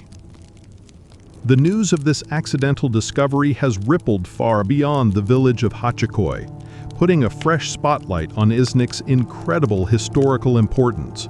The find is perfectly timed, with preparations underway to commemorate the 1700th anniversary of the First Council of Nicaea in 2025, an event drawing global attention.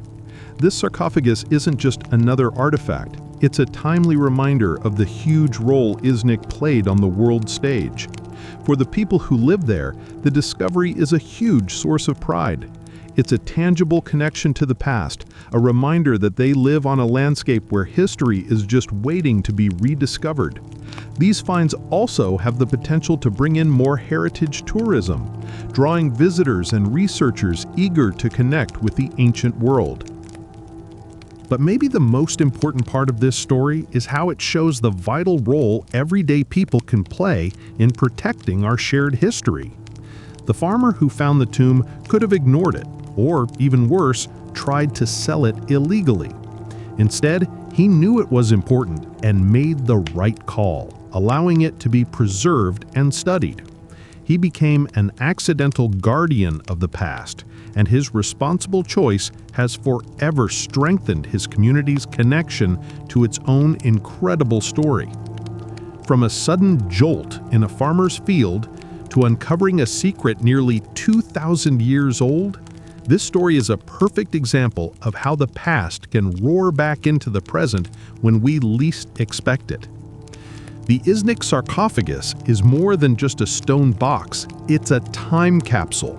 It tells us about the mighty Roman Empire, the birth of world-changing religions, and the layers of civilization under our feet. The archaeologists' work will continue, and the secrets of this tomb will slowly come to light, adding new detail to the story of Nicaea and the world. What if a tiny piece of fabric, 3,800 years old, could completely rewrite our understanding of the ancient world? It sounds like something out of a movie, but deep inside a remote cave in the Judean Desert, archaeologists have found just that. They've unearthed a textile, no bigger than a postage stamp, dyed a brilliant, vibrant red that has somehow survived for nearly 4 millennia. But the real secret isn't just its incredible age, it's how it was made. Unlocking that mystery involves biblical history, advanced chemistry, and one very mysterious insect. This is the story of how ancient people used a tiny creature to create an incredible color, a discovery that's changing everything we thought we knew about their technology, their trade, and their most sacred traditions.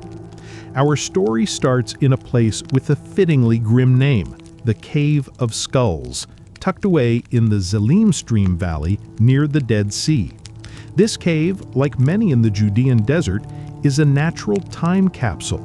The region's incredibly dry air means that organic materials like wood, parchment, and, most importantly, textiles, which would normally rot away in years, can survive for thousands. These caves are a goldmine for archaeologists, but that also makes them a target for looters. So, in 2016, a team from the Israel Antiquities Authority and the Hebrew University was carefully working through the layers of history inside the Cave of Skulls, part of a huge project to save priceless artifacts from being stolen.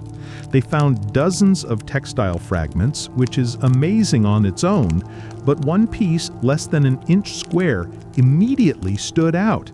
Among all the beige and brown scraps of linen and wool, this tiny fragment glowed with an intense, rich red. The archaeologists knew this was something special. In the ancient world, color was a big deal. It meant wealth, power, and high status. But what was this color? And how was it made? The textile was carefully collected and sent for analysis. Radiocarbon dating placed it in the Middle Bronze Age, somewhere between 1954 and 1767 BCE. This little scrap was 3,800 years old, making it an incredibly rare find. But the real mystery was still locked in its fibers. How had artisans nearly 4 millennia ago created a dye so powerful it was still vibrant today?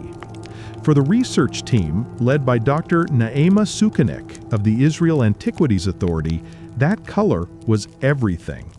In antiquity, red dyes usually came from plants, like the madder root, but the deep crimson shade of this fragment hinted at something much rarer, something almost legendary. It brought to mind the precious dyes mentioned in ancient texts, colors that were worth more than gold. To get to the bottom of it, the scientists used a powerful technique called high-performance liquid chromatography, or HPLC. This method lets chemists identify every single chemical component in a sample, even a microscopic one. It's the perfect tool for analyzing a priceless artifact without destroying it. They took just a tiny fiber and ran it through the machine. The results were stunning. The HPLC detected high concentrations of kermessic acid. This was no plant. Kermessic acid is the unique chemical signature of a very specific source, a scale insect known as Kermes vermilio. These are tiny parasites that live on the Kermes oak tree, which is found around the Mediterranean. The analysis confirmed it. This 3,800-year-old textile was dyed with an insect. This was officially the earliest evidence of fabric dyed this way ever found in the entire southern Levant, and one of the oldest examples in the world. Finding Kermes vermilio was the big reveal, the moment that connected this tiny scrap to a huge story of ancient ingenuity. Making this dye was an unbelievably difficult process. The female insects had to be harvested during a very narrow window, just 1 month out of the entire year. This was the time in summer after they laid their eggs, but before the eggs hatched, which is when the crimson-producing acid in their bodies was at its peak. Think about the work that took. Harvesters would have had to painstakingly inspect the branches of Kermes oak trees, searching for these tiny camouflaged insects, each one smaller than a pea. It would have taken thousands upon thousands of them to produce even a small amount of dye, which made scarlet-dyed textiles insanely expensive. This wasn't a color for just anyone. This was the color of elites, of kings, and of holy rituals. The sheer difficulty of making it made it a powerful status symbol. This one discovery proves that nearly 4,000 years ago, a sophisticated and established dyeing industry was already in full swing. These people had the zoological knowledge to find the right insect on the right tree at the exact right time. They had developed the chemical knowledge to extract the dye and permanently bond it to wool fibers, creating a color that was both gorgeous and incredibly fade-resistant. The little textile from the Cave of Skulls wasn't just a piece of old cloth. It was proof of an advanced luxury craft that until now we'd mostly just read about in much later texts. But this discovery does more than just push back the timeline on ancient technology. It rewrites what we know about ancient economies. And here's where it gets really fascinating. The specific insect used for the dye, Kermes vermilio, lives on an oak tree that doesn't even grow in Israel or the surrounding region. It's native to the central and western Mediterranean. This means that either the raw insects or the processed dye itself had to be imported from hundreds, maybe even thousands of miles away. This is tangible proof of vast international trade networks operating all the way back in the Middle Bronze Age. We're talking about a world where luxury goods, like this precious dye, were moving across huge distances, connecting different cultures and economies. Finding a high-status imported item like this in a remote Judean desert cave suggests it belonged to someone important, someone with the wealth and connections to get their hands on it. It paints a picture of a society with clear class distinctions and a real hunger for expensive foreign products. The importance of this scarlet dye goes even deeper though, connecting directly to one of the most famous books in the world. Researchers are convinced that the dye from the Kermes insect is the real-world source of the biblical color known as tola'at shani, the scarlet worm. This exact phrase appears more than 20 dozen times in the Hebrew Bible, where it's consistently listed alongside royal blue and purple as one of the three most prestigious and sacred colors. In the book of Exodus, tola'at shani is specifically commanded by God for making the fine linens and curtains of the tabernacle, the portable sanctuary of the Israelites. It was also used to dye the holy garments worn by the high priest. The prophet Isaiah even uses it in a powerful metaphor, saying, "Though your sins are like scarlet, they shall be as white as snow." This discovery is the first ever archaeological evidence that directly links a physical object to this biblically famous dye.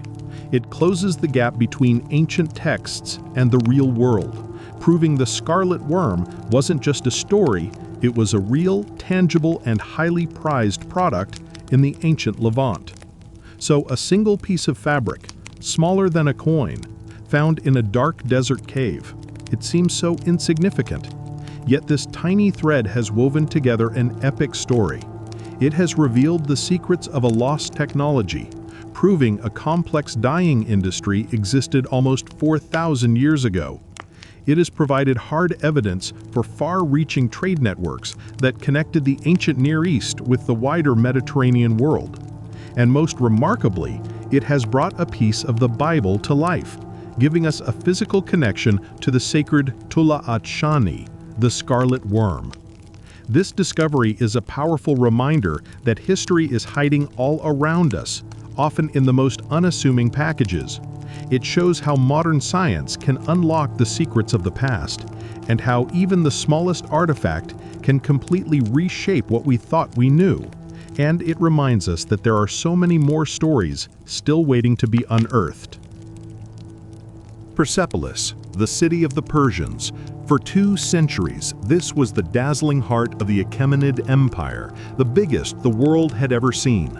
Its grand stairways, soaring columns, and majestic halls were all designed to scream one thing: power.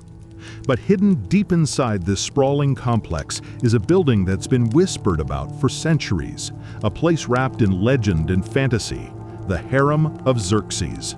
The name alone conjures up steamy images of luxury, veiled women, and palace intrigue.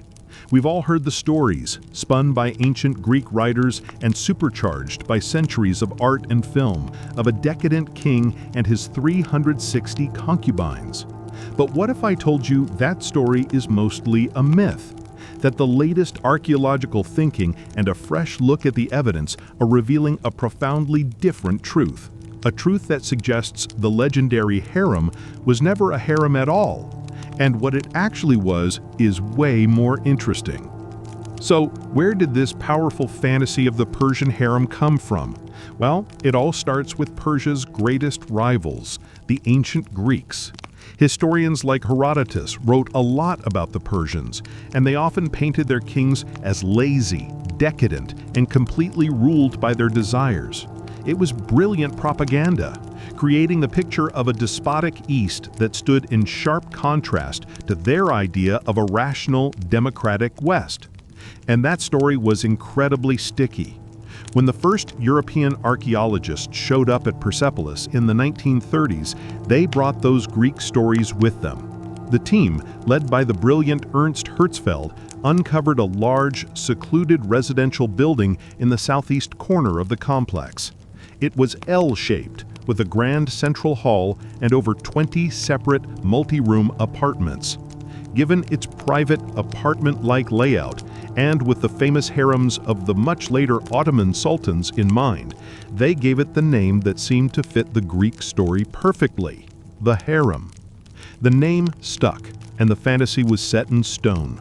For decades, guidebooks and histories called this the hum of Xerxes' wives and concubines, a place of pleasure, totally separate from the serious business of the empire. But even as they gave it that name, the clues they were digging up were already starting to whisper a different story. If you really want to know what a building was for, you don't just look at the floor plan, you look at the art. And the art carved into the walls of the so-called harem is, well, not very harem-like. There are no scenes of feasting, no musicians, no lounging ladies. Instead, the reliefs on the door jambs are pure royal propaganda, designed to show off the king's power. On one doorway, you see King Xerxes striding into the main hall, followed by attendants holding a royal parasol and a fly whisk, classic symbols of his power.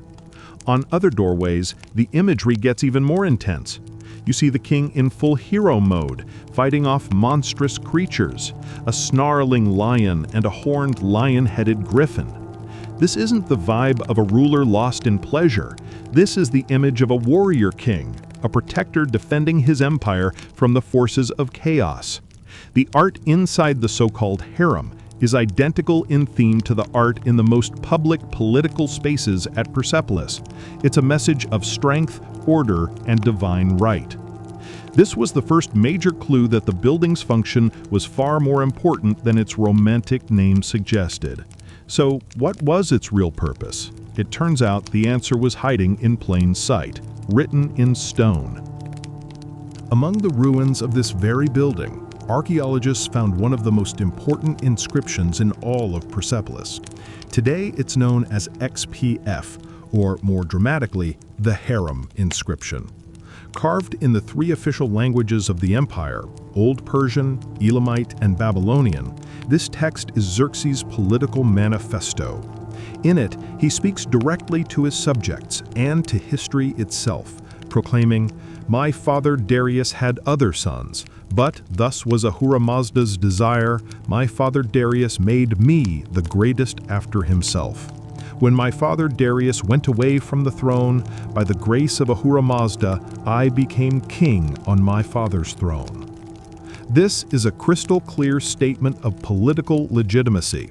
Xerxes had older half-brothers. His path to the throne wasn't a sure thing. Here, in this building, he carved his definitive claim to power, justifying his rule as the will of both his father and his god, Ahura Mazda. This inscription is the smoking gun. Think about it. Why would a king put his most critical political statement in what was supposedly the women's quarters? Why carve his ironclad justification for rule on the walls of a pleasure palace? It makes no sense.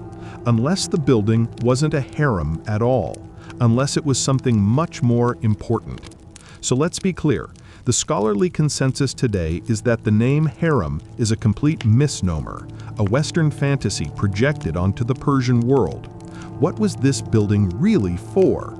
The leading theory is that this was the main residence for the most important women in the empire, the queen and other royal wives, along with their children and retinue. Clay tablets from Persepolis show that Achaemenid kings had a few official wives, not the hundreds from Greek fantasy, and these women held tremendous status and power. But this building was much more than just a royal home. The presence of Xerxes' political inscription tells us it was a center of political and administrative importance. Royal women weren't locked away. They were powerful landowners who managed huge estates, commanded large workforces, and played a vital role in the empire's economy. This building was their base of operations. It was a domestic palace, yes, but it was also an office from which the queen's vast household and economic enterprises were managed. This wasn't a gilded cage, it was a powerhouse.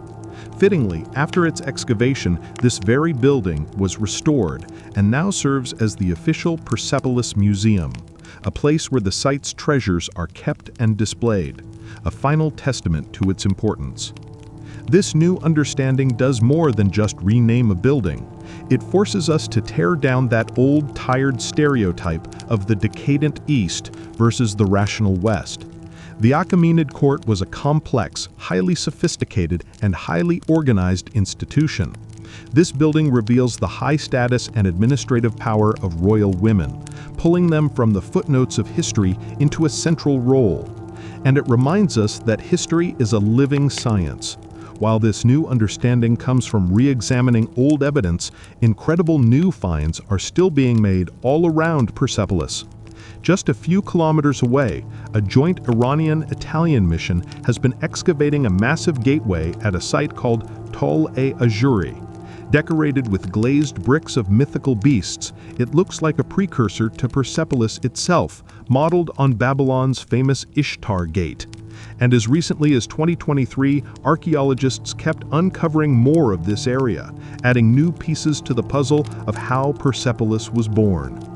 Archaeology here is not a finished story. The ground is still giving up its secrets, forcing us to revise the chapters we thought we already knew. We started with a fantasy, a myth of an exotic harem born from the propaganda of Persia's enemies. But by following the evidence, the heroic art, the political proclamations, the sheer grandeur of the place, we've arrived at a far more compelling reality. The so-called harem of Xerxes wasn't a simple pleasure palace. It was a dynamic center of royal life, a residence for the empire's most powerful women, and an administrative headquarters vital to running a global empire. The discovery here wasn't a new piece of gold or clay, but a new understanding of the evidence that was hiding in plain sight all along. It's a powerful reminder that sometimes the biggest discoveries aren't buried in the dirt, but in our own assumptions. And it leaves us with one final tantalizing question. If we were so wrong about the harem, what other truths are still waiting to be unearthed from the stones of Persepolis? In the dust of ancient Persia, there's a story waiting to be told. It's not about a king or a conqueror, but about the women who stood beside them, wielding a power we're only just beginning to understand. For centuries, we've seen them as shadows, but new interpretations of old evidence are bringing their faces into the light. This isn't just a story about artifacts, it's a story about power, identity, and a 2,500-year-old mystery that historians are still piecing together. For 2,500 years, the true role of women in the mighty Persian Empire was largely misunderstood. But what if we could finally see them as they saw themselves? What would a portrait of a real Persian queen look like, and what secrets would it tell?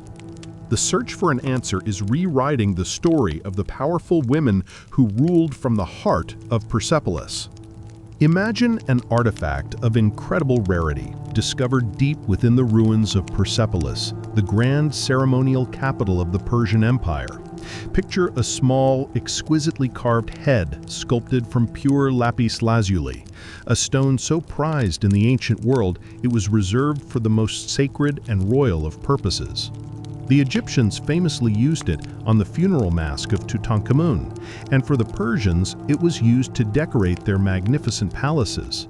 A portrait head sculpted from solid lapis lazuli would be exceptionally rare, a clear sign that the person it depicted was of the absolute highest status.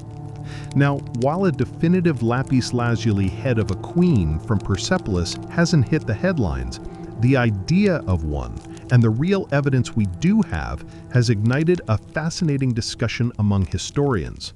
It forces us to ask a simple but profound question. Who were these women, really? Answering that could give a face to a power that until now has mostly been a matter of text and interpretation. To understand why a portrait of a queen matters, we have to go back in time to the Achaemenid Empire founded by Cyrus the Great around 550 BCE. This wasn't just an empire, it was the largest the world had ever seen, stretching from India to Africa and Europe. It was a superpower of sophisticated art, complex administration, and immense wealth, with Persepolis as its glittering heart. For a long time, the common image of Persian court women was one of silent, veiled figures confined to the harem, but this picture is proving to be completely wrong. Thanks to evidence from sources like the Persepolis fortification tablets, thousands of ancient clay records, we now know that royal Achaemenid women were formidable figures. They could own vast estates, run their own businesses and workforces, and travel with their own entourages. They weren't just background characters, they wielded real economic and political influence. These were not passive wives, they were mothers of kings, daughters of conquerors, and crucial political players. Take Atossa, the daughter of Cyrus the Great. Her marriage to the next king, Darius the Great, was a critical move that secured his throne. So finding a portrait of a queen wouldn't just be adding another pretty object to a museum.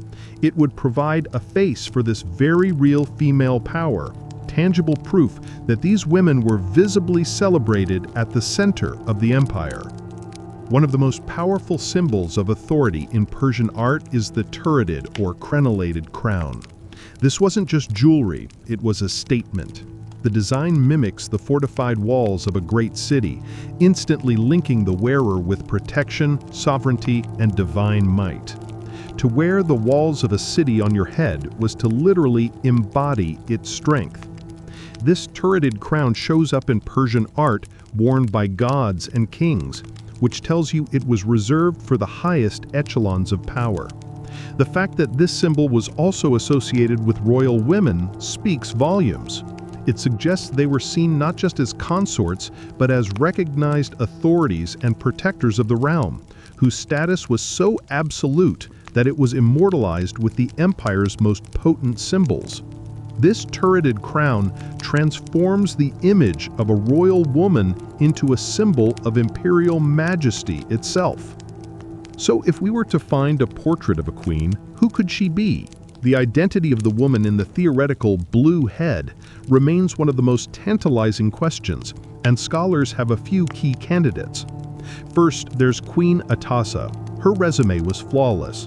Daughter of the empire's founder, Cyrus, wife of its great organizer, Darius, and mother of its most famous king, Xerxes I. The Greek historian Herodotus paints her as a woman of immense authority. Her marriage to Darius was key to securing his throne, and she was a central figure in ensuring her son Xerxes would inherit the empire. A woman with that much clout is a perfect candidate for a grand royal portrait. A second possibility is a Mestress, the chief wife of King Xerxes. While ancient sources mention her, her role is less clear than Atossa's, making her a more mysterious figure. Still, as the primary queen during the height of the empire's power under Xerxes, she absolutely would have held the status to be honored in such a way. The third candidate is the one that sparks the most debate: Queen Esther. Her story, of a Jewish woman who became Queen of Persia and saved her people, is one of the most powerful narratives in the Old Testament. For centuries, Esther's story has existed almost entirely in Scripture. and most historians agree there is no archaeological evidence tying her to the historical record of Persepolis. So while the idea that an artifact could be a tangible link to the biblical heroine is electrifying, it remains highly speculative. It's this possibility, however slim, that fuels much of the modern fascination with the queens of Persia. Ultimately, whether we imagine her as Atossa, Amystress, or even Esther, the search for the queen's face has profound implications. The evidence we do have, from texts to tablets to artistic fragments, is a powerful rebuttal to the male-dominated story of the Persian Empire. It gives a personality to the abstract idea of female influence, proving that women weren't just in the background. They were prominent, celebrated figures. This quest forces us to look at the ruins of Persepolis differently, not just as a stage for kings like Darius and Xerxes, but as a place where powerful queens walked, governed, and were revered. It deepens our understanding of royal symbolism, showing that the most powerful icons of authority, like the turreted crown, were not exclusively male. More than anything, this investigation bridges the gap between ancient texts and the physical world.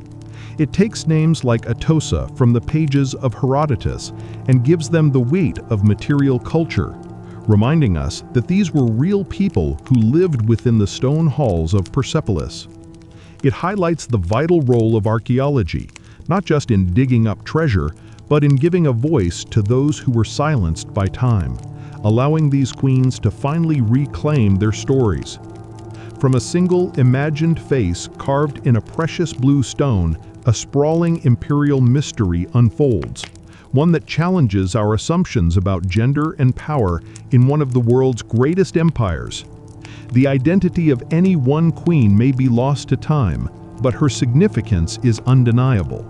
She is a reminder that history is never a settled story, but a living puzzle that is constantly being reshaped. The queens of Persia have only just begun to tell their tale, proving the past is never truly buried. In the heart of modern-day Iran, amidst the spectacular ruins of a once mighty empire, archaeologists unearthed a library of secrets. For decades, tens of thousands of clay tablets lay waiting, their dense inscriptions a puzzle, guarding the day-to-day workings of the Persian Empire. It took nearly a century of painstaking analysis, but recently a name began to emerge from the dust. An official, a man who walked the halls of power 2,500 years ago. This isn't just a footnote in a history book. It's a stunning, tangible link to one of the most dramatic stories of court intrigue ever told, a story many of us know from the pages of the Bible. For thousands of years, a collection of ancient clay tablets held their secrets, locked away in a forgotten language. But as scholars finally deciphered the vast administrative archives of Persepolis, they found something that's challenging our understanding of the ancient Persian Empire. These records describe a powerful official with surprising detail, but the most stunning part is the potential link to one of the Bible's most famous stories. What if a well-known biblical narrative was independently recorded in the ledgers of its so-called enemies? Stick with me as we uncover what archaeologists found buried in the Persian royal archives. Our story starts not recently, but way back in the 1930s. In the shadow of the colossal ruins of Persepolis, archaeologists from the University of Chicago were on a landmark dig. Persepolis wasn't just any city, it was the ceremonial and administrative heart of the Achaemenid Persian Empire, a superpower that stretched from India to Ethiopia. As the teams carefully sifted through the layers of history, they stumbled upon something that would take almost a century to fully appreciate. Tucked away in two small rooms in the city's northeastern fortification wall, they found them. Tens of thousands of clay tablets and fragments. Now, these weren't grand royal proclamations or epic poems. They were mostly the boring paperwork of a massive bureaucracy. Written mainly in a complex script called Elamite cuneiform, they were records of payments, food rations, travel orders, and supply movements. They were basically the receipts of an empire. Ironically, the very thing that destroyed Persepolis is what saved these tablets. The fires set by Alexander the Great in 330 BC, while leveling the grand palaces, actually baked the clay tablets solid. It hardened them for the ages, preserving them until they were found 2 millennia later. This collection, known today as the Persepolis Fortification Archive, is the single most important source we have for understanding how the Persian Empire actually ran. But for decades, the sheer number of them, some 30,000 tablets and fragments, was just overwhelming. Cleaning, conserving, and translating them was a monumental task. It was only after decades of tireless work by scholars, and more recently with the help of advanced imaging technology, that the archive's secrets began to surface. And among those tens of thousands of routine entries, one specific name started popping up again and again. A name that would spark an electrifying connection to the ancient world. That name was Marduka. To get why this name is so important, we have to go back to the height of the Persian Empire, specifically to the reign of King Xerxes I, who ruled from 486 to 465 BC. You might know him by a different name from the Bible, Ahasuerus. His name is synonymous with staggering power and wealth. The Persian court at Susa and Persepolis was a spectacle of unimaginable grandeur. Inscriptions found at the Palace of Susa tell of materials brought from every corner of the known world: cedar from Lebanon, gold from Central Asia, and ivory from Ethiopia. This was the hub of a multicultural, multilingual empire, and running it was a marvel of organization. The kings relied on a sophisticated network of officials, scribes, and administrators to manage it all. The biblical book of Esther paints a vivid picture of this exact world. It describes a lavish 180-day festival thrown by King Ahasuerus, Xerxes, to show off his wealth. It details the intricate court rules, the power of the king's signet ring, and the importance of officials who sat at the king's gate, a term for the administrative complex where the empire's business was done. It's in this glittering, high-stakes world that we meet a Jewish exile named Mordecai.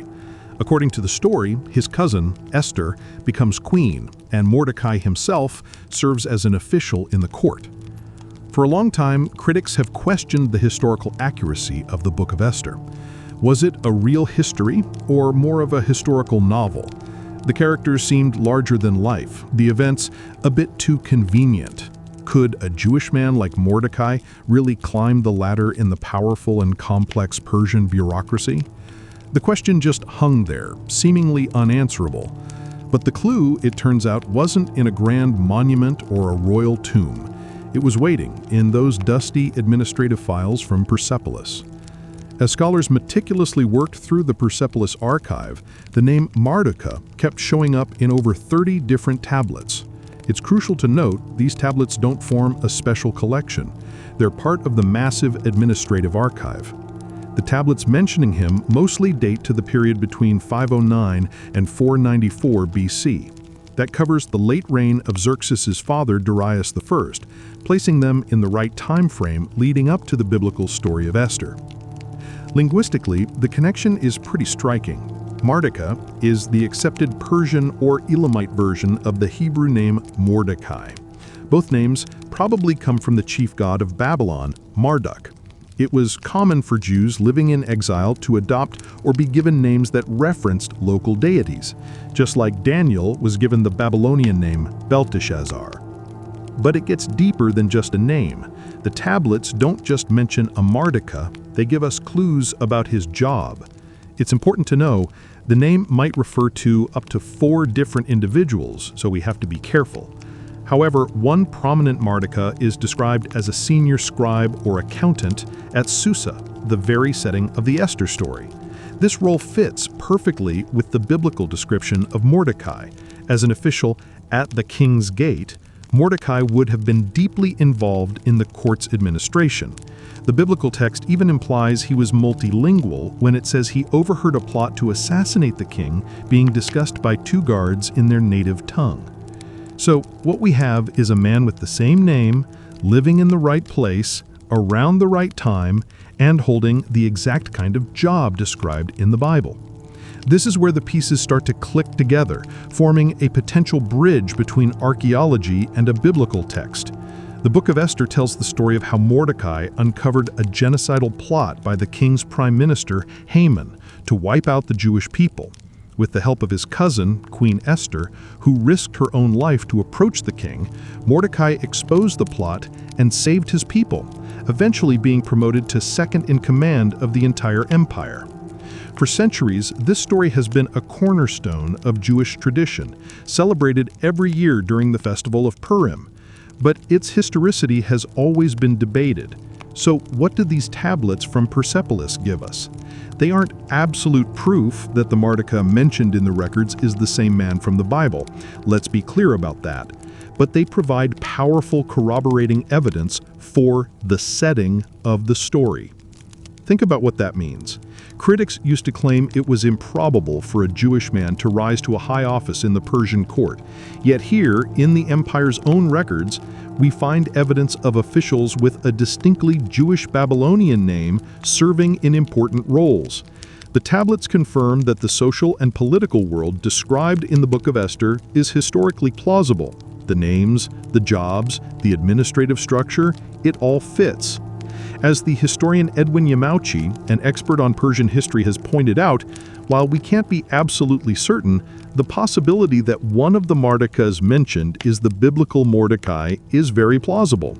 The tablets show that author of Esther knew the Persian court inside and out, from its bureaucracy to its customs. This isn't the stuff of pure fantasy. It's grounded in a reality we can now verify. The Persepolis archive shows that a man named Marduka, working as a scribe in the court of Xerxes at Susa, is not a fictional character.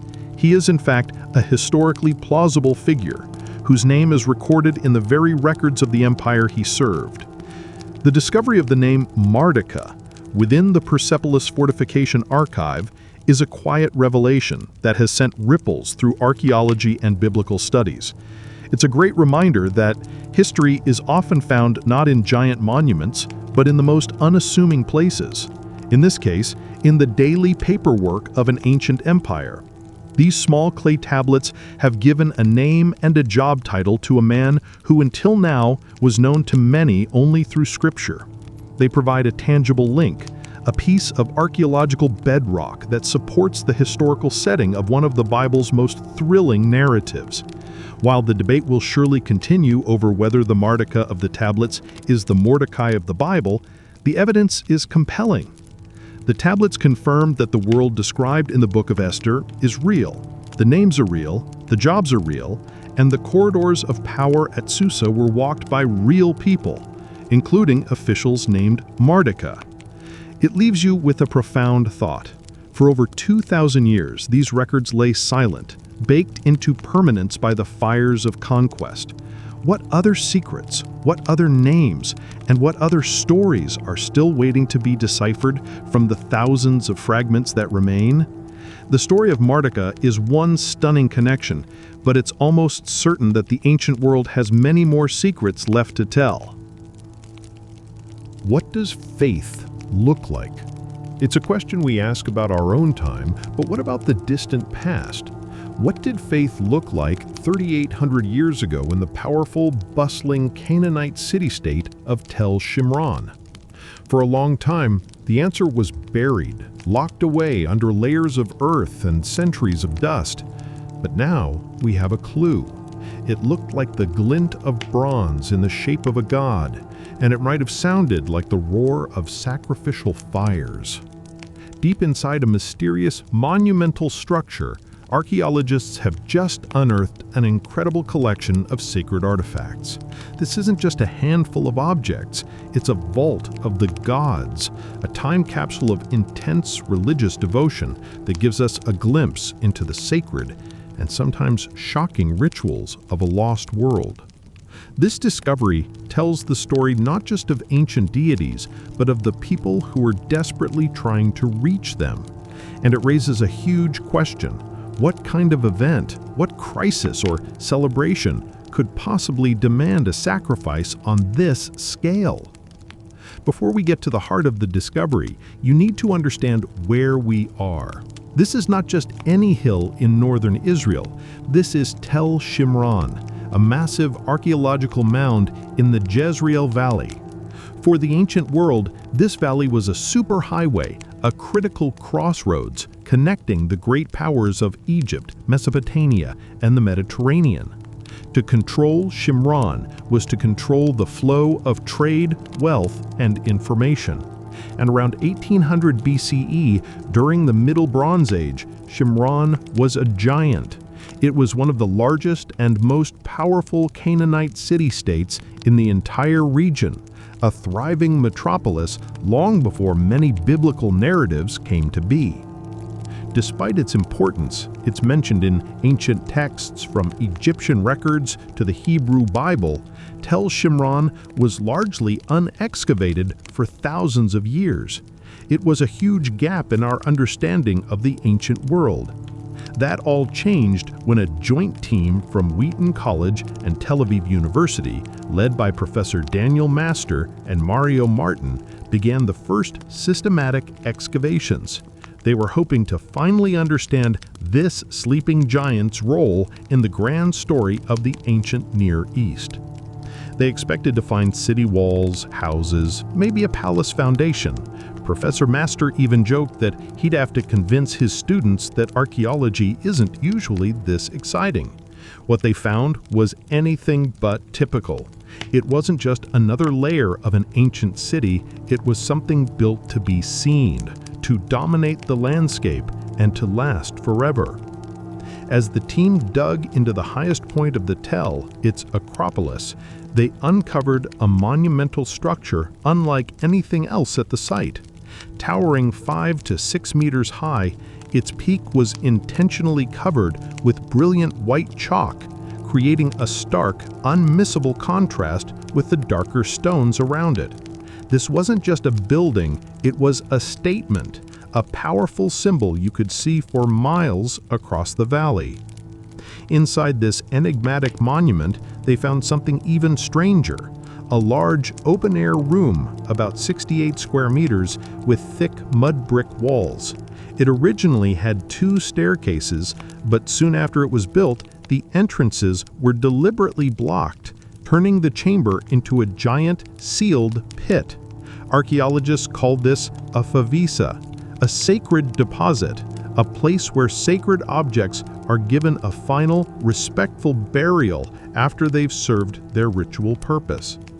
As the team carefully cleared out the contents, they noticed the soil had no distinct layers. This meant the objects weren't just tossed out over centuries. Instead, the evidence points to a single, massive event, or a series of ceremonies over a very short time. It was a snapshot, a frozen moment of immense religious feeling. And the scale was breathtaking. First came the pottery sherds, and not just a few. The count would climb into the tens of thousands. Then, mixed among them, a darker story began to emerge. Bone fragments, charred and burned. And finally, the ultimate prize, the glint of bronze, the unmistakable shape of sacred figurines that hadn't seen the sun in nearly 4 millennia. As if that weren't enough, nearby the team uncovered another marvel, the earliest known corbelled vault ever found in the Levant.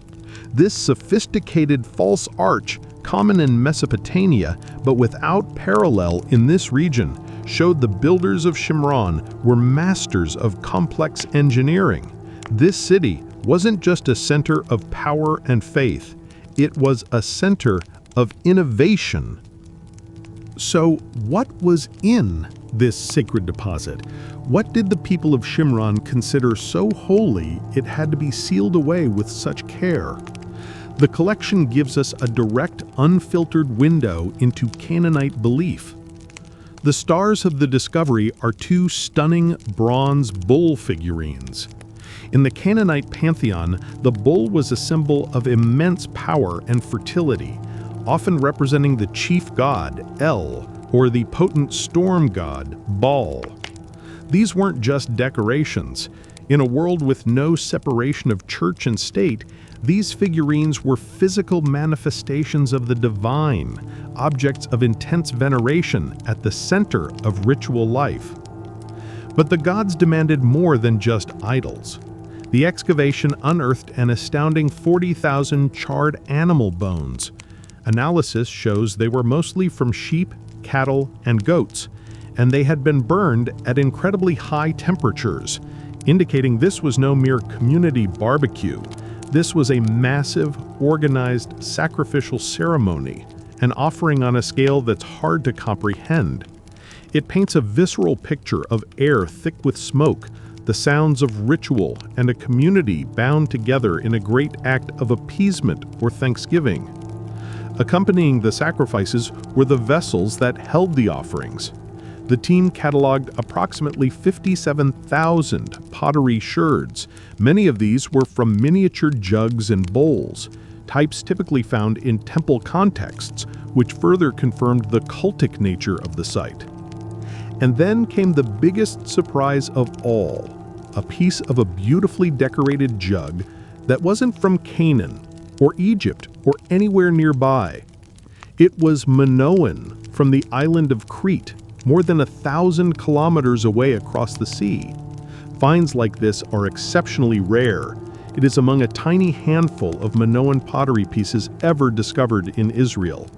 Its presence here is staggering. Was it a gift from a traveling diplomat, the prized possession of a wealthy merchant, or a sacred relic from a distant land, an exotic offering for the powerful gods of Shimron? Whatever its story, it proves this inland Canaanite city wasn't isolated. It was a player in the grand, interconnected world of the Bronze Age, with ties that stretched all the way to the Aegean. When you put all the pieces together, the divine bulls, the tens of thousands of sacrifices, the countless offering vessels, and the exotic Minoan treasure, and combine it with the fact that it was all deposited at once, you get a dramatic picture. Archaeologists are certain this was not a casual affair. This was a monumental, planned, and deeply significant ceremony. But what could it have been? The founding of a new temple? The coronation of a king? Or perhaps a desperate citywide plea to the gods in the face of a drought, a plague, or an enemy at the gates? The discovery at Tel Shimron has given us a rare, direct window into the religious heart of a major Canaanite city. We can see the faces of the gods they worshipped. We can measure the incredible scale of their sacrifices, and we can trace their connections to cultures across the ancient world. These finds speak to their architectural genius, their complex society, and their profound faith. These artifacts tell us the what and the how of their worship with stunning clarity. But they leave us with the biggest mystery of all. Why? Why this massive singular event? What were they hoping to receive in return for such an extravagant offering? The silent gods of Tel Shimron still hold some of their most important secrets, waiting for us to dig just a little deeper.